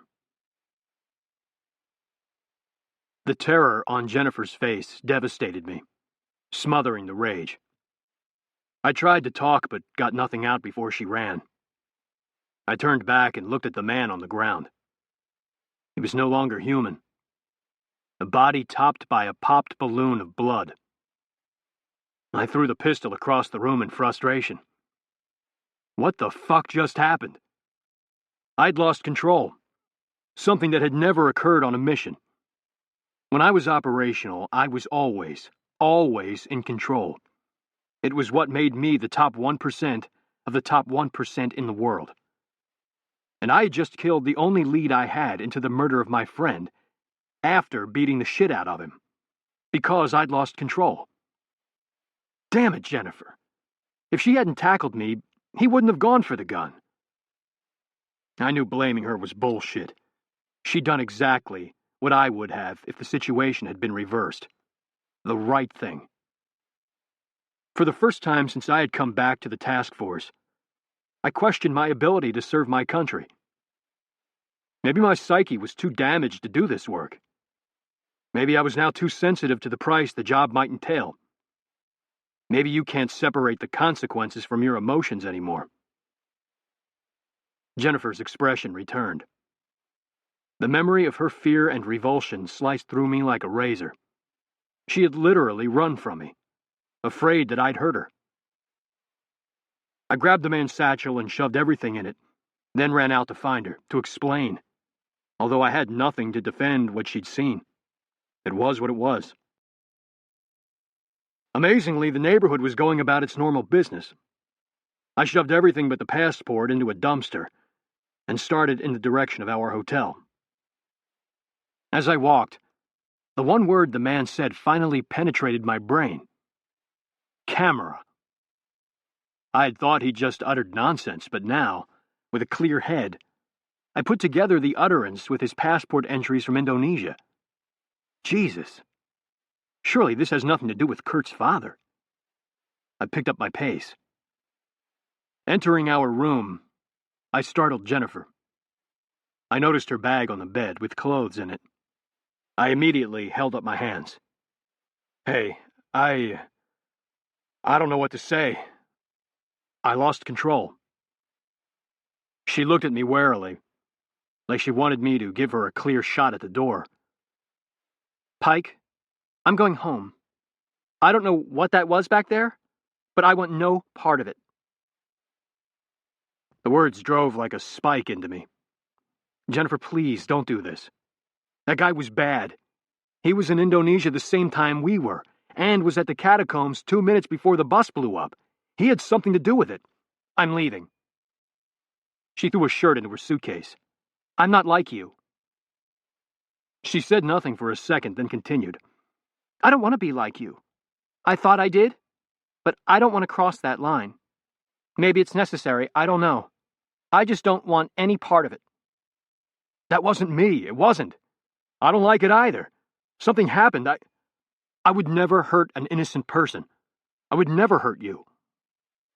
You can't say that. You might believe it, but you can't say it. I saw you. You would have killed anyone, innocent or not.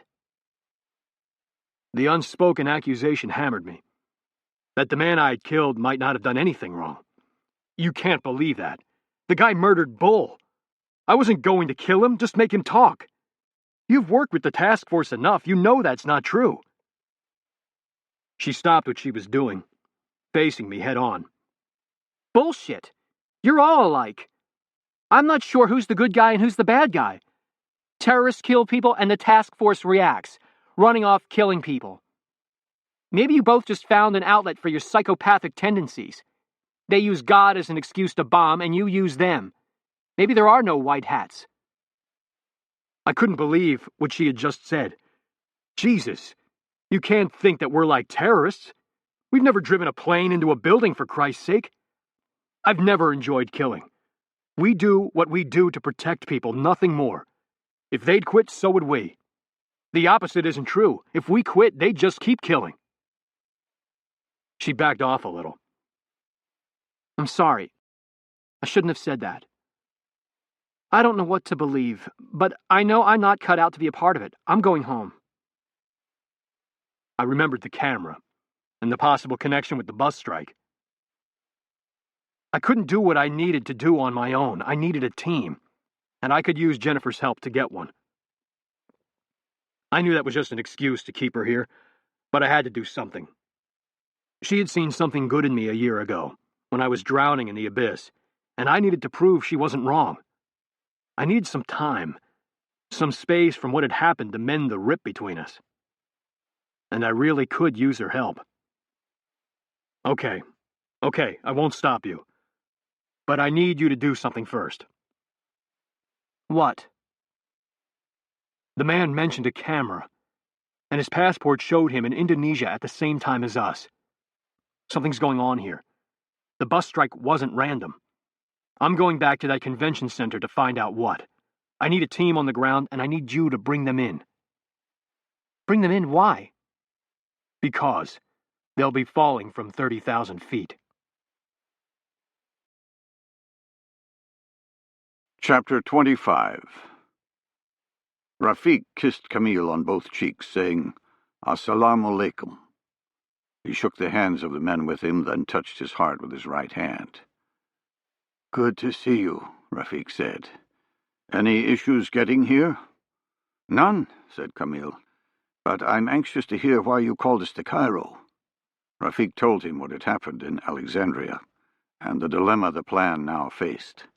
Camille said, So we need to convince these heathen pilots to continue with the plan, despite the fact that their boss is dead. Yes, they don't know why they're here and will probably resist, which is why I brought you. We need to make an early lesson. Camille pulled out a 7-inch fillet knife. I can do that. What's your plan? Rafiq pointed into the hotel.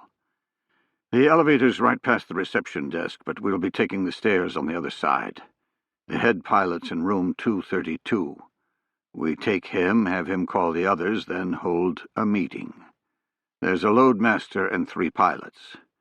We only need 1. 15 minutes later, Rafiq addressed the Indonesians holding a thick plastic trash bag. The other 3 Arabs flanking the group left and right. Nurdin was paying you to fly a certain cargo from Alexandria to Prague, then onward to another country.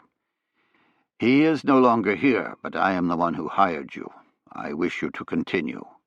The lead pilot answered, We worked for Nurdin, it's true, but we're not anymore. We have another job. We're leaving tomorrow. Sorry. The loadmaster seemed to shrink into one of the other pilots like a small child. The pilot put his arm around him, rubbing his back.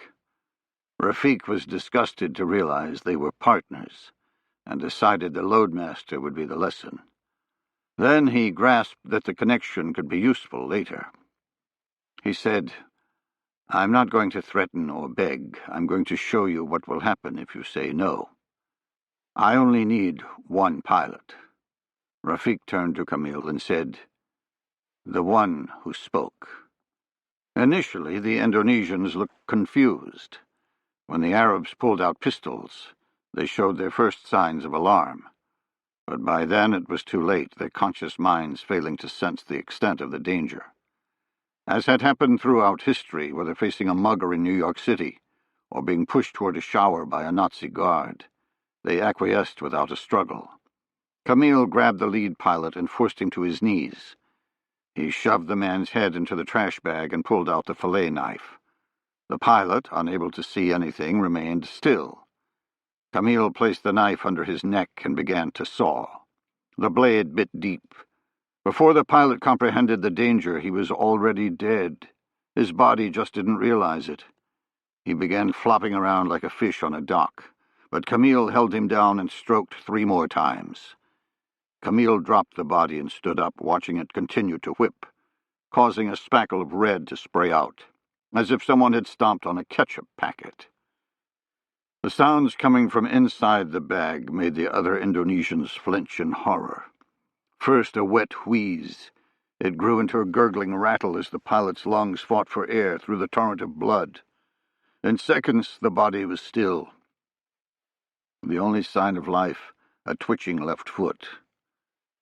"Now," Rafik said, "do I need to repeat this?" The loadmaster turned his head away and buried it in the pilot's chest. The pilot said, "No, I'll fly you. Please don't hurt anyone else." "Okay, then everyone calm down. Harm will only come to you if you fail to accomplish this mission. What did Noorden tell you about the plan?" "Nothing. Only that we were flying a plane." "That's true. From Alexandria to your usual spot in Prague, as just another flight from Noorden's company." The pilot said, "That won't work. All planes have tail numbers that show where they're from and who owns them. We can't fly another plane as if it's ours." "You're going to repaint the number to one that Noorden owns, then just fly it home." "What type of plane?" "A DHC-6 Twin Otter, registered in America." "We don't have any Twin Otters. All our aircraft are built by Indonesian Aerospace. This won't work." Rafik grew abrupt. "Nobody's going to match the tail number with the model. It's just one flight. Once it's on the ground, you can have the Twin Otter. I only want what's inside. You can either do it and risk jail or remain here. I have more trash bags." When the pilot said nothing, Rafik continued. "Transfer the boxes inside the Otter to a real Noorden plane, then wait for us." He saw the pilot's face reflect a glimmer of hope. "You won't be with us?" "No. 2 Noorden employees flying a Noorden plane won't cause a commotion. But us on board will raise questions with customs that might create trouble." "You mean 3? 3 Noorden employees will be flying?" "I mean 3 unless you keep questioning me. We'll fly out of Cairo and meet you in Prague. Do you understand what you need to do?" "Yes." Rafik took the knife from Camille and held it up, the blood and bits of flesh still clinging to it. "You had better be at the airport in Prague when we arrive. You make me hunt you down, and I'll cut off your head only after I've worked my way up from the bottom." Chapter 26. I computed the time change between Cairo and D.C. and decided I'd waited long enough. Kurt would be in the office by now, and I wasn't getting anything at the convention center. I'd cased Noorden's booth for close to 3 hours and gleaned nothing. Maybe nothing was going on. Maybe Noorden was doing whatever he was doing all by himself.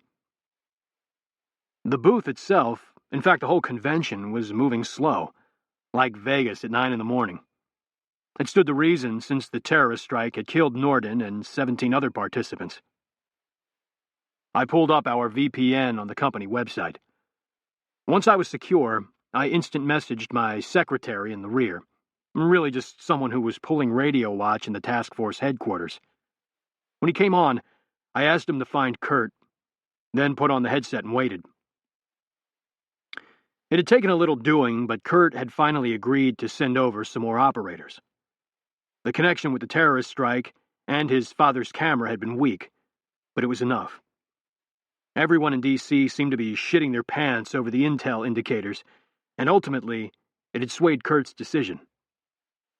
He wouldn't give me a complete team, but he did agree to send over the rest of Knuckles' men. That was fine by me, since they used to be my team. While none of the men were documented in my company, the primary problem was that we needed equipment, and bringing it in through customs wasn't the best idea. Eventually, we'd have the ability to do that with company infrastructure, but our problem was now. I'd pulled the trigger on an in extremis option that the task force had never used: a high-altitude, low-opening parachute jump. The team, with one man attached to a tandem bundle that held the equipment, would exit an airplane flying at commercial altitude on an existing air route. The plane, ostensibly flying a humanitarian mission to Sudan, would appear to be just transiting Egyptian airspace. Kurt had balked at first, because it was fraught with risk, but I finally shamed him by asking why the hell we did all the practice jumps if we never intended to use the method. It was designed for just this type of contingency. He'd agreed, provided I gave him an update prior to the team launching from Europe on the final leg of the flight, which was why I was calling now. I heard a scratching through my headset, then Kurt's voice, sounding like he was speaking through a tube because of the VoIP and encryption. "Pike? You there?" "Yes, sir, I got you." I gave him an update on Knuckles' status and learned that a task force casualty affairs team was on the way. From this point on, it would be out of my hands. More employees of my company, including now a doctor, would arrive tomorrow to deal with both the recovery of Bull's remains and the treatment of Knuckles. Task force capability never ceased to amaze me. Neither did the organization's desire to do whatever it took to take care of its own. Kurt shifted to the mission. "So what's up? You still want to execute?" "Yeah, I do. I don't have a lot to go on, but finding a thread first may be too late to get a team here. I need to be able to react as soon as I find it. Do you have anything at all?" "Norden's folks are going to the Khan al-Khalili market tomorrow.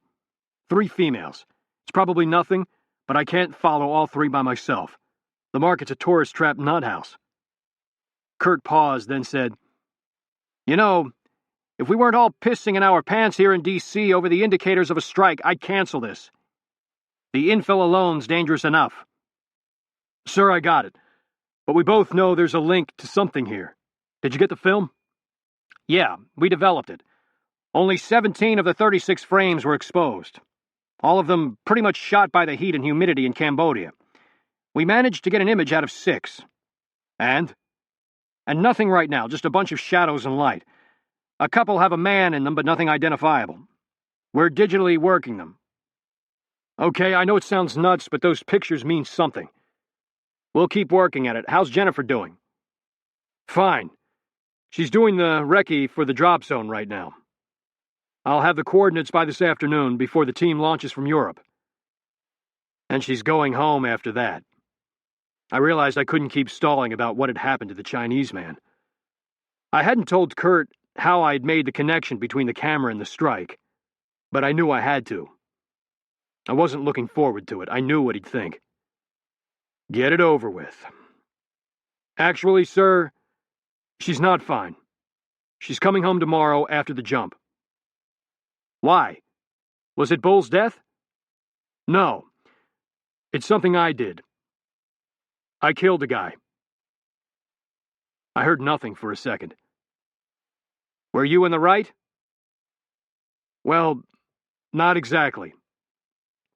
I told him what had happened, leaving nothing out, knowing I was probably canceling the jump, if not my future in the task force. Shit, maybe putting my ass in jail. That's just the way it would have to be. I didn't know how the task force would manage that, but I knew I'd go. I finished and waited on Kurt to say something. "Pike, why?" "Sir, I don't know. I went black like I used to do after my family died. I guess seeing Knuckles tore me up. I didn't mean to kill him. It was either him or me. When he didn't respond, I hurried to get out. It was self-defense." I heard nothing but breathing. Kurt going through the implications in his mind. When he came back on, he was calm, but his voice was steel. "Pike, you need to come home. Get the team on the ground, then come back." He was remembering my slide into the abyss and thinking I was just getting started on another run. "Sir, it won't happen again. I mean that. I realize what I did. I know it's bad." He lost his temper. I could hear it even through the Mickey Mouse sound of the VoIP. "Bad? You make it sound like you pissed on the rug. You fucking beat a detainee, then killed him. Jesus Christ, if we were sanctioned by the government, you'd be arrested. I would arrest you. Sir, I told you it was self-defense, and he had something to do with bulls." "Shut the fuck up and let me finish. We can't afford cowboys, you know that. We're doing enough illegal shit as it is. We do not lose control. And we sure as shit don't beat the hell out of people because of our own personal problems." The silence extended out. I said nothing, knowing he was right. I'd broken the sacrosanct rule. Because the task force sent men out with the authority to make decisions with national implications, they had to be implicitly trusted to do the right thing. To do what was morally and ethically just, always. Even when no one was looking. Especially when no one was looking. We operated outside the law, and we were our own police. Kurt took that very, very seriously. Trust was the cornerstone of our existence, and I might have lost his. Kurt finally said, "Okay, get the team on the ground. I'd pull you right now, but we're in a full-court press. Something bad's coming, and I need everyone on it. We'll talk about your future after this is over. You're lucky that fucker killed a busload of people." I sagged with relief. "You got it, sir. I'll do what I can." "That's not what I want to hear. Do it right. No more bullshit." Chapter 27.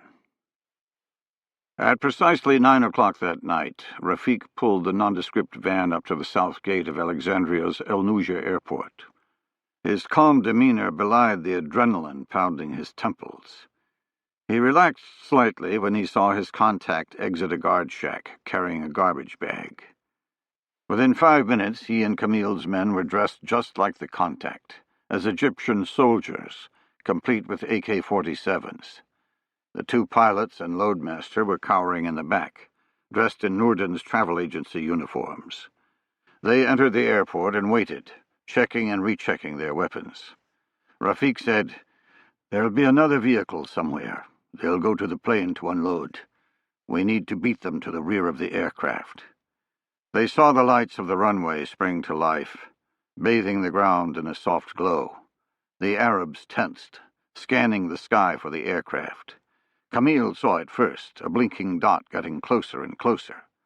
When it began its final approach, Rafik told the contact to drive. They paralleled the runway, watching the plane touch down, the twin propellers reversing with a roar. Behind the driver, Camille said, "There's the other vehicle." Rafik saw a pickup leaving the terminal, heading toward the runway. "When we get to the plane, act like confused soldiers," he said. "It will buy us time and lull them. Camille and I will go inside. The rest of you deal with the truck." The driver turned onto the runway and reached the back of the plane as the rear door was lowering. The Arabs exited, Rafik in the lead. A Caucasian man poked his head out, warily looking at the van. Rafik said, "What is this? You have emergency?" The man said, "No, we're meeting that vehicle." He pointed to the approaching pickup. Rafik walked up the short stairway, forcing the man to back up. Camille followed while the others stayed on the tarmac. "Meeting someone? This airport is closed. Where's the pilot?" "Hey, talk to Mansour. Captain Mansour? He's your boss, right?" The man had backed up to the cockpit, where the pilots were running through checklists, not realizing something was wrong.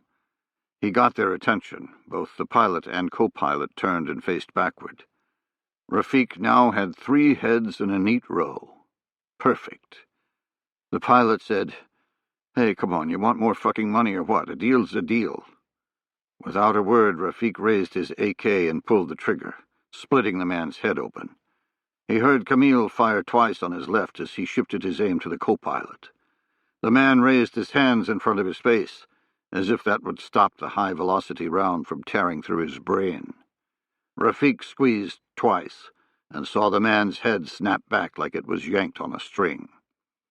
All three men were dead, the pilots lolling in their seats as if they had fallen asleep, and the loadmaster crumpled on the deck. Rafik lowered his weapon and smiled at Camille. Before he could say anything, they heard gunfire erupt at the rear of the plane, the rattling sound of AK-47s on full automatic, competing with the lower popping from pistols. Rafik and Camille threw themselves onto the deck of the aircraft and began snaking their way to the rear. In the distance, Rafik heard the Egyptian soldiers on guard began firing in every direction, with rounds puncturing the thin skin on the aircraft. "They'll ruin the plane. Quit shooting!" he screamed. "Stop firing!" He knew as long as his men kept pulling the trigger, the Egyptians would respond. Someone from outside shouted, "The truck will get away!" Camille said, "If that truck reaches the terminal, they might be able to convince the guards to attack. It's their money the Egyptians took. We'll be fighting our way through an army." Rafik began running toward the plane's door, hoping a lucky round didn't take him out. Camille followed. Collapsing behind the van, he berated the first man he saw. "How could you mess this up? All you had to do was kill the men in the truck." "They suspected something. They fired first." Rafik looked around the corner of the van and saw the pickup 50 meters away, the nose facing the front of the plane. He could see the legs of two men underneath the chassis, near the rear wheel. As he considered his options, one popped up and began shooting. Rafik's men returned fire, followed by the distant flashes of the soldiers on the perimeter.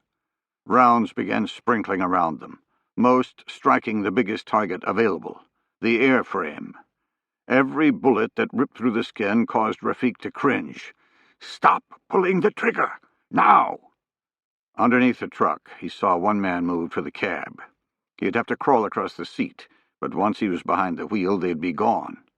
Rafik rolled underneath the belly of the plane, stood up, and raced toward the cockpit, the airframe shielding him from the truck's view. Circling the nose, he saw the man had reached the steering wheel. The truck sprang to life, the headlights blinding him for a second. He heard the tires squeal, and he ran out, blocking the path of the pickup with his body. He raised the weapon as the vehicle bore down, stitching the front of the windshield with multiple rounds. The truck picked up speed right at him.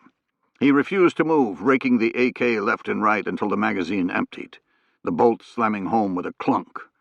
He threw the weapon at the windshield, the vehicle so close it clanged off the driver's side mirror. The vehicle veered to the left, missing him by 2 feet. After 30 meters, it veered back to the right, now going 50 miles an hour. It slashed across the tarmac and slammed into a ditch, the nose crumpling inward with a shriek of twisted metal. Rafik took a deep breath. The night became still. The only sound, the hissing of the radiator of the truck. He walked back to the rear of the aircraft. The men were looking at him in awe. "Get the Indonesians in their paint. Clean up that truck." He walked to the driver's side door of the van. The contact was cowering in the well by the pedals. He pulled him up by the hair. "Go talk to the security perimeter. Tell them a story. Whatever, I don't care. As long as you tell them that the transfer was successful and we appreciate their help. Hand me my bag." The man did as he asked. Rafik pulled out a thick wad of American dollars.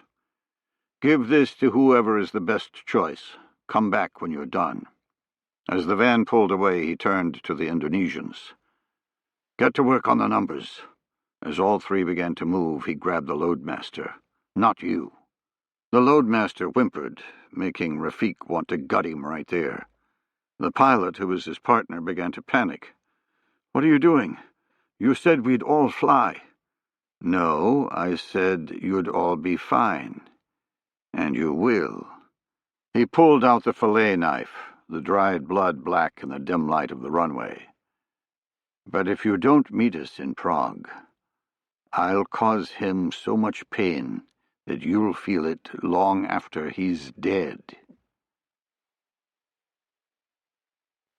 Han had just settled into his suite, toying with the idea of getting a late-night massage at the spa, when the contact phone began to ring. Hello?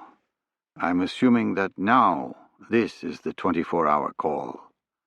Han pulled the phone away from his ear, the shouting coming from it incoherent. Congressman Ellis sounded like he was hyperventilating, babbling about the American they'd tried to kill and the equipment transfer. Han could barely make out what he was saying. He cut Ellis off. Stop. Start over. What has happened to the shipment? It's gone. Someone stole it. I'm not lying. It had to be that Nephilim guy. I told you to do something about him. What do you mean, gone? The plane came in tonight. I was going to transfer the equipment to you tomorrow, but someone came in and took it. My Egyptian contacts are all saying the transfer occurred and the plane flew away, but I can't get any of my men on the phone. Neither the men who were bringing the equipment to Cairo or the flight crew. They've disappeared. And so has the cargo. Han considered for a second.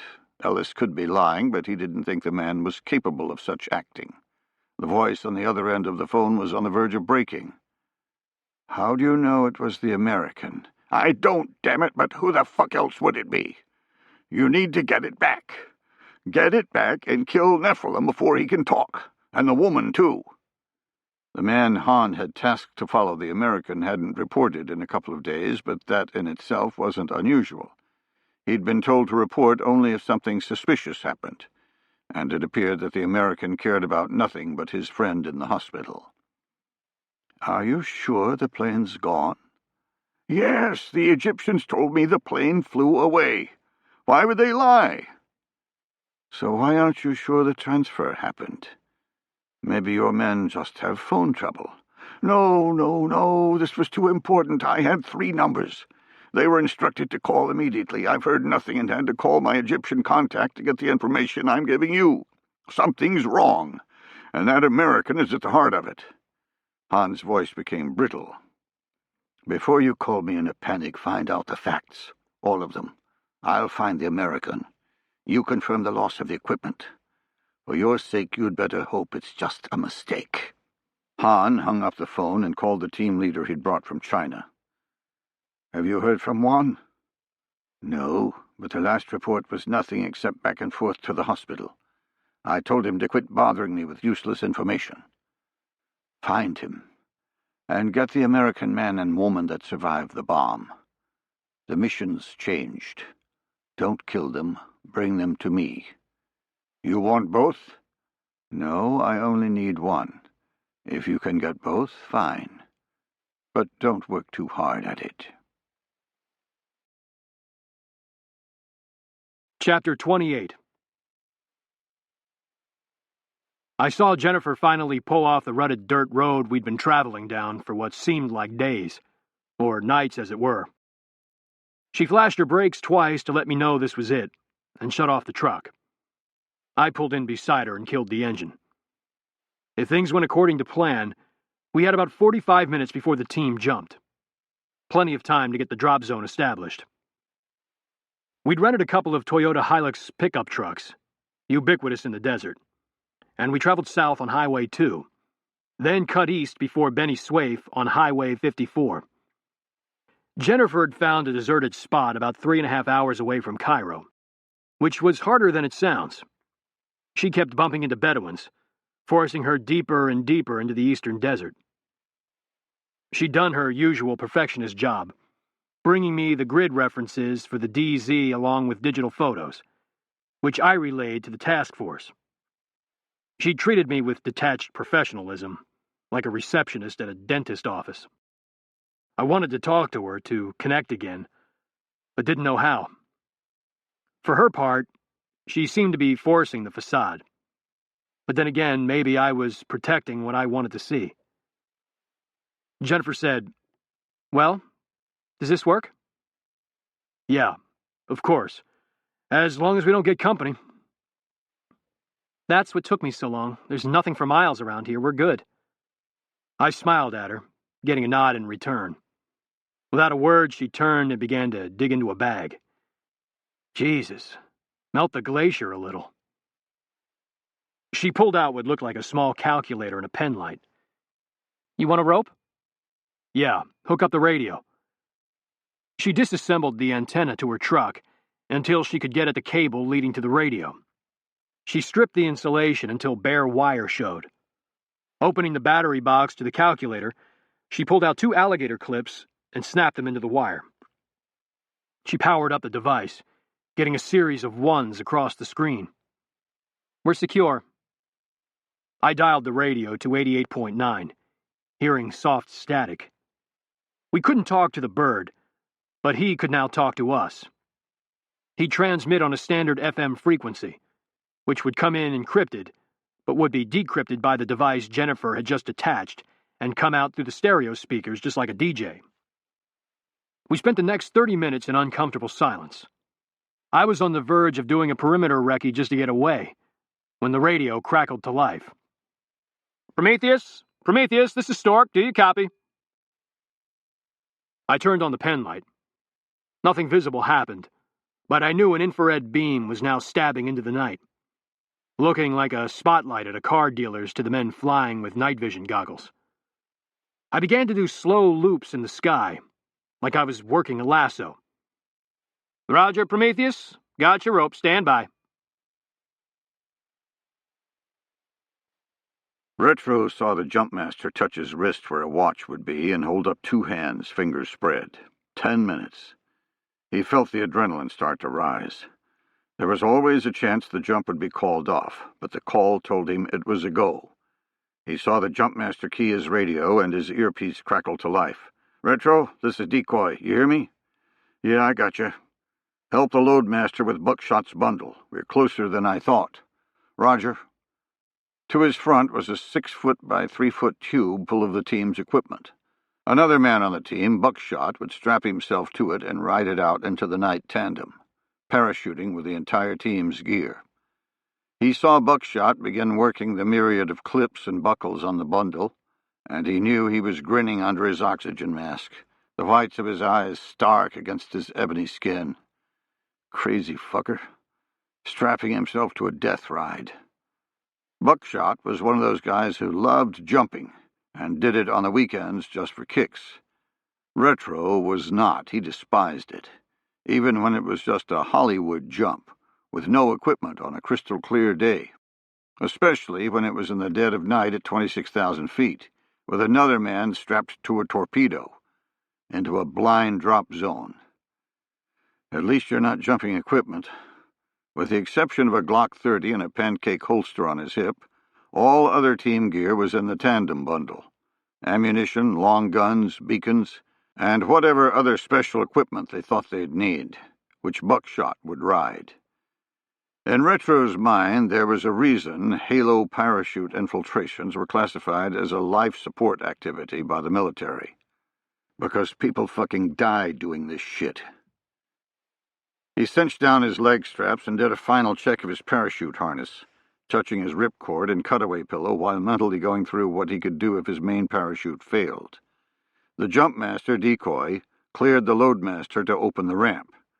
Retro watched it lower, each inch escalating the sense of dread, his breath now coming in rapid pants, his goggles beginning to fog. Soon, going soon. Buckshot tapped his arm and motioned to the small drogue parachute container on the enormous pack he wore, something that was necessary to keep him above the bundle as he hurtled to Earth. Retro secured it, waiting on the inevitable follow-on commands that would cause them to leave the safety of the aircraft. He looked out the ramp and could barely make out the distinction between the earth and the sky. The night was huge, a black pool waiting to swallow him. He saw the stars blinking, the frigid air from the altitude mixing with the sweat of his fear. He calmed himself down like he always did by remembering he didn't have to worry about the part where he jumped off the ramp. The 2 minutes of free fall are painless. It's the sudden stop at the end that hurts. Kneeling at the juncture of the ramp and the aircraft frame, Decoy stuck his head into the wind, making sure the pilots weren't 2 grid squares off. He stood up and gave the 2-minute warning. Retro saw the jump light go green, and barely noticed the loadmaster unhooking his oxygen tube from the floor-mounted console, allowing him to breathe straight from the bottle on his harness. He inched forward with his hand on the drogue as Buckshot pushed the bundle toward the open chasm. Decoy looked off the ramp again, making sure they were in the correct location for the release. He pulled back into the aircraft and extended his arm, his hand giving a thumbs up. He bounced the hand off the floor and stood. Retro's adrenaline skyrocketed. Here we go, here we go. Buckshot checked to make sure Retro still had control of the drogue chute. He locked eyes, nodded, then pushed the bundle to the end of the ramp, inches from the abyss. Decoy looked off the ramp for the last time, then faced into the plane. He extended his arm and pointed into the night, like death ordering them into the grave. Retro watched Buckshot push the bundle off the ramp like a NASCAR crew pushing a car out of a pit row, the line from the drogue chute snaking out of the pack on his back. He disappeared into space, pulling the drogue chute from Retro's hands. Retro took 2 quick steps and followed suit, diving headfirst into the black sky. The sub-zero temperature immediately turned the fog in his goggles to ice. The wind punched him, attempting to flip him on his back, and within seconds he was traveling at 120 miles an hour. The feeling finally relaxed him, as it always did. He located the chem lights of the bundle, with Buckshot attached, then the chem light of the Jumpmaster Decoy, both farther away than he wanted. He tucked his arms into his side and began to dive, his speed increasing until he was overtaking their fall. Before he slammed into them, he spread out and arched his back, now falling flat and stable next to Decoy, the bundle below them and to the left. 90 seconds later, he checked his altimeter and broke away, the adrenaline firing back up. Moment of truth. He waved off and looked for his ripcord, a feeble light coming from the half-inch baby chem light he'd taped to it, a relic from a jump when his ripcord had floated free from its pocket, forcing him to find it while he hurtled to Earth, the slim piece of metal whipping around in the darkness. This time it was right where it was supposed to be. He hooked his thumb and jerked, then looked over his shoulder, feeling the pilot chute pull out the main. He felt the satisfying yank in his groin as he decelerated to a sane speed. He looked up and saw a perfect rectangle against the night sky. One more piece of luck I've used up. Chapter 29. Kurt sat outside the Oval Office, waiting on President Warren to get a spare moment. He'd done this ritual more times this month than he had in his entire career, but the Halo infiltration was the topic of the day, and President Warren had demanded to know immediately if anything had gone wrong. After the Secretary of State's outbursts, Kurt secretly thought the President wanted to talk about task force activities outside the view of the Oversight Council, and was using the parachute infiltration as an excuse to get Kurt alone. Not a good sign. The council itself had been created by Kurt and the President to keep Project Prometheus from turning into an American Gestapo. The task force was a powerful organization that operated completely outside of U.S. law. Both men knew that having it answer to a single man was asking for abuse, so they had created the Oversight Council, bringing in trusted advisors who were both for and against its use, thereby guaranteeing a balanced approach. Now, Kurt worried that the President might be short-circuiting the very safety valve they had created. He absently flipped through the pictures he'd been given just before he left his office. 6 frames from his father's camera, digitally restored by the best in the business. 2 were of his father's team just prior to launch, which, while grainy, had come out fairly well. 1 was of an open-bay porch-type structure with the shadows of several men inside, looking like vague ghosts. 3 were of a man standing at the front of the porch. He appeared Caucasian, but that was the extent of what could be made out. Kurt stopped at the first one and stared hard, trying to see something that would give him a clue as to why his father had risked his life for the picture. Nothing stood out. Even the face was a no-go, with a black blotch from where the negative had been scratched on the left side of his features. He scanned the next one, then the third. None were any better. The film negative had been scratched so badly that the digital reconstruction had had nothing to work with. He was about to put the pictures back into their folder when he noticed that the scratches on the negatives were in the exact same spot on each face within the frame, which was impossible. It's not a scratch. It's a part of the man. He held the picture up to the light, then saw the president standing at the door of his office. He shoved everything into his bag and stood. "Hey, Kurt, sorry for the wait. Come on in." Kurt followed and got right to business, wanting to get his information out and steer clear of any discussions about operational use of the task force.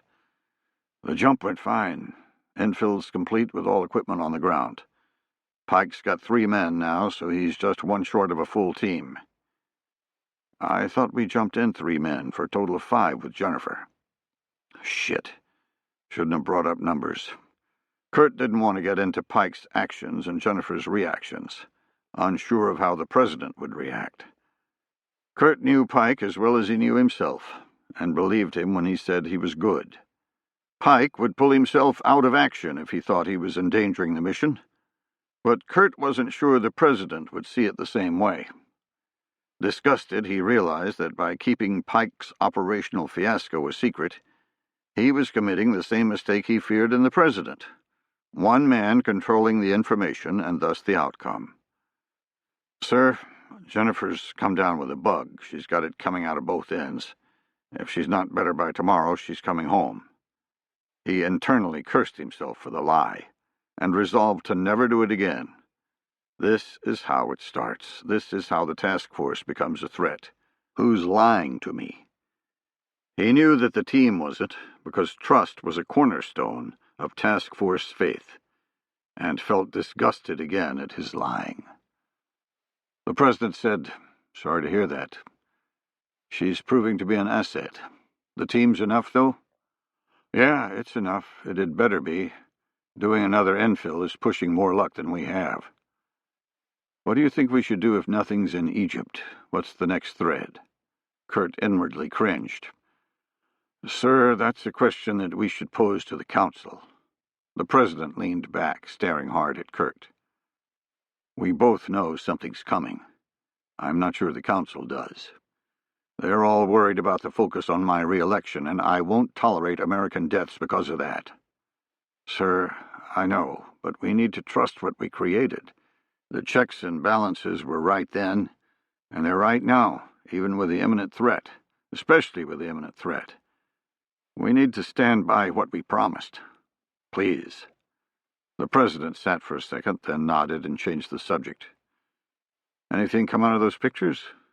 Kurt breathed an inward sigh of relief. "Not really." He tossed the folder on the president's desk. "Those are the only ones that came out, and they're not that big of a help. If there was a connection to the terrorist hit in Alexandria, it died with my father." The president flipped through the photos once, then went back. Eventually, he laid out the 3 of the Caucasian man, staring intently. "Jesus Christ." Kurt said, "What?" "This guy's got something on his face. A birthmark." The president looked up at him, his complexion a little pale. "I think I know who this is."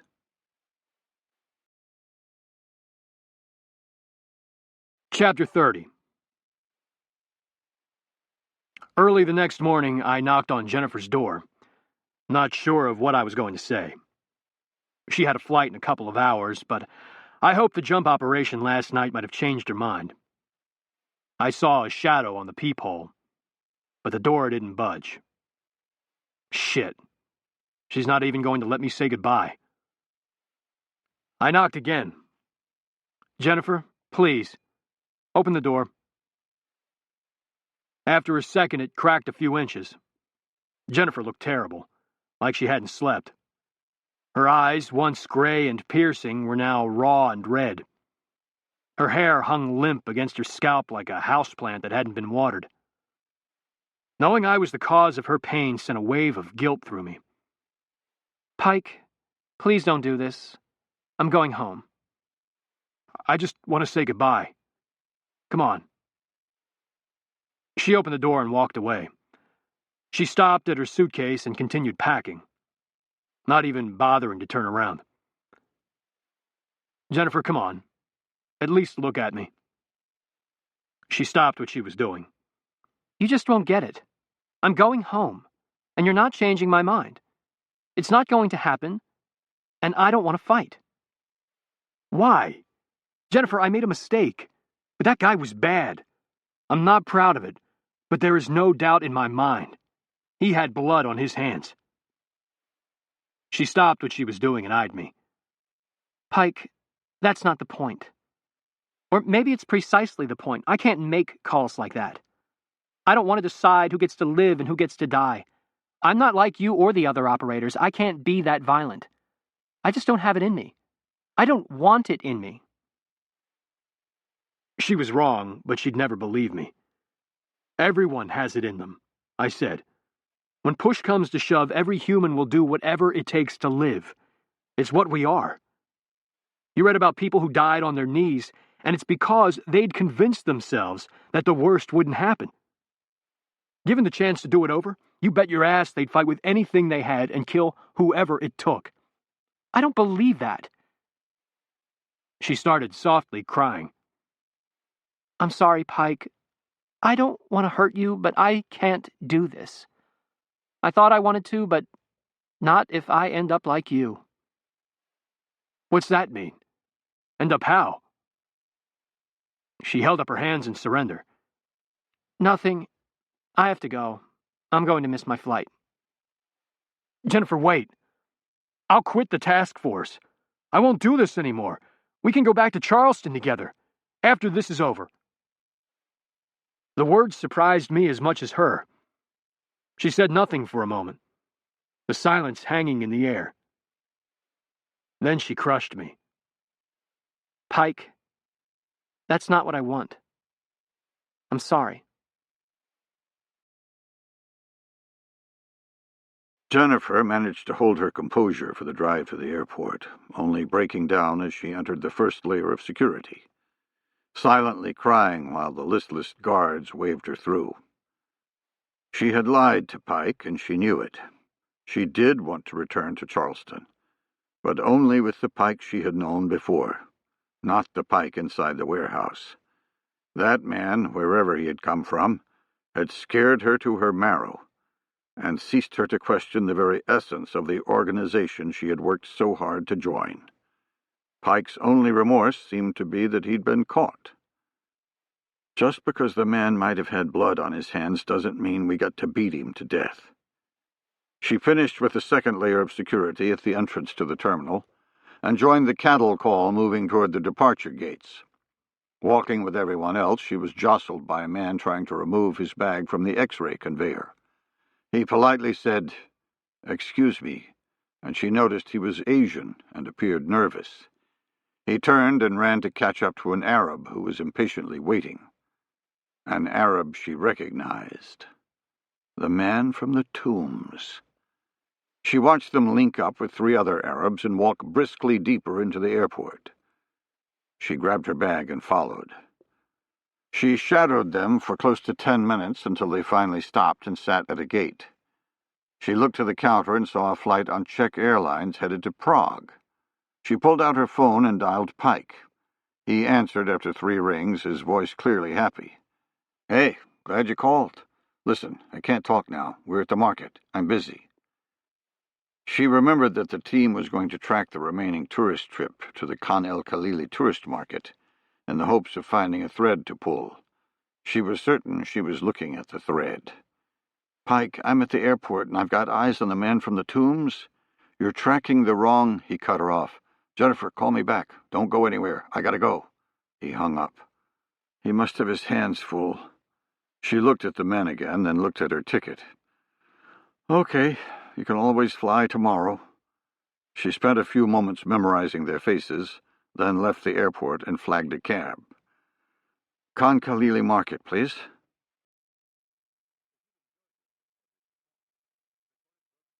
Chapter 31. Jennifer survived the cab drive through the chaos of Cairo traffic, pulling into the front entrance of the market with her knuckles white against the door handle. She paid the driver, ignoring his attempts to become her personal guide for her stay. She stood on the street and surveyed the area, trying to formulate a plan. She knew that the market itself, while once the center of shopping for Cairo as far back as the 14th century, had devolved into a massive tourist trap. The square behind her gave testament to that, as it was jammed full of tour buses transporting people from all over the world. The tourism industry finally beginning to return after the unrest of last year. She decided to start in the souvenir area and ignore the parts of the market that still served the locals. Nordin's people could be going to the gold section, but she'd hit that after she came up empty.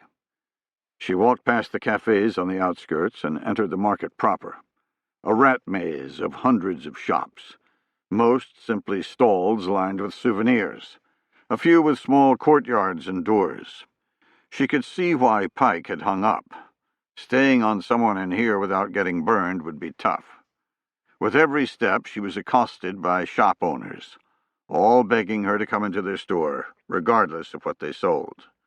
She did stop every few meters and sample the wares, not because she wanted to buy anything, but because she didn't want to step all over Pike's surveillance. Moving down another alley, she spotted the members-only jacket that Retro wore.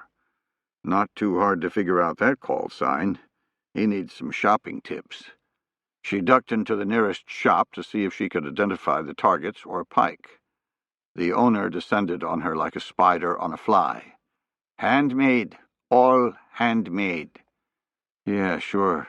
The only time a hand has touched this stuff was when it peeled off the Made in China label. She picked up a lamp, keeping an eye on the activity outside. She felt the barrel of a gun jam into her back, then a voice with a heavy Chinese accent. Do not move, or you will die right here. I do not intend to harm you. Pike, this is Retro. We got someone on us. I kept my eyes on Nordin's crew. What, you sure? I've ID'd 3 so far, all Asian, and all on you. I don't think the rest of us have spiked yet. What the hell? I'm being followed again? Okay, I'm going to draw one in and see what he wants. I'm moving into the restaurant at the end of the alley. What about the targets? Let him go if you have to. Watch my back. I wasn't too concerned about my safety. In fact, I felt blessed to have a second chance to find out what the hell was going on. Second chance to locate Bull's killer. Nordin's crew took a back seat to that. I knew only one man would penetrate into the restaurant to keep eyes on me. He'd try to be inconspicuous and wouldn't expect an assault. I'd get the tail alone and pump him for information without killing him. The hostess asked where I'd like to be seated and led me to a table. After she walked away, I went to the bathroom. Surveying quickly, I saw one stall, a urinal, and a counter with 2 sinks. I decided to stay inside. It would be a little bit of a wait, but eventually the curiosity of the guy would force him to enter. Once he saw me, he'd immediately act like he needed to use the toilet or wash his hands, ignoring me so I didn't get spooked. I decided to stay at the sink until he came inside, then head to the door, forcing him deeper into the bathroom to stay and roll. Once I blocked his escape, I'd find out what the hell he was doing. I saw the door open and turned off the sink. I turned around and faced an Asian man. He was staring hard at me, his face set in determination.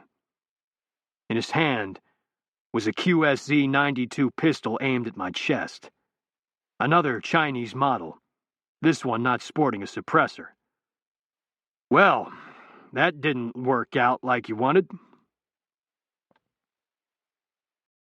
Jennifer remained stock still, gripping the lamp until her knuckles were white. She heard the man say something in Chinese, then felt the barrel push her forward. He switched to English. "Put down the lamp and leave the store quietly." The owner looked confused for a moment, Jennifer's body blocking the view of the gun. He assumed the Chinese man was with Jennifer and repeated his mantra of handmade crafts. The man said, "We don't want to buy anything." He pushed Jennifer again. True to form all over the market, the owner suspected nothing more than a little hardball haggling. He smiled and placed his hand on the Chinese's shoulder. "Friend, how much is handmade worth? I have the best." Jennifer seized the distraction, whirling around and slamming the lamp into the man's gun, sending it skittering through the souvenirs. The owner's eyes went wide at the sight of the pistol. He fled the store, screaming in Arabic out on the street. Jennifer attempted to follow, but the Chinese grabbed her arm. She felt a vice on her elbow, then a searing pain that brought her to her knees. The man twisted her wrist and used the locked joint of her elbow to drive her face first into the ground. She ceased struggling before he could break her arm. Jesus, he knows how to fight. The thought sent a stinging fear through her. Holding the joint lock with one hand, the man pulled a knife with the 3-inch blade out of his belt buckle and put it against her neck. The terror exploded in her, her brain flashing on an image of her sliced open like a sacrificial lamb, blood jetting out of her neck and coating the floor. Gunfire exploded outside, startling them both. She felt him shift above her. The blade left her neck, and the lock loosened a fraction. Seizing the moment, she rolled to the right, relieving the strain and freeing her joints. Flipping onto her back, she scissored her calves around the legs of the man. Before he could react, she torqued them as hard as she could, rotating onto her face again and bringing him to the ground. She leapt up and raced to the back of the store, looking for an exit. There was none. She whirled around and faced the man, warily watching his knife hand. He slashed a long, looping strike, attempting to rip her from the pelvis up.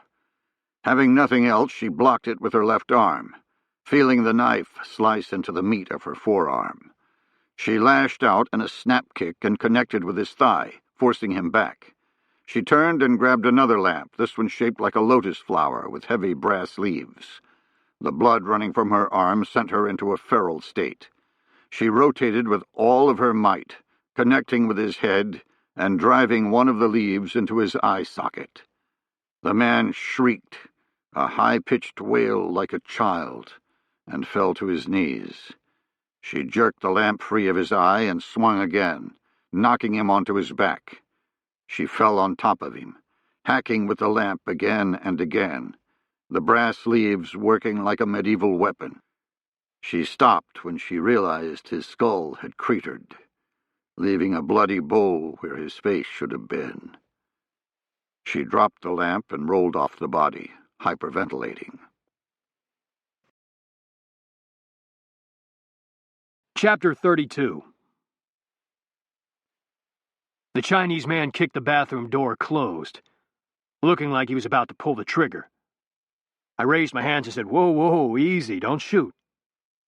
He said, "I won't if you come quietly. You do anything else, and I will kill you. We only need one. You are just extra baggage." His words hammered home. They got Jennifer, and you fucking hung up on her when she called for help.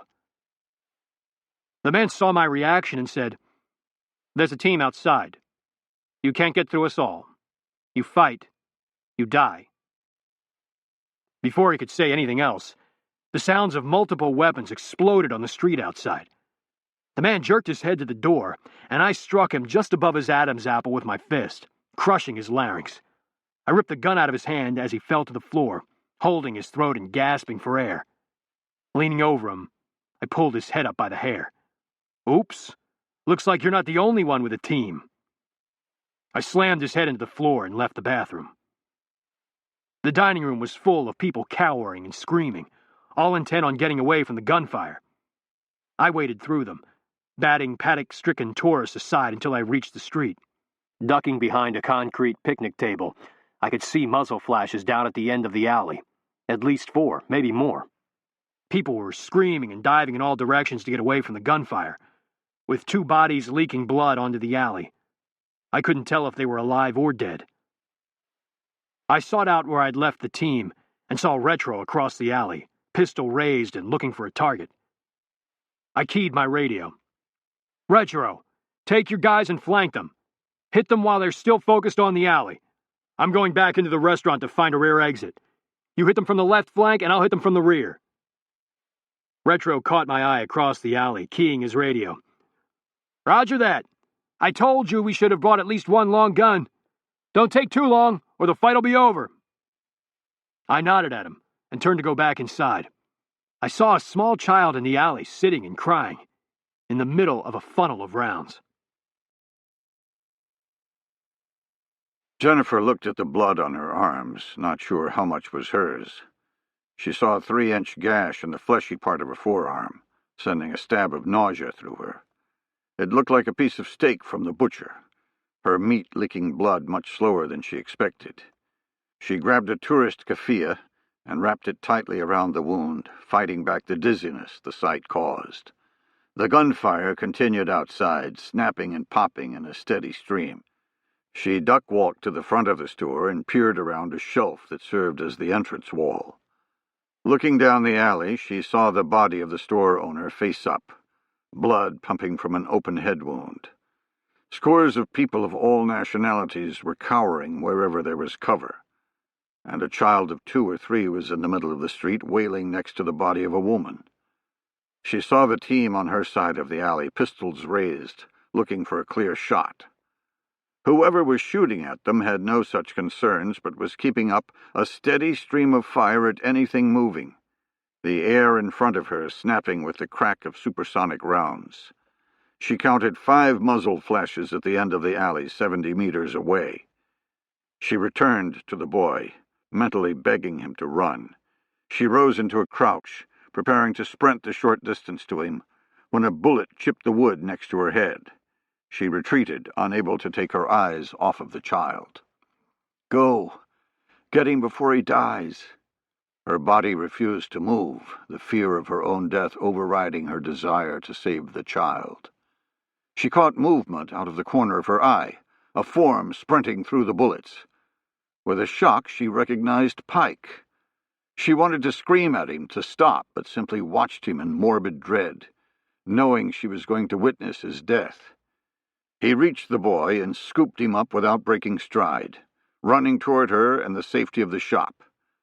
He reached the low shelf she was hiding behind and launched himself into the air, rotating over like a high jumper, the child cradled in his arms. He landed hard on his back, right next to her, his body cushioning the boy. He lay still. She shook his shoulders, leaning over him. "Are you hit?" He looked at her in surprise, letting the boy scamper to the back of the store. He sat up, his face splitting into a grin. "I don't think so. But I'll be damned if I know why. What the hell are you doing here?" She said, "I found—" He cut her off with a raised finger, listening to his covert earplug. "No, we aren't breaking contact. Smoke those fuckers." He returned to Jennifer, saying, "Retro's flanking now. I want to keep him focused down here." He leaned out and snapped off a couple of rounds, drawing a fusillade of fire in return, the wood chipping all around him. He snapped his head back. "Jesus, he'd better hurry the fuck up, because I'm not doing that again." The words still hung in the air when the firefight erupted, the random popping of rounds replaced by a cacophony that sounded like a string of firecrackers. In seconds it ended, the silence overpowering. She heard Pike say, "Roger that. The guy in the bathroom had a Chinese passport as well. Everyone okay?" He paused a second, listening, then said, "Good to go. Starburst out of here before the cops show up. We'll meet back at the hotel." Scanning the store, he saw for the first time the corpse of the Chinese man Jennifer had fought. Walking over to it, he took in the massive trauma to the head and the bloody lamp next to the body. He looked at Jennifer leaning back against the shelf, her head on her arms. He noticed the keffiyeh, a red stain in the middle. "You okay?" She looked at the body, then at him. No, I'm not."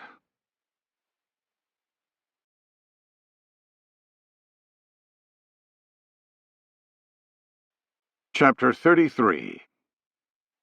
Keyshawn Jackson leaned up on an elbow, barely able to pick out the slumbering form next to him in the feeble light of dawn. A glance at his cheap Casio caused a spark of concern. It was past 6. Roommate will be home soon. This was a mistake. The relationship was the one rule he had broken, the one time he had slipped in his 5 years of iron discipline. After he had left prison, he had followed the proscriptions of the Muslim chaplain to the letter, both religious and operational. As the years went by, he had maintained that rigid obedience. Then he had met Beth. A checkout clerk at a local supermarket, at first he had ignored her as just another heathen. Over time, her chipper attitude had worn him down, continually asking him questions every time he shopped, no matter how indifferent he acted. Initially acting pleasant simply to avoid drawing attention, he found himself engaging her in conversation. He knew it was a mistake, knew he couldn't do anything beyond pleasantries, but he did it anyway. He'd learned quite a bit about her during the shopping trips. She didn't drink, was a pious churchgoer, and a devoted volunteer of various causes. And she was very, very pretty. Against his better judgment, he did the unthinkable. He asked her out. They had dated for close to a year, with him following the best tradecraft he could, given the situation. He never let her go to his residence, and stayed over at her place no more than once a week. Always only on nights when her roommate was sleeping over at her boyfriend's house, and he always left before she came home. He never ever mentioned to his contact what he was doing. He knew what would happen if he did. He told himself that he'd break it off the minute he was alerted for a mission.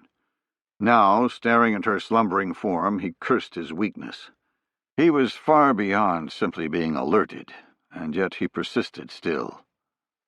He was lightly stroking her face, fantasizing about bringing her with him, about converting her to the one pure religion when she awoke. "Hey, I gotta go. It's the witching hour." She grasped his hand and pressed it into her face. "Just stay for breakfast this once. My roommate is beginning to think I'm a liar, or that I'm paying you." He laughed, using his standard excuse. "I have to get to work. You know that." He leaned over and kissed her. "I'll call you later." She said, "Let's go to your place next, please. I know you're embarrassed about it, but I don't care if it's just a trailer or something worse. You shouldn't care either." He stood up and put on his clothes. "I'll think about it, okay? I promise." She followed him to the door, wearing just a sheet. He kissed her again and walked to his car. He sat and watched her close the door, feeling conflicted. He had his instructions, and the time was coming closer. Today he was supposed to rent a warehouse that would facilitate the building of the means of destruction. A warehouse with an address that could be accessed by DHL. He should have felt elation at the progress forward. Should have felt deep gratitude at the responsibility entrusted to him. Instead, he felt only sadness that he would never see Beth again. Beth was eating breakfast when her roommate returned, wearing the clothes she'd left in the night before. "So Mr. Wonderful is hauled ass again, huh?" "Lay off of him, Christy. He has to get to work. He's not avoiding you." Christy sat down, pouring herself a cup of coffee. "Bullshit. Beth, I don't like this guy. He's hiding something illegal." "No, he's not. He's just shy. He's a good man. Pure. Yeah, probably selling drugs." Beth flared in anger. "He doesn't even drink. He's Muslim. He's very strict about those things." "Well, that's something else that's fucking weird. Are you sure he's not in some sort of cult? Maybe he wants to suck you in. Maybe that's why you never get to see where he lives." "Stop it. You don't even know him, and anyway, I'm going to surprise him tonight. I'm going to his house." "How?" "I'm going to follow him home from work. He's just ashamed of where he lives. He doesn't make any money at his job. I'll show him I don't care about those things." Christy's eyebrows shot up. "You be careful with that, you hear me? Call me when you go." Beth left the apartment without answering. She bought a small batch of flowers on the way to the supermarket, then spent her entire shift glancing at the clock on the wall. Her replacement showed up early, just as she'd promised she would. Beth gave a hurried thank you and raced out of the store. She arrived at the BGE district office a little unsure of herself. After much prodding, Keyshawn had told her where he worked, but hadn't given a firm address, only saying it was on the west side of Baltimore, outside the 695 Beltway, at a vehicle barn that housed BGE trucks.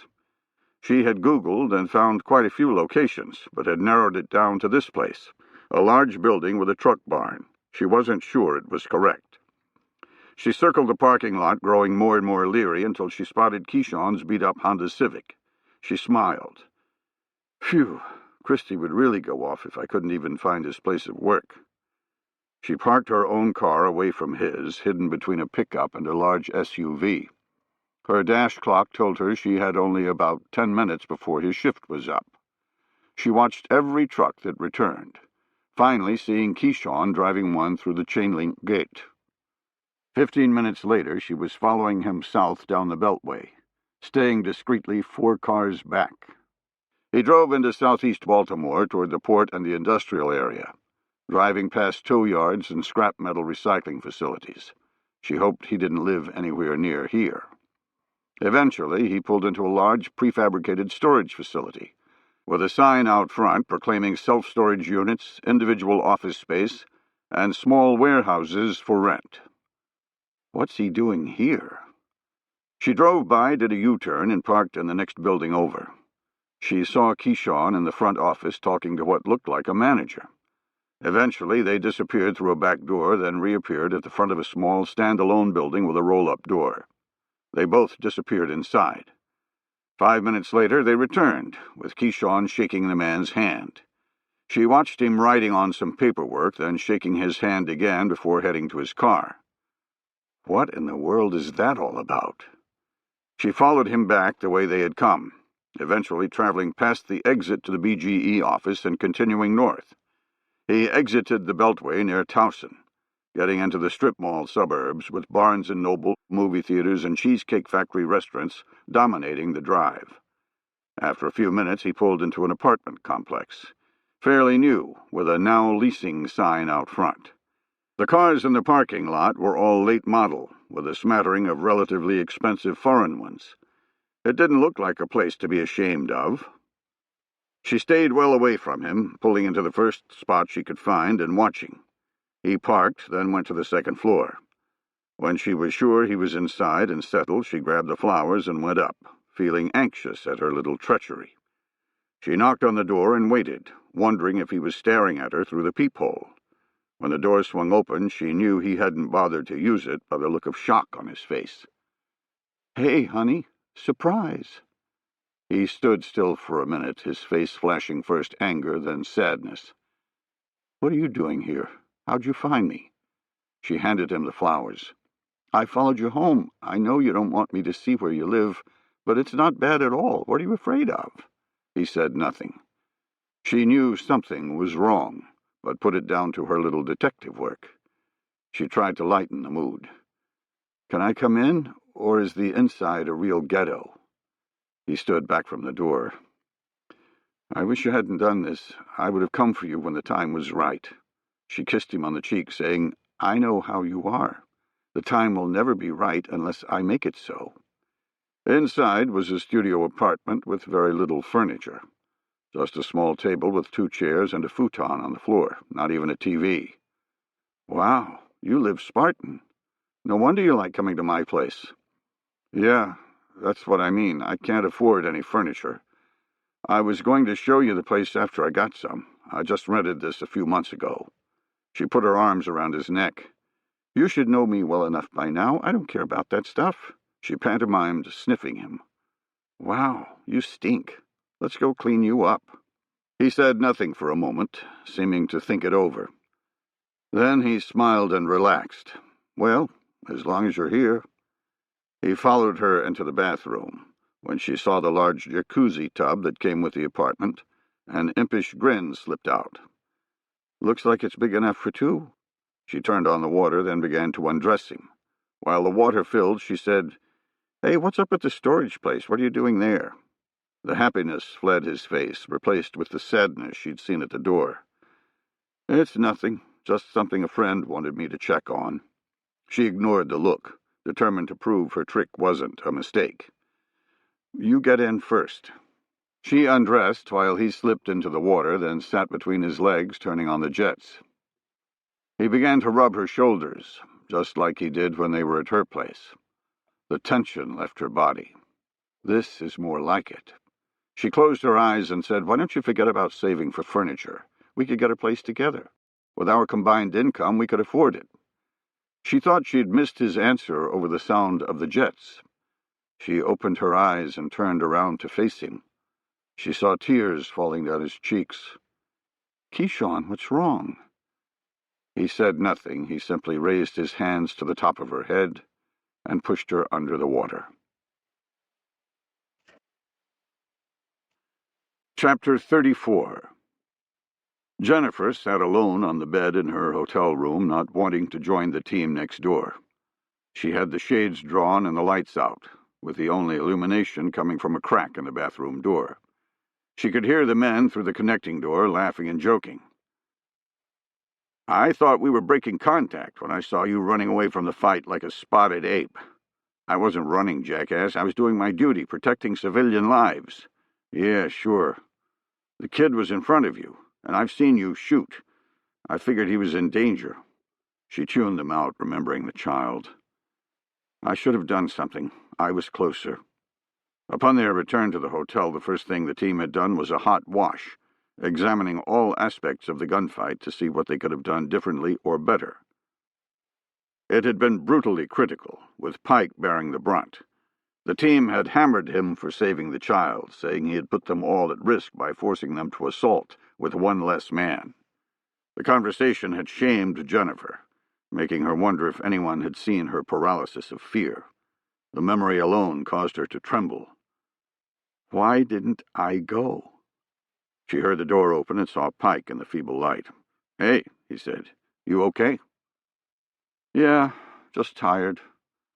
"Adrenaline will do that. How's your arm?"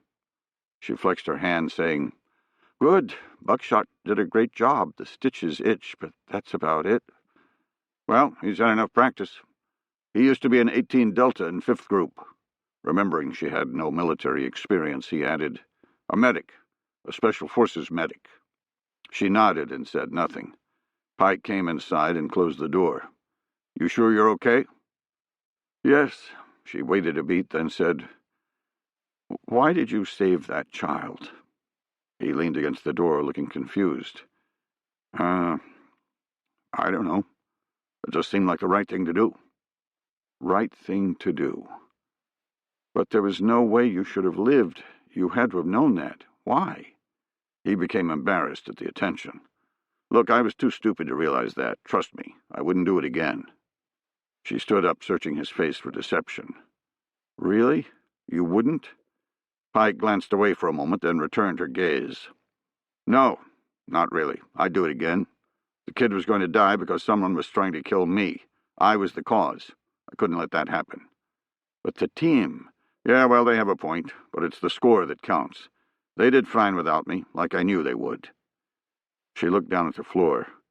"I should have run to him. I was closer. I could have protected him, and you could have gone with the team. But I was afraid. Cut that shit out. You can't second-guess what you did. You had just finished a fight for your life." The destroyed visage of the Chinese sprang into her mind. The split skull, the flying bone and brain matter as she struck him again and again. She felt a wave of nausea and sat down again, putting her head into her hands. Pike sat down next to her and rubbed her back, talking softly to her. She lifted her head and said, "I feel dirty, like I've crossed a line and I can never go back." He spoke gently. "I know, it's not easy, especially with what you were forced to do. You'll have dreams, bad ones." His words brought a measure of calm to her, his empathy soothing in the darkness. She reached out and squeezed his hand, wondering if she would ever figure him out. This was the Pike she was drawn to, a man who risked certain death for an unknown child. But somewhere inside him was the monster from the warehouse, the Pike she didn't know. She flashed again to the body in the souvenir shop. "What about the Jennifer you don't know?" "Do you get dreams? I mean, still?" "Yeah, I do. I think it's the body's way of dealing with the stress. Eventually they'll go away and get replaced by good dreams. Just takes time. I used to get them pretty bad right after an action, but within about 3 to 6 months, they'd be replaced by dreams of my family. I guarantee I'll dream about that kid, and he caught himself and said nothing for a moment, then finished his thought. And that guy in the warehouse. She was surprised by the admission, thinking he was different, stronger or harder, a machine. She changed the subject to get away from the talk of death. Do you still dream about your family? I used to every night, like clockwork. Not so much anymore since Guatemala and Bosnia. Since I ran into you, really. She was surprised again and showed it on her face. She knew how deeply the loss of his family had affected him, and couldn't believe that their adventures last year had altered that. You don't dream about your family anymore? What do you dream about instead? He blushed and looked away. Nothing, really. I just don't dream about them as much anymore. The truth sank in with a small measure of flattery and a large amount of confusion. He dreams about me. She considered forcing him to say it just to embarrass him, because she knew he'd do the same to her. The idea caused her to smile as she realized she was thinking of him like she had before the warehouse killing, and that he'd managed to take her mind off the market and her actions there. She squeezed his hand again. Thank you. For what? For being here, for being yourself, I guess. He stood up with a little evil grin. Well, as long as I'm being myself, I have to say I told you so. Huh? What do you mean? When push came to shove, you didn't go out on your knees begging for your life. You may not like it, but you're a meat eater. She sat for a minute with her mouth open, not believing he'd actually said what he had after she'd opened up about how the death had affected her. Jesus, Pike, it's not something to brag about. It's not something I'm proud of. I don't want... Wanting's got nothing to do with it. Some people have it, and some don't. No different from a higher IQ, or the ability to run fast. It's a talent, nothing more. He pointed to the next room. And they don't brag about that shit either, but they do respect it, which might end up saving their lives someday because they won't be guessing on how you'll react. It clicked that he was talking as if she was going to stay with them, as if the killing she had committed had changed her mind to continue. That wasn't going to happen. Pike, I think I'm going to... She was cut off by a shout from the other room. Pike, you better get in here. Kurt sent a message, and it's about as fucked up as a football bat. Pike held up a finger to her and said, Hold that thought. Looks like we get more fun. She watched him leave the room, the conflicting emotions bouncing through her.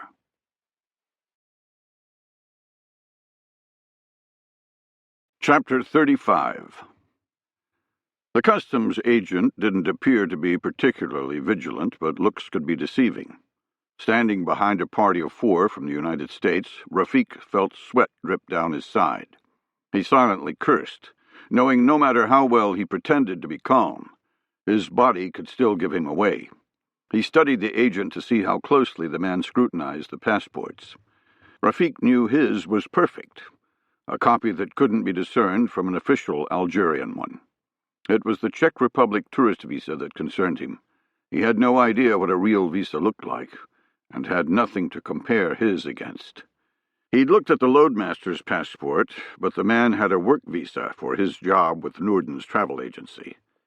It was similar, but different enough to be of little use. With dark humor, he supposed this was a good test. The same people who were providing him with explosives that could slip through customs had made the visa. If this fails here, then the explosives will fail to get through customs as well. Might as well find out early. Before he knew it, he was being called forward. The agent smiled perfunctorily and said, What brings you to the Czech Republic? Rafik beamed and said, A visit. My first visit to Europe. The man took his passport, Rafik waiting on the inevitable barrage of questions. But none came. Before he knew it, he was through and headed to the baggage claim. The stamping and swiping happening so quickly, he didn't have time to realize he was holding his breath. He stopped on the far side to watch the loadmaster. Because 4 Arabs with tourist visas and 1 Indonesian with a work visa traveling together would cause questions, they had placed the loadmaster in between them. He was the next in line, and if he was going to sound an alarm, it would be to the customs official. Rafik watched him lean into the window, apparently talking. Rafik gauged the distance to the baggage claim door, calculating his chances of getting out. When he turned around, he saw the loadmaster walking stiffly toward him. He kept the relief from showing on his face, but the incident drove home how much this operation depended on luck, how many single points of failure littered his operational plan. All it will take is 1 link to fail, and I have so many more links to build. He knew it was a single link, a courier, that had killed Osama bin Laden. A single thread that had unraveled, leaving the Sheik to face the barrels of the great Satan's commandos. He buried his doubt, saying, "Good, you get to live another day." The loadmaster said nothing, simply stopping and staring at the other passengers. "Go get your bags, call the pilot, and tell him to meet us at the plane. Wait for us outside." Before he could leave, Rafik touched his arm. "Please don't cause unnecessary bloodshed. Wait for us." The loadmaster jerked his arm away as if he'd brushed a stove, then walked through the baggage claim door. By the time Rafik and the others had collected their bags and processed through customs, the loadmaster had made contact. "He'll meet us at the plane in 15 minutes. It'll take that long to get there." "Where is it? At another airport?" "No, it's technically at this airport, but all private and general aviation aircraft go to Terminal 3, which is separated from the main airport by the tarmac itself. It's about a mile away, but we'll have to drive out of the airport and down the highway to get there." Rafik hailed a cab, having a little trouble explaining to the driver that they wanted to go from Terminal 2 to Terminal 3. Finally convincing the man that he wasn't misunderstanding Rafik's English, they pulled out of the airport. Reaching the exit for Prague, the driver made one last attempt to ensure he wasn't making a mistake, pointing at the sign showing the city to the left. Rafik pointed to the exit on the right, reading Terminal 3. The driver shrugged and followed directions. Winding down a graffiti-painted 4-lane road, Terminal 3 came into view, consisting of several 3-story buildings, some modern, others resembling relics from the Cold War. It appeared more like an office park than an airport. As they hit a roundabout, Rafik saw the pilot waiting on the sidewalk and pointed him out to the driver. The pilot smiled nervously as they approached. When he saw his partner, his face lit up with real joy. He helped them with their bags, saying, "The plane's here. No trouble. We had no trouble." Rafik said, "Where is it?" The pilot led them into the building, winding down hallways until they could see the tarmac on the other side through the windows. He showed his badge to a man at a desk and exited the building again, turning left toward the general aviation section. Rafik saw the stolen DHC-6 Twin Otter on a pad next to another cargo plane, a Casa 212, both with the same tail numbers. "You didn't repaint the tail?" Rafik said. "Idiot. What if someone sees the 2 numbers? The pilot looked like he had sucked a pickled egg. "Wait, I can't paint the thing right here. That would only highlight the number. It needs to be brought into scheduled maintenance inside a hangar." He paused, waiting to see what Rafik would do. When no violence or threats erupted, he continued. "I'll do it this week. I have it scheduled." "That may be a problem." "Why?" Rafik glanced at Camille and said, "You're going to Montreal, Canada, with some cargo I need." The pilot paled. "I can't do that. I...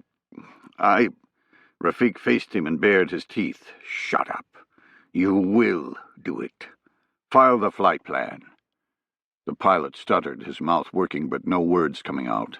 Eventually he said, "When?" Rafik looked at Camille. "It depends. We have a call to make. Show me the cargo." Walking up the staircase of the Twin Otter, the pilot popped the clasps on 2 Pelican cases, both 4 feet by 4 feet. Rafik opened the lid of the first one. Inside, seated into foam receptacles, were what appeared to be simple metal discs. He pulled one out. 8 inches in diameter, it was slightly curved, and would have looked exactly like a lid off of a soup pot, except it was much thicker. Opening the other Pelican case, he pulled out a plastic container. This too was 8 inches in diameter and about 8 inches deep, looking like a soup pot made for the lid he held in his other hand. He lined up the holes on the outside of the lid with the holes on the edge of the pot, the curved side down. The match was perfect, as he knew it would be. He smiled. Such a simple-looking thing, with so much destructive power. Camille said, "The great Satan's own technology will be their downfall. It's a shame that they spend so much time and money creating these weapons, only to have them used against themselves." Rafik laughed. "Not a great deal of shame. Not at all." Rafik placed the pieces back into the cases. Turning to the pilot, he said, "I need to find an air express service, one that will go to the United States. Both DHL and FedEx fly right to this terminal. They have an office downstairs, but I don't know if they'll take a shipment from here. You might have to take it downtown first." "That's stupid. Go figure out how to schedule this cargo for shipment. Tell them it's from your office. I'll give you an address when you get back." Camille waited until the pilot had left, then said, "I don't think we should send the package from here if that's not what's usually done. We should get it into the system without shortcuts, so it's harder to track. And no way should that pilot get the address. We should do it ourselves." Rafik whipped his head around and sensed at Camille questioning his authority. He was about to tear into him when the logic of his statement sank in. Camille refused to break eye contact. Rafik patted his face. "Always looking out for me, for the mission. Okay, we'll do it your way. Get the information when the pilot returns. Before that, though, call the Kaffir here. Set up the meeting like we discussed. Be sure you actually see the explosives. Those men would sell us a crate of clay. Islam won't help you, no matter how much they say otherwise." Camille pointed at the loadmaster. "What about him? Keep him. There's no telling where you'll have to meet them. An aircraft may be useful, and I want to give this pilot a reason to transport you to Canada. I'm taking Farouk. I'll leave Adnan. Use his expertise in explosives to inspect the cargo." Camille said, "What do I do if this contact fails? They aren't the most trustworthy of people and have no allegiance to our cause. Get the explosives. Don't let it fail. Do what you need to do." Seeing Camille's reticence and knowing the source, he said, "Old friend, we do what we must. I know how you feel, and maybe someday we'll get the chance to teach them the true meaning of Islam. Stay focused on the goal. Using them is no different than using the weapons on this plane."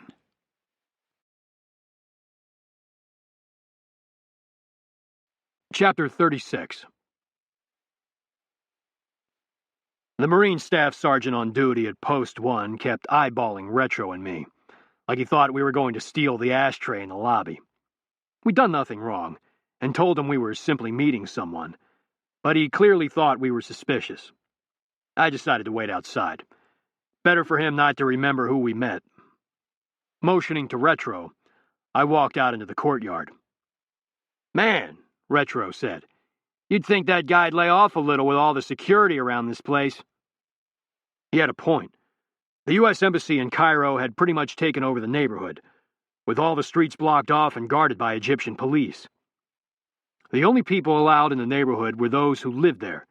If you got past that, you still had to contend with both an outer and inner embassy wall, each complete with a security checkpoint just like an airport, before getting inside to the Marine manning Post 1. He's just doing his job, I said. I don't know what the hell's taking the agency guy so long. Maybe he didn't get the word how important we are. I laughed. Bullshit. You heard Kurt. I guarantee that guy got a call straight from the 7th floor. The message Kurt had sent stated that the picture on his father's roll of film might belong to a man named Richard Ellis, a United States congressman.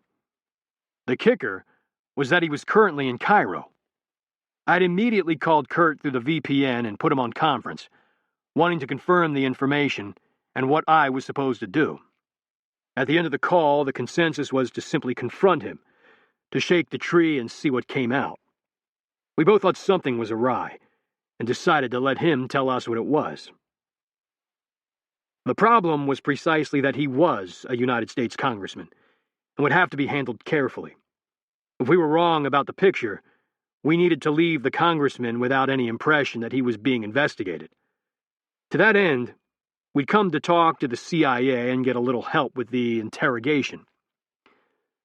Mixing the task force with CIA personnel was risky, and the reason we didn't want to sign in with Post 1.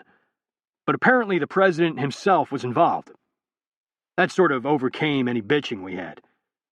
No doubt he put out some tough love, which is why I thought the director of the CIA, a member of the Oversight Council, would be calling from his 7th floor office at headquarters. I saw a middle-aged man exit the door next to Post 1 and head our way.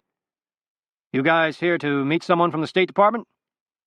No, from another agency. He smiled. We going to dance all day? Depends on who called you. How about the president? That good enough? I was a little startled. The president called you? Nah, but he might as well have. Big shitstorm, apparently. It would be embarrassing to spill my guts to some State Department weenie, so I pushed just a little further to be sure. And you are? Matt Gleason. I'm the head honcho here. Look, I don't know who you are, and I was told not to ask. No record of us meeting. That's fine with me, but I'll need something to go on. I have no idea what this is about. That was enough for me. I hadn't expected the actual chief of station, but I suppose I should have, given the level of interest. I told him everything I knew, which raised his eyebrows. Holy shit. You think Ellis is a traitor? I'm supposed to see him tomorrow. I don't know what to think. There's definitely some sort of Chinese connection, but it beats me what it is.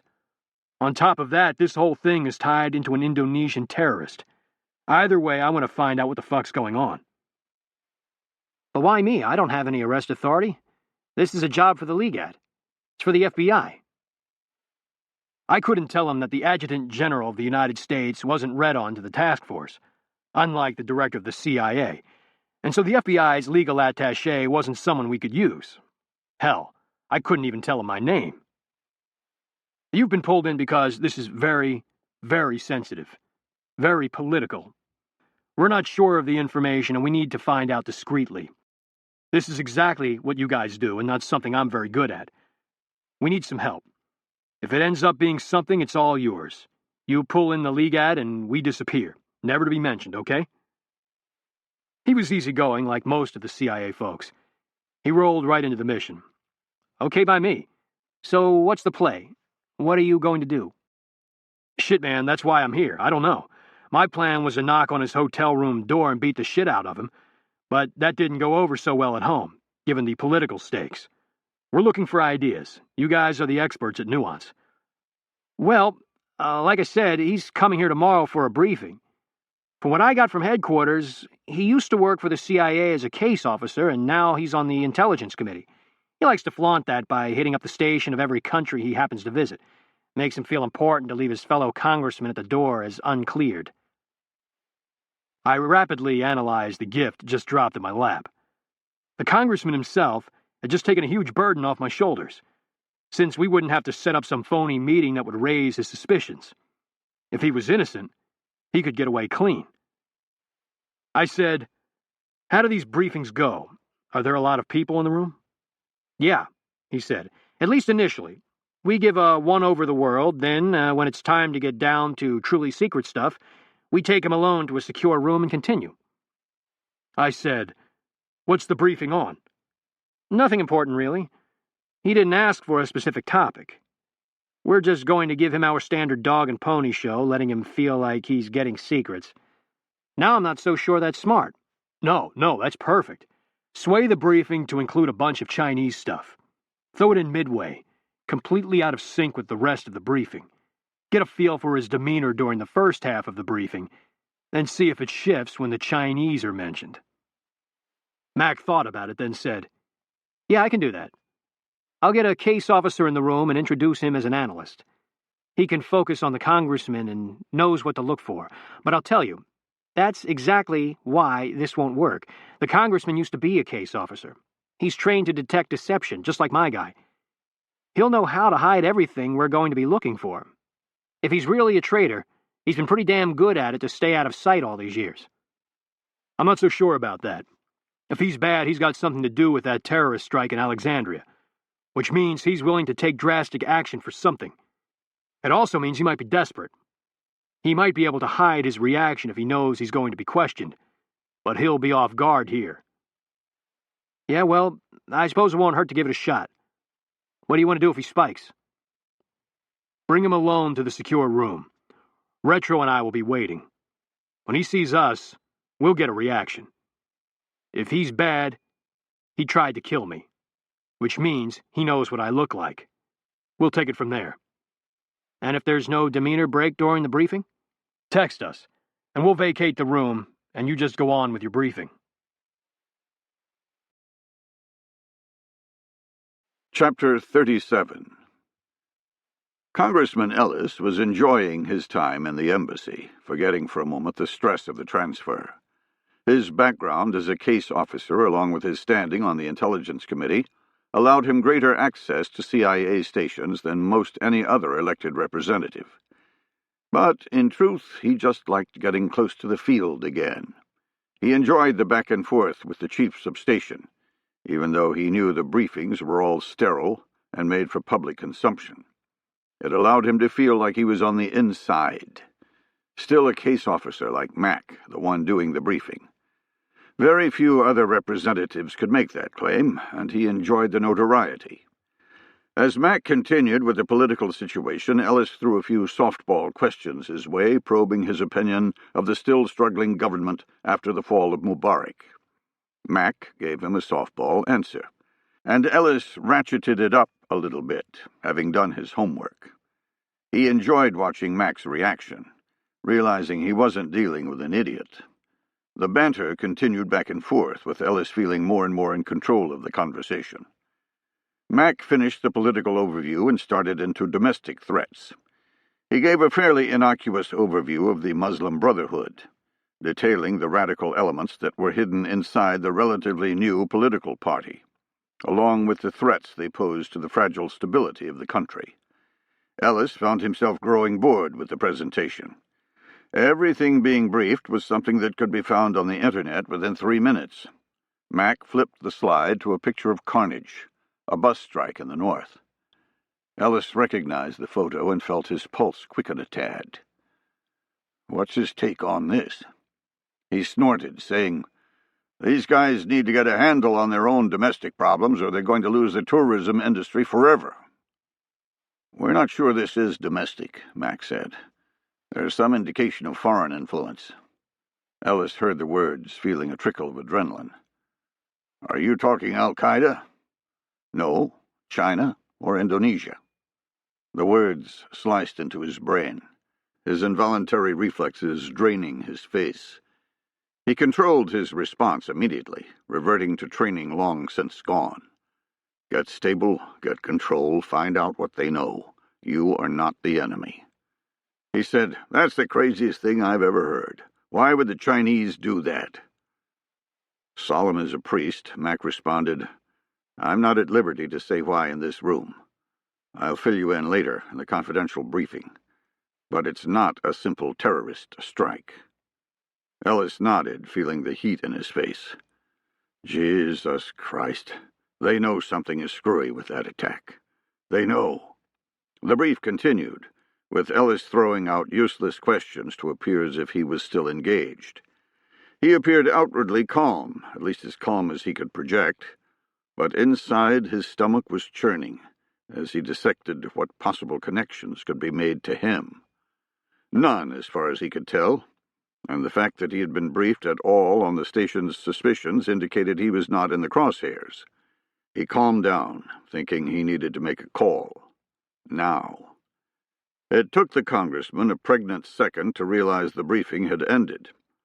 He focused on the chief of station and found everyone in the room looking at him expectantly. Shit. Get control. Mac said, "Ready for the good stuff? I need to make a phone call before we continue." "I'm sorry, sir, but no cell phones are allowed in CIA spaces." He smiled. "Technology's changed since you work the streets. If you wish, you can return to Post 1 for the call. We'll wait." Congressman Ellis debated, then said, "No, that's all right. Let's continue. I'd like to hear about the Chinese." Ellis failed to see the man at the back of the briefing hit the send button on his cell phone. I felt my cell phone vibrate and looked at the message on the screen. "Showtime, we're a go." Retro and I positioned ourselves on the left side of the door so we wouldn't be seen until the congressman had already penetrated into the room, allowing Mac to close the door behind him. The congressman thought he was coming to a secure facility to discuss classified material, but in reality, we were simply in an office down the hall from the conference room, on the other side of the courtyard of the embassy. Since he'd never been to the Cairo embassy, I had no fears that Ellis would realize he wasn't headed to the CIA office space, and it kept us from having to go through Marine Post 1. It also allowed us to keep our cell phones. I really hoped that Mac had called it correctly and that Ellis was bad. Once he came through that door, we'd be seen, and have to be explained. It was a dangerous game, and I was unsure what I would do if he had no reaction to our presence. It was a make-or-break line I would have to cross. I felt like Tom Cruise about to accuse Jack Nicholson of conducting a code red. I needn't have worried. The door opened, and Congressman Ellis strode in, wiping his forehead with a handkerchief. He saw me and stopped short. He heard Mac close the door and whirled around. "What's the meaning of this? Who are these men?" Not the reaction of an innocent man. I decided to go the Tom Cruise route. "Sit down, Congressman. We just have a few questions." He regained his composure. "I'm not here to answer questions. I'm here to ask them. Let's get this briefing going." I stood up and advanced toward him. I said, "Sit the fuck down, and you will answer our questions." He did as I asked, but remained defiant. "Do you realize I'm a United States Congressman? I have no idea what government agency you work for, but wherever it is, I'm going to find out and have your ass." "That's going to be a problem," I said, "because I don't work for the government, so save your threats." I saw a flicker of fear for the first time. He went through his pockets rapidly, then remembered. "That's right," I said. "No cell phones allowed in here. It's just you and me." "I'm an American citizen. Just because we're in Egypt doesn't mean you can sit here and accuse me of some bullshit charge." I heard him say accuse, and knew he was guilty. I lost all compunction about being polite. He had something to do with the death of Bull and the wounding of Knuckles, and would now pay the price. Retro came to the same conclusion I had. He moved behind Ellis. Speaking quietly, the venom dripping out, he said, "We can do whatever the fuck we want. Right now, I want you to look at a picture. Make no mistake, your life is over. The only question now is how it will end. You fuck with me, and it will be a world of pain before the lights go out." I saw real terror begin to grow in his eyes, tinged with desperation. I jumped up and strode over to Mac. "What the hell is going on here? I want my cell phone, and your supervisor's number. I'm a United States Congressman. Do you know what that means?" Mac stood by the door, mute. Ellis turned to me. I'm through here. I'm leaving. You try to stop me, and I'll have the Marines here lock you up forever." His face was a sickly green, with a fine mist of sweat on his brow, as if he were in the rainforest instead of the desert. His breath was coming in shallow pants, his eyes flicking from me to Retro. He made a move to the door, and I threw the photo from Kurt's father on the table. He caught the movement and looked down. "Tell me about this." The quality was absolutely horrible, with a vague figure standing on the edge of a lanai somewhere on the earth. To me, it meant nothing at all. To the congressman, it meant everything. As soon as he saw it, he gave a strangled little squeak, swayed a bit, then sank into a chair, his head in his hands. Still not knowing what I held, I gave Retro a questioning look. He ran his fingers across his throat, the implication clear. Crush him now. Don't give him any time to think. I grabbed a headful of hair, pulling up his face. Give me when and where. His eyes had a glassy stare, no comprehension in them at all. I lightly slapped his face. Wake the fuck up. When and where? He snapped back to the present, focusing on me. I was a long time ago. I didn't tell anyone. You can't talk about it. It's secret. He was babbling, and I wondered if he was about to have a real breakdown. Retro circled around behind him again, and I shook my head. I didn't want him going over the edge. On the other hand, I didn't want him to have time to come up with a story. Need to keep the pressure steady. Vietnam is over, Congressman. There's no secrets left from that war. Chris Hale is dead. I don't know if it was the mention of Kurt's father or Vietnam itself, but it was enough. The words convinced Congressman Ellis that I knew a hell of a lot more than I did. He slumped back in his chair and eyed me. Okay. You know where it is. What do you want from me? I want you to tell me the story, now. And surprisingly, he did. After burying himself as deep as he possibly could, cementing his future, he quit. He looked at me expectantly, like he'd now earned something in return, but he hadn't said a damn thing about what was going on here. I've got all that. I want to know what you were doing with the Chinese in Egypt. His face showed confusion, as if I should have known what had happened. You took the shipment here. That's all I was doing. That's it. What shipment? He squinted, his brain beginning to realize he may have made a huge mistake. Can't lose momentum. I closed into his personal space and locked eyes with him, speaking softly. Congressman, let me explain something to you. Right now, you're wondering what to say, what to protect. You're thinking that maybe if you shut up, you'll save something a lawyer can use to plea bargain. But that's not going to happen. I snatched his thumb and quickly bent it backward, stopping just short of breaking it. He screamed a short, sharp sound that echoed in the room. I continued speaking calmly. I told you, I don't work for the government, and you've had a hand in the death of a friend of mine. What you need to be concerned with right now is how painful your death will be. The little droplets of sweat on his brow grew larger, until they trickled down his face. I released his thumb and he jerked his hand away, massaging his thumb.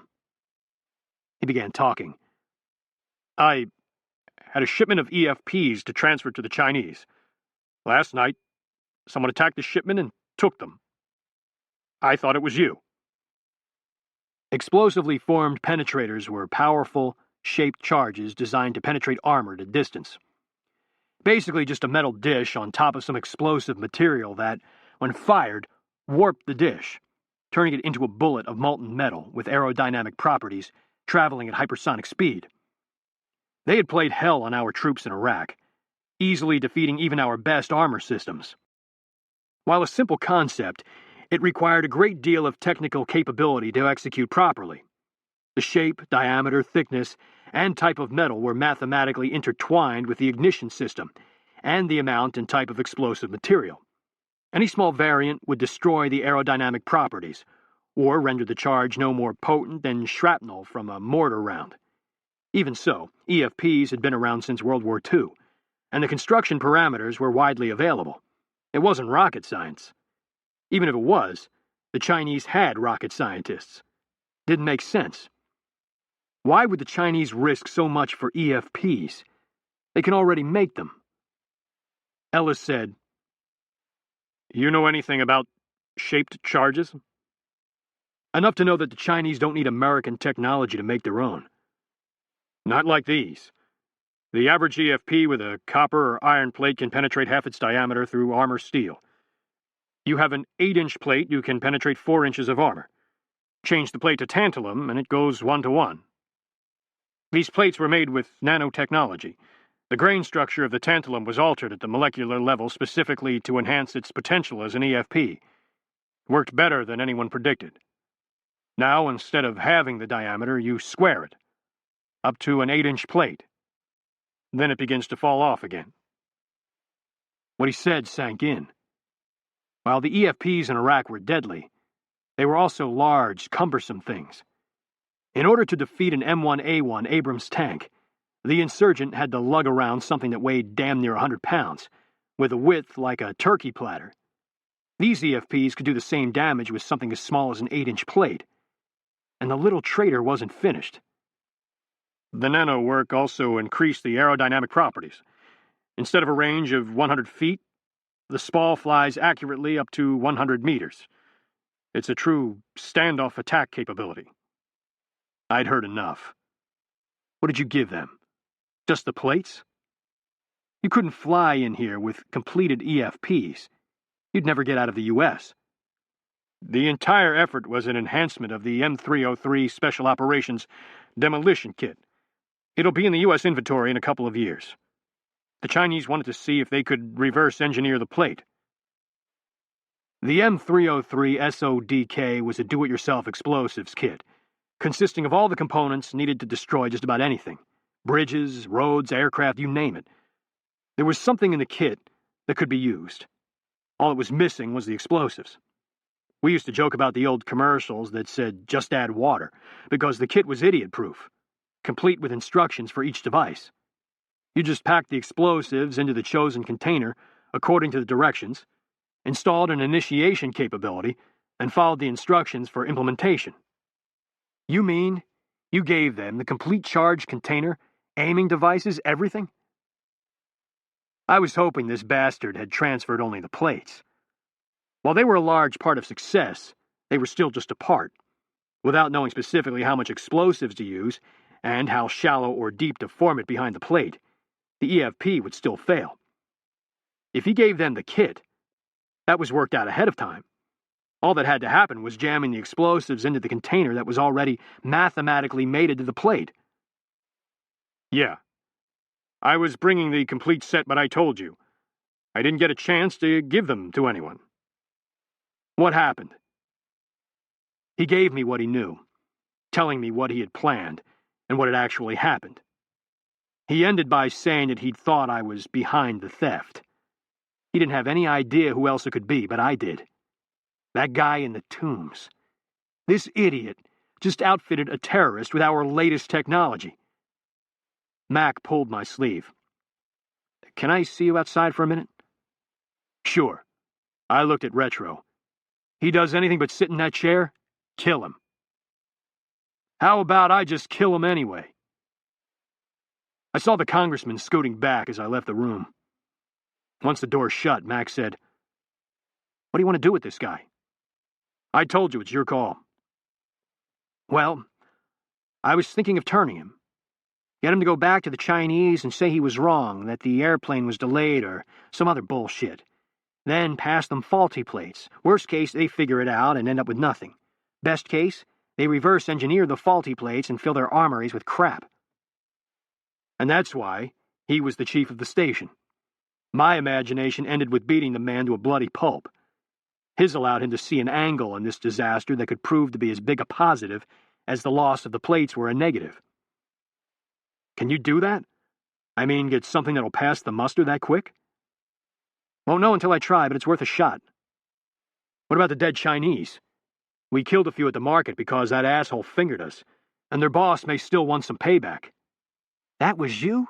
Jesus, you've got the entire agency spinning their wheels trying to figure out what the hell happened. He turned away, thinking for a moment, then said, I'll come up with a story and feed it to them. I can make that work.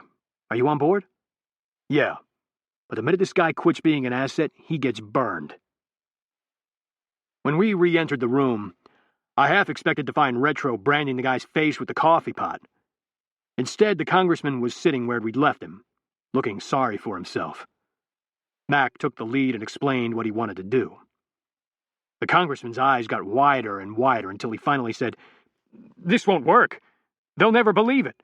They'll kill me when they find out I'm trying to trick them. I said, Looks like you're dead either way then.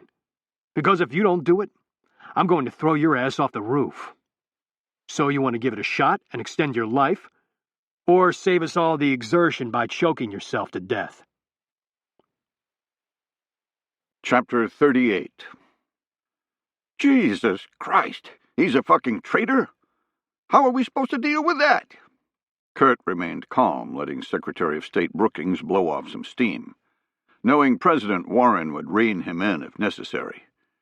It was clear that Brookings was becoming an issue on the Oversight Council, a man more concerned with the effect on his career should the task force become public knowledge than any judgment about how best to secure the nation. The mixing of traditional counterintelligence, a near-peer competitor like the Chinese, a U.S. congressman, and Project Prometheus was scaring the hell out of him. And he has a point. We're on the ragged edge of this whole thing showing up on Fox News. The Director of Central Intelligence said, Let me deal with that, he addressed the President. Sir, I'd prefer to talk to you offline. It's not task force business and doesn't need the Oversight Council. Brookings rolled his eyes again. The old sources and methods excuse, the DCI said. Actually, yes. There's a reason that rule was put in place.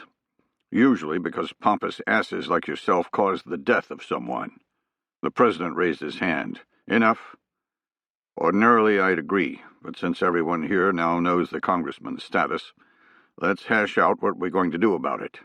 I don't want a bunch of guessing the next time he's on TV. The DCI grimaced, but relented. He relayed the plan with the faulty EFPs and the fact that the CIA would wring out of him anything and everything he had ever done against the United States. President Warren asked, And after that, are we going to arrest him or what? No, sir. If we did, the Chinese would suspect the plates. I'm also afraid that the whirlwind of media will uncover Pike and Decoy's little interrogation, and we can't have that come to light. Congressman Ellis has agreed to resign after we're through with him, and an appropriate time has elapsed. Kurt said, Are you kidding? That's it? He leaves office? The DCI smiled. Yes. After we find child pornography on his government computer, then find more in his house. He's agreed to plead guilty to kiddie porn charges and go to jail. If he decides not to, he knows we'll be seeking the death penalty for his treason. It's a good trade. Kurt blurted, That fucker killed my father. What kind of good trade is that?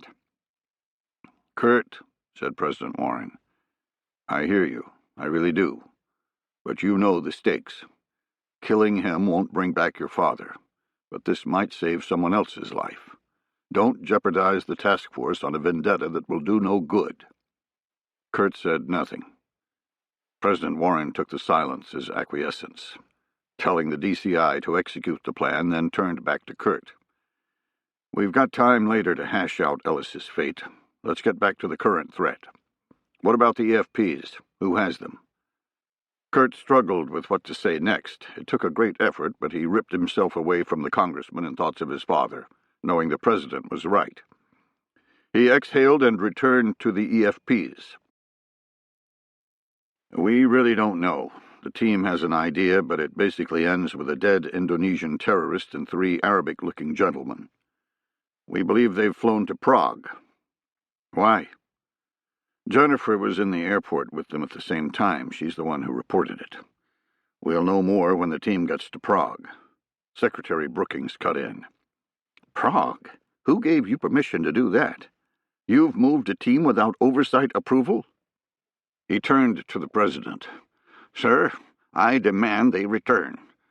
We haven't done any analysis on the Czech Republic at all.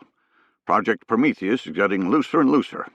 Why even have an oversight council if this guy, he jerked a thumb at Kurt, can ignore us? Kurt said, all I did was get them a task force aircraft. They had to have a way to get their kit through customs, and we don't have a lot of time to screw around. They won't do anything until we give them the execute order. They're just preparing the battle space for follow-on operations, if you give them permission. Secretary Brookings scoffed. What the hell does that mean? Preparing the battle space. That's just bullshit DOD mumbo-jumbo.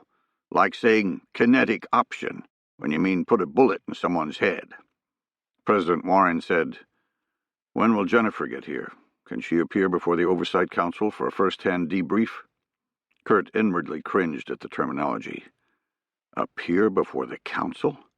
You mean, can she come talk? The way the president phrased it sounded like the council was going to start chopping heads, like all the other witch hunts that happened after 9/11. Sir, she's with the team. I thought she was coming home because she was sick. She was, but she's the only one who knows what they look like. Pike's convinced her to stay. President Warren took that in and said, okay, what's the team going to do when they get to Prague? Pull the thread on Noorden's Prague office if you give permission. It's all we've got. The director of the CIA spoke. Sir, I say let them investigate further. What we know for a fact is that a plane load of highly sophisticated demolitions is now out of U.S. hands. From the evidence, I think Pike's onto something. Let him go. Brookings chimed in. Why? They've got no evidence at all. Just a random sighting in an airport. Even the suspected terrorist we were originally tracking is dead. Let's say they do have the EFPs, and I'm not saying I think they do. What's the big deal? It's not like they're running around with a nuclear weapon. We need to use conventional assets. The threat's not worth the risk. Mark my words, this is going to end up on the front page of the Post. The DCI leaned across the table until he was inches from Brookings' face. Shut the fuck up. There's an attack on the way, and you know it. The intel is incontrovertible. If these guys have a way to stop it, let them go. Quit worrying about your own sorry ass. President Warren broke in. Stop it. We're all under the gun here, but there's no reason to start acting like this is our first dance. Kurt watched the DCI lean back in his chair, his face a mask of calm. The subtle admonishment had accomplished the president's goal. Even with the stakes, nobody wanted to be remembered as the guy who couldn't handle the pressure, least of all the Director of Central Intelligence. The DCI said, it may not be nuclear, but trust me, it's bad. President Warren said, what do you mean? Remember the covert action we did in Sudan a couple of years ago? The one where the rebels managed to destroy a Chinese oil refinery? Yes? What's that got to do with this? My operative used one of these EFPs to get it done, while it was still in testing. It was chosen because of its standoff capabilities. We didn't really look at its destructive power, but it ended up being significant. It ripped through the entire refinery. I thought you just took out a critical component and the rebels did the rest. We targeted a critical component. The EFP took out the refinery. Trust me, these things are deadly. If the terrorists are creative, we're looking at damage that rivals a WMD. Jesus Christ. Why wasn't I told about this? Well, you were briefed on the damage and the impact. We don't usually brief you on the tactical details. It wasn't kept from you intentionally.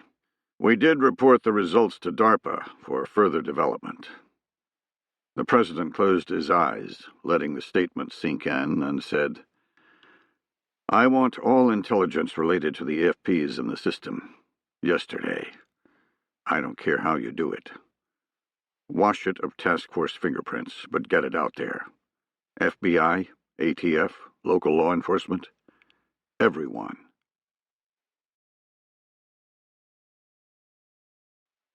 Chapter 39. I was thinking about ordering another drink to give me a plausible reason to remain at my table when Jennifer called. Her information surprising the hell out of me. Got one of them. He's leaving the hotel now. Pictures on the way. I pulled up the imaging software on my phone and saw an Arabic man with a thin, acerbic face and prominent ears that jutted out from the sides of his head like small wings. Which way? Hang on. Okay, he's headed east. Good work. See if you can get a facial ID on the others. Break. Retro, he's coming by you. Pick him up and slave his phone. Everyone else stand by. I was sitting at an outside patio just down the street from the suspected terrorist hotel, with the rest of the team at various other nearby locations, waiting to take over surveillance when I directed. I knew they were amped up, because there was no way we should have found the terrorists on our first attempt. As soon as we'd landed in Prague, I had the team start working Norden's office. We didn't have authority to do anything overt, but I figured necking down the terrorist location fell under the rubric of preparing the battle space. Naturally, I didn't ask permission. It was easier to ask forgiveness. And I knew by the fact that Kurt hadn't demanded an ops update that he didn't want to know what we were doing. We'd usually send a situation report when we hit the ground, but in this case, Kurt would be forced to tell me to stand down, so we both acted like a report wasn't necessary, which was really stretching things because we'd done quite a few operational acts in a short span of time. First, we'd taken a snapshot of the cell activity in and around the building that housed Norden's Prague office. As expected, there were a bazillion cell phones in use, but running a reverse lookup left only a dozen or so that were pay-as-you-go and not tied to a human. Once we necked those down, we simply analyzed which phones were talking to each other, figuring that the terrorists had to be in contact. That left 4 phones, all interconnected. We could have picked a phone and done some black magic to get it to tell us where it was located, provided it had a GPS, but the activity could be detected by the cell service provider and might lead to questions and an investigation into our cell phones, especially in a city with well-developed infrastructure, such as Prague. It was better to leave that as a last resort, so we did it the hard way. We spent a day looking at historical location patterns of the cell phones, plotting on a computer map each tower they talked to. We found the 2 spent the night within a tower footprint near several hotels. The other 2 had disappeared while we worked, either because they were turned off, had a dead battery, or, worst case, had left the area. Early this morning, we'd received execute authority from the Oversight Council to develop the situation, which was military speak for, I don't know what the hell to tell you, figure it out. I had no problem doing that, since it pretty much gave me carte blanche to do whatever I thought was necessary, as long as I didn't get caught. My plan was simple: locate the Arabs, then follow them until we could confirm or deny terrorist activity. We took our best guess at which hotel the men might use inside the cell tower footprint we'd found, then put Jennifer in it, the one person who knew what the suspects looked like. I figured it would take several stakeouts at different locations before we hit the jackpot, and had planned for a week to simply locate them, but we'd gotten lucky on our very first one. My little hands-free earpiece crackled again. Pike, Retro, I have eyes on Jug Ears. Camille broke out onto the street and was blinded by the sunlight. He waited a bit, letting his eyes adjust from the gloom of the cheap hotel they'd found. The man on the phone had given him strict instructions to follow, a connect-the-dots travel pattern designed to sniff out whether he was helping the police, either wittingly or unwittingly. He didn't mind at all, and in fact appreciated the professionalism being shown for their initial meeting. His first task was to board the metro at the Nemesti Republiki stop, headed towards Zlitin. Apparently it was somewhere nearby, just through a hideous black monolith of stone, called the Powder Tower. Finding that was easy enough, as the tower dominated the landscape. Passing through the gate, walking on cobblestones from the 13th century, he ignored the calls from the barker, dressed ludicrously like a soldier from the Middle Ages, urging him to see Prague from the top of the tower. Entering a large square bustling with people from all nationalities, he spotted the Republiki Metro sign across the street. Retro waited until the Arab was past him, facing away before getting up and following. Staying a good distance back, he never once paid any overt attention to the man. Once they were through the square and across the street, both walking with the natural flow of traffic on the cobblestone sidewalk, he pulled out his phone and began manipulating the touch screen. The phone itself looked exactly like an Apple iPhone, but the similarities ended after the Apple logo. Instead of Facebook or YouTube, the phone had a wealth of applications designed to enhance task force capabilities. One was a Blue Force tracking program interconnected with all team phones, which allowed anyone on the team to know in real time where the rest of the team was located, thereby facilitating rapid decision-making on the fly. A new addition to the application was the ability to covertly inject it into another phone via a Bluetooth wireless connection, whereby that phone would appear as an icon as well on the scalable moving map. Retro figured he could make a fortune if he sold it on the open market. Surveillance? Why, yes, there's an app for that. Getting within 30 feet of his target, he started the scan and picked up more than 40 cell phones within range. Scrolling down until he found the terrorist number, he locked onto it, interrogating the phone for Bluetooth connectivity. In short order, it registered, and he hit the key sequence to inject the application. His target reached a corner and turned right, causing him to lose visual contact. He quickened his pace, but not so much that he'd stand out. Reaching the corner, he rapidly searched the area, knowing that if the target phone got too far away, it would break the Bluetooth connection and thus the download. He caught a glimpse of his quarry getting on an escalator to the metro. He waited a beat, then followed. He entered a well-lit tunnel on possibly the longest escalator he had ever seen. It stretched so far out in front of him it gave him vertigo. 10 steps below him he saw the Arab. Worried about losing the cell signal underground, he gave a verbal update. Jug Ears is headed down to the metro. Republiki stop. I might lose coverage down here, but I'll be able to complete the download while we ride together. Pike came back. Roger all. I'll leapfrog to the next station headed south. Buckshot, you take the station to the north.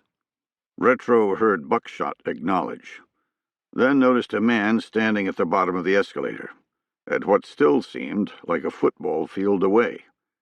The metro itself was deserted, with nobody coming up on the opposite escalator, and only him and the target going down. The man was looking at them both. Shit. Perfect location to see if he's being followed. He's being washed. He came back on the net. Pike, target might have help. I'm being eye-fucked hard. You burned? Not yet, but I will be. I'm at turn 2. If this guy's deliberate, he'll know something's up if I stick with Jug Ears. Retro knew the easiest way to spot surveillance was simply to see the same person over both time and distance. He'd now made 2 deliberate decisions along with the target.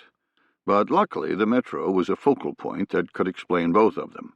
Getting on the metro with Jug Ears would be okay, but getting off and continuing to shadow the target would be turn 3 and 4. And if this man was conducting counter-surveillance, the game would be up. Pike said, Okay, I'm at the Mustek station. If he comes this way, I'll get on and pick up the target. You get off. Buckshot, you do the same if he heads the other way. Copy? Roger all. Retro finally reached the end of the escalator, buying time by acting a little confused and looking at the wall map until Jug Ears had committed to a train line. Finally, he went left toward the Mustek stop. Retro gave him a moment, then followed. Behind came the man at the escalator. Stand at the bottom doing nothing, then decide to ride? He checked the download bar on the phone, and saw that he'd injected only half of the application. Shit. I need to pass this phone to Buckshot or Pike.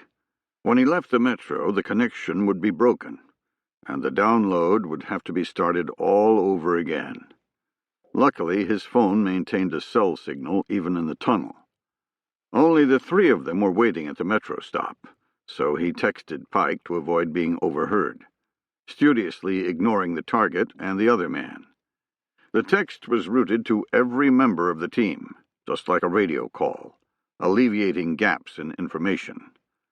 Moose decks the stop, and I'm fairly sure the other guy's counter-surveillance.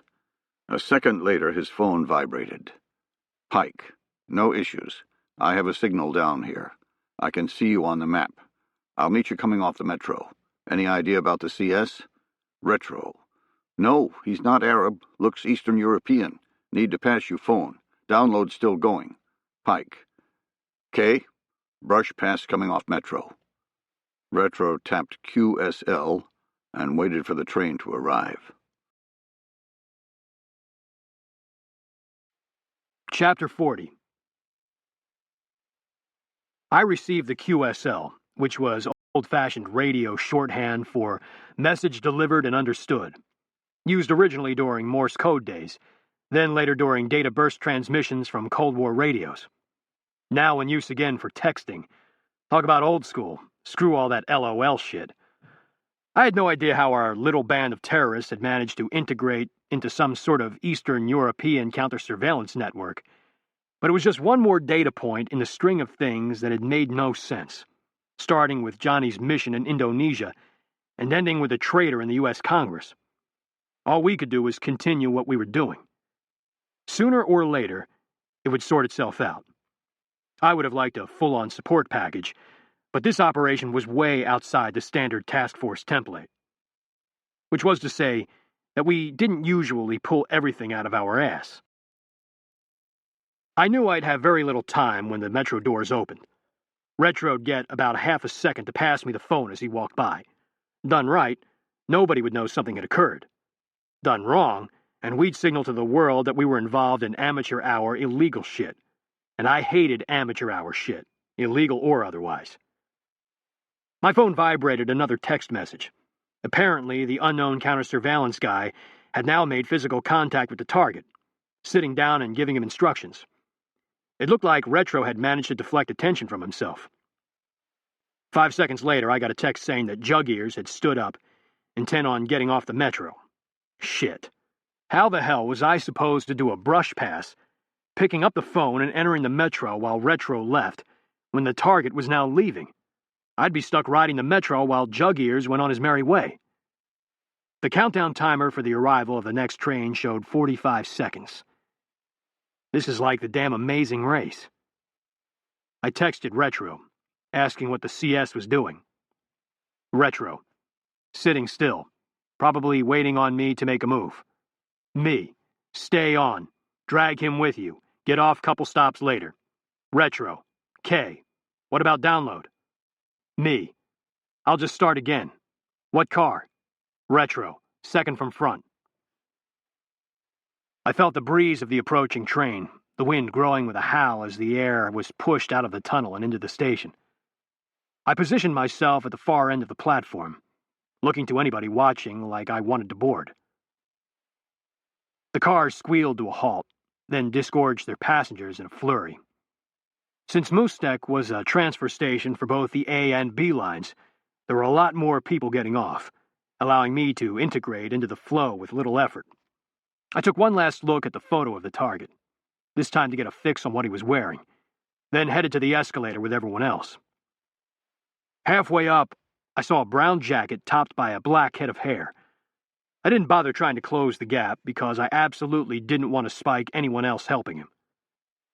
Getting to the top of the Disneyland length escalator, I had two choices. Either go outside or transfer to the B Metro line. I chose outside, knowing if I missed him, I could redirect Buckshot to the next stop on the other line and hopefully pick him up again. Worst case, we still had the anchor of the hotel. The Moostek stop exited right out onto Wenceslas Square. A walking promenade that a couple of decades ago had filled to capacity with angry mobs marking the end of communism in the Czech Republic, without a shot being fired, but nowadays was the heart of shopping in Prague, full of cafes and department stores. It was a beautiful day, the air crisp enough to make me appreciate the warmth of the sun on my face. The square was teeming with shoppers and tourists, causing a sliver of alarm. Too many people. I'll never know if he took the other metro line. I considered going back down to the train, but decided to check out the area first. I pulled the trigger on Buckshot, getting him in position at the Staromiestka stop near the Charles Bridge, then did the same with Decoy on the other end. The only good thing was that the same crowds that made it hard for me to track jug ears made it very, very hard to do surveillance detection work. No way could they be sure someone wasn't just a dumbass tourist bouncing around. Which means they'd have given him directions out of this place. I rapidly looked around and saw multiple little alleys leading away from the promenade. I took the first one I could see and began winding my way through the maze that was Old Town Prague, with single-lane roads, cut-throughs, and cobblestone alleys the norm. I was sure I'd missed him, when I saw him lazily strolling down a side street that had to be as old as the tombs we'd seen last week. I braked a little bit and matched his stride, casually noting anyone who might be watching his back trail.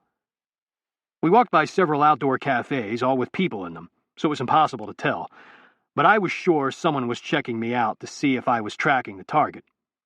There was no other reason for him to be channeling and stair-stepping like he was. It was all designed to flush out surveillance, and all I could do was continue to follow, maintaining my demeanor and ignoring the target as much as possible. I saw nothing unusual. The people were all laughing and talking, enjoying the sunshine. I had the same surreal feeling I always got on operations such as this. I'm out here tracking a killer. Everyone else is drinking beer. It seemed like there was a pub every 15 feet, all with outdoor patios. There was no way I could ascertain if anyone was working with him, although if they were probably drunk. I got within 30 feet of the target and interrogated his phone. I achieved a lock with his Bluetooth, starting the application download again. He continued his little stroll, eventually breaking out into the tourist mecca of the Old Town Square, with the astronomical clock and Old Town Hall, along with dozens of locals begging for attention at various attractions. He went through it to another small alley, heading toward a booth that advertised bus tours. I let him get inside the alley, but didn't follow when he stopped at the booth. No sense in pushing my luck, since there wasn't anything else in the alley and I'd stick out like a hippie at a corporate retreat. I stopped short at the square, next to a local beggar on his elbows and knees, prostrating himself in stoic silence, his grimy hands outstretched. I dropped some coins into his cup and watched the target. He was talking to the man in the booth more than was necessary for a bus tour. Eventually, the man handed him a map of some kind. I checked my phone and saw the download was just about done. Out of the corner of my eye, I sensed rapid, hostile movement. The beggar. I whirled, raising my arm against my head and ducking, but not quick enough to evade the strike of the beggar's coffee cup shattering against my skull. I reeled back out of his range, clearing my head before he got a chance to hit me again. He closed the gap, seemingly for the kill, but I was ready now, and this drunk's gonna regret picking this fight. As soon as he came within range, I batted his hands away and stunned him with 4 rapid jabs to his face, as if I were working a heavy bag, left, right, popping his head back and forth like a paddle ball on a rubber band. I followed up with a side kick to his upper thigh, using all of my weight behind it. He bounced off the wall he'd been kneeling against, the pain radiating through his face. He looked over my shoulder at something. Bum reinforcements on the way. I rotated until my back was to the wall, seeing nobody else coming to help. He pantomimed a fake like a high school kid, alternating his hands back and forth, as if I would fall for something that stupid, then looked down the alley again. Inexplicably, he took off running. What the hell? I did nothing to stop him, more concerned with whether I'd spooked my target in the commotion. When I looked down the alley, he was gone, and it dawned on me how stupid I'd been. I glanced at my phone. At least the download completed, you jackass. All elements, this is Pike. Target has active counter-surveillance now. I was just given a diversion while he slipped out. The phone's loaded, but I'm burned. Pick him up, but stay very, very loose. I passed the code to unlock the target on our Blue Force application, then waited to see who'd get to him first. Minutes later, my headset sprang to life. Pike, buckshot. He's headed across the Charles Bridge. I've got him on the map and can see him walking away. Use the map to maintain situational awareness. If you lose him visually, let him go until you can reacquire without getting burned. All other elements vector in. He's stopped and receiving a call. Okay, now he's dialing someone else. I was sure he was getting the next instructions, but with the application it wouldn't matter now. Run around all you want, asshole. Jennifer came on. Pike, other targets are leaving the hotel. Oh boy, here we go. Get a photo and launch it to us. Already done, but they've got their bags, they're leaving for good. Motherfucker. We were now losing our anchor spot, leaving us with jug ears for a thread. A single point of failure that I didn't like, but I didn't want to spook the other targets. Let them go, don't burn yourself. We've still got jug ears. They'll link up again. 3 minutes later, Buckshot came back on. He's getting into one of those open-air tourist cars on the other side of the bridge. He's being taken somewhere. Fine, let him go. Regroup back. Pike, the driver just took his phone. He threw it in the street. They're driving away. Our single point of failure just snapped. Break, Jennifer. Interrogate the other target's phone. Get on them. I knew it was too late, but figured it was worth a shot. She came back sounding like it was her fault. They're gone. I've lost them. I felt like punching the wall next to me. Not only had we lost our targets, and maybe our only chance to recover the EFPs, but now they knew we were tracking them, and they'd thrown away the cell phone, so we couldn't even use the high-risk technical capability we had to track the Arab. I was hard-pressed to imagine how it could get any worse, and I had nobody to blame but myself. I wished I'd really taken it to that fake bum. Meet his ass again, and I'm gonna rip him apart. Chapter 41. Suffering the indignity of a full-on body search, Camille offered no resistance, noting the security surrounding the person he was to meet. All were rough-looking men, and none had lowered their weapons, even after he had given them the introduction letter provided by Rafik. Paranoid. He was deep in the Czech Republic countryside, 1 hour outside of Prague. The only structure a large stone house rising through the morning haze 1/4 of a mile away. Completely on his own. He could feel the sweat build under his arms despite the morning chill. They could bury me out here, and no one would ever know,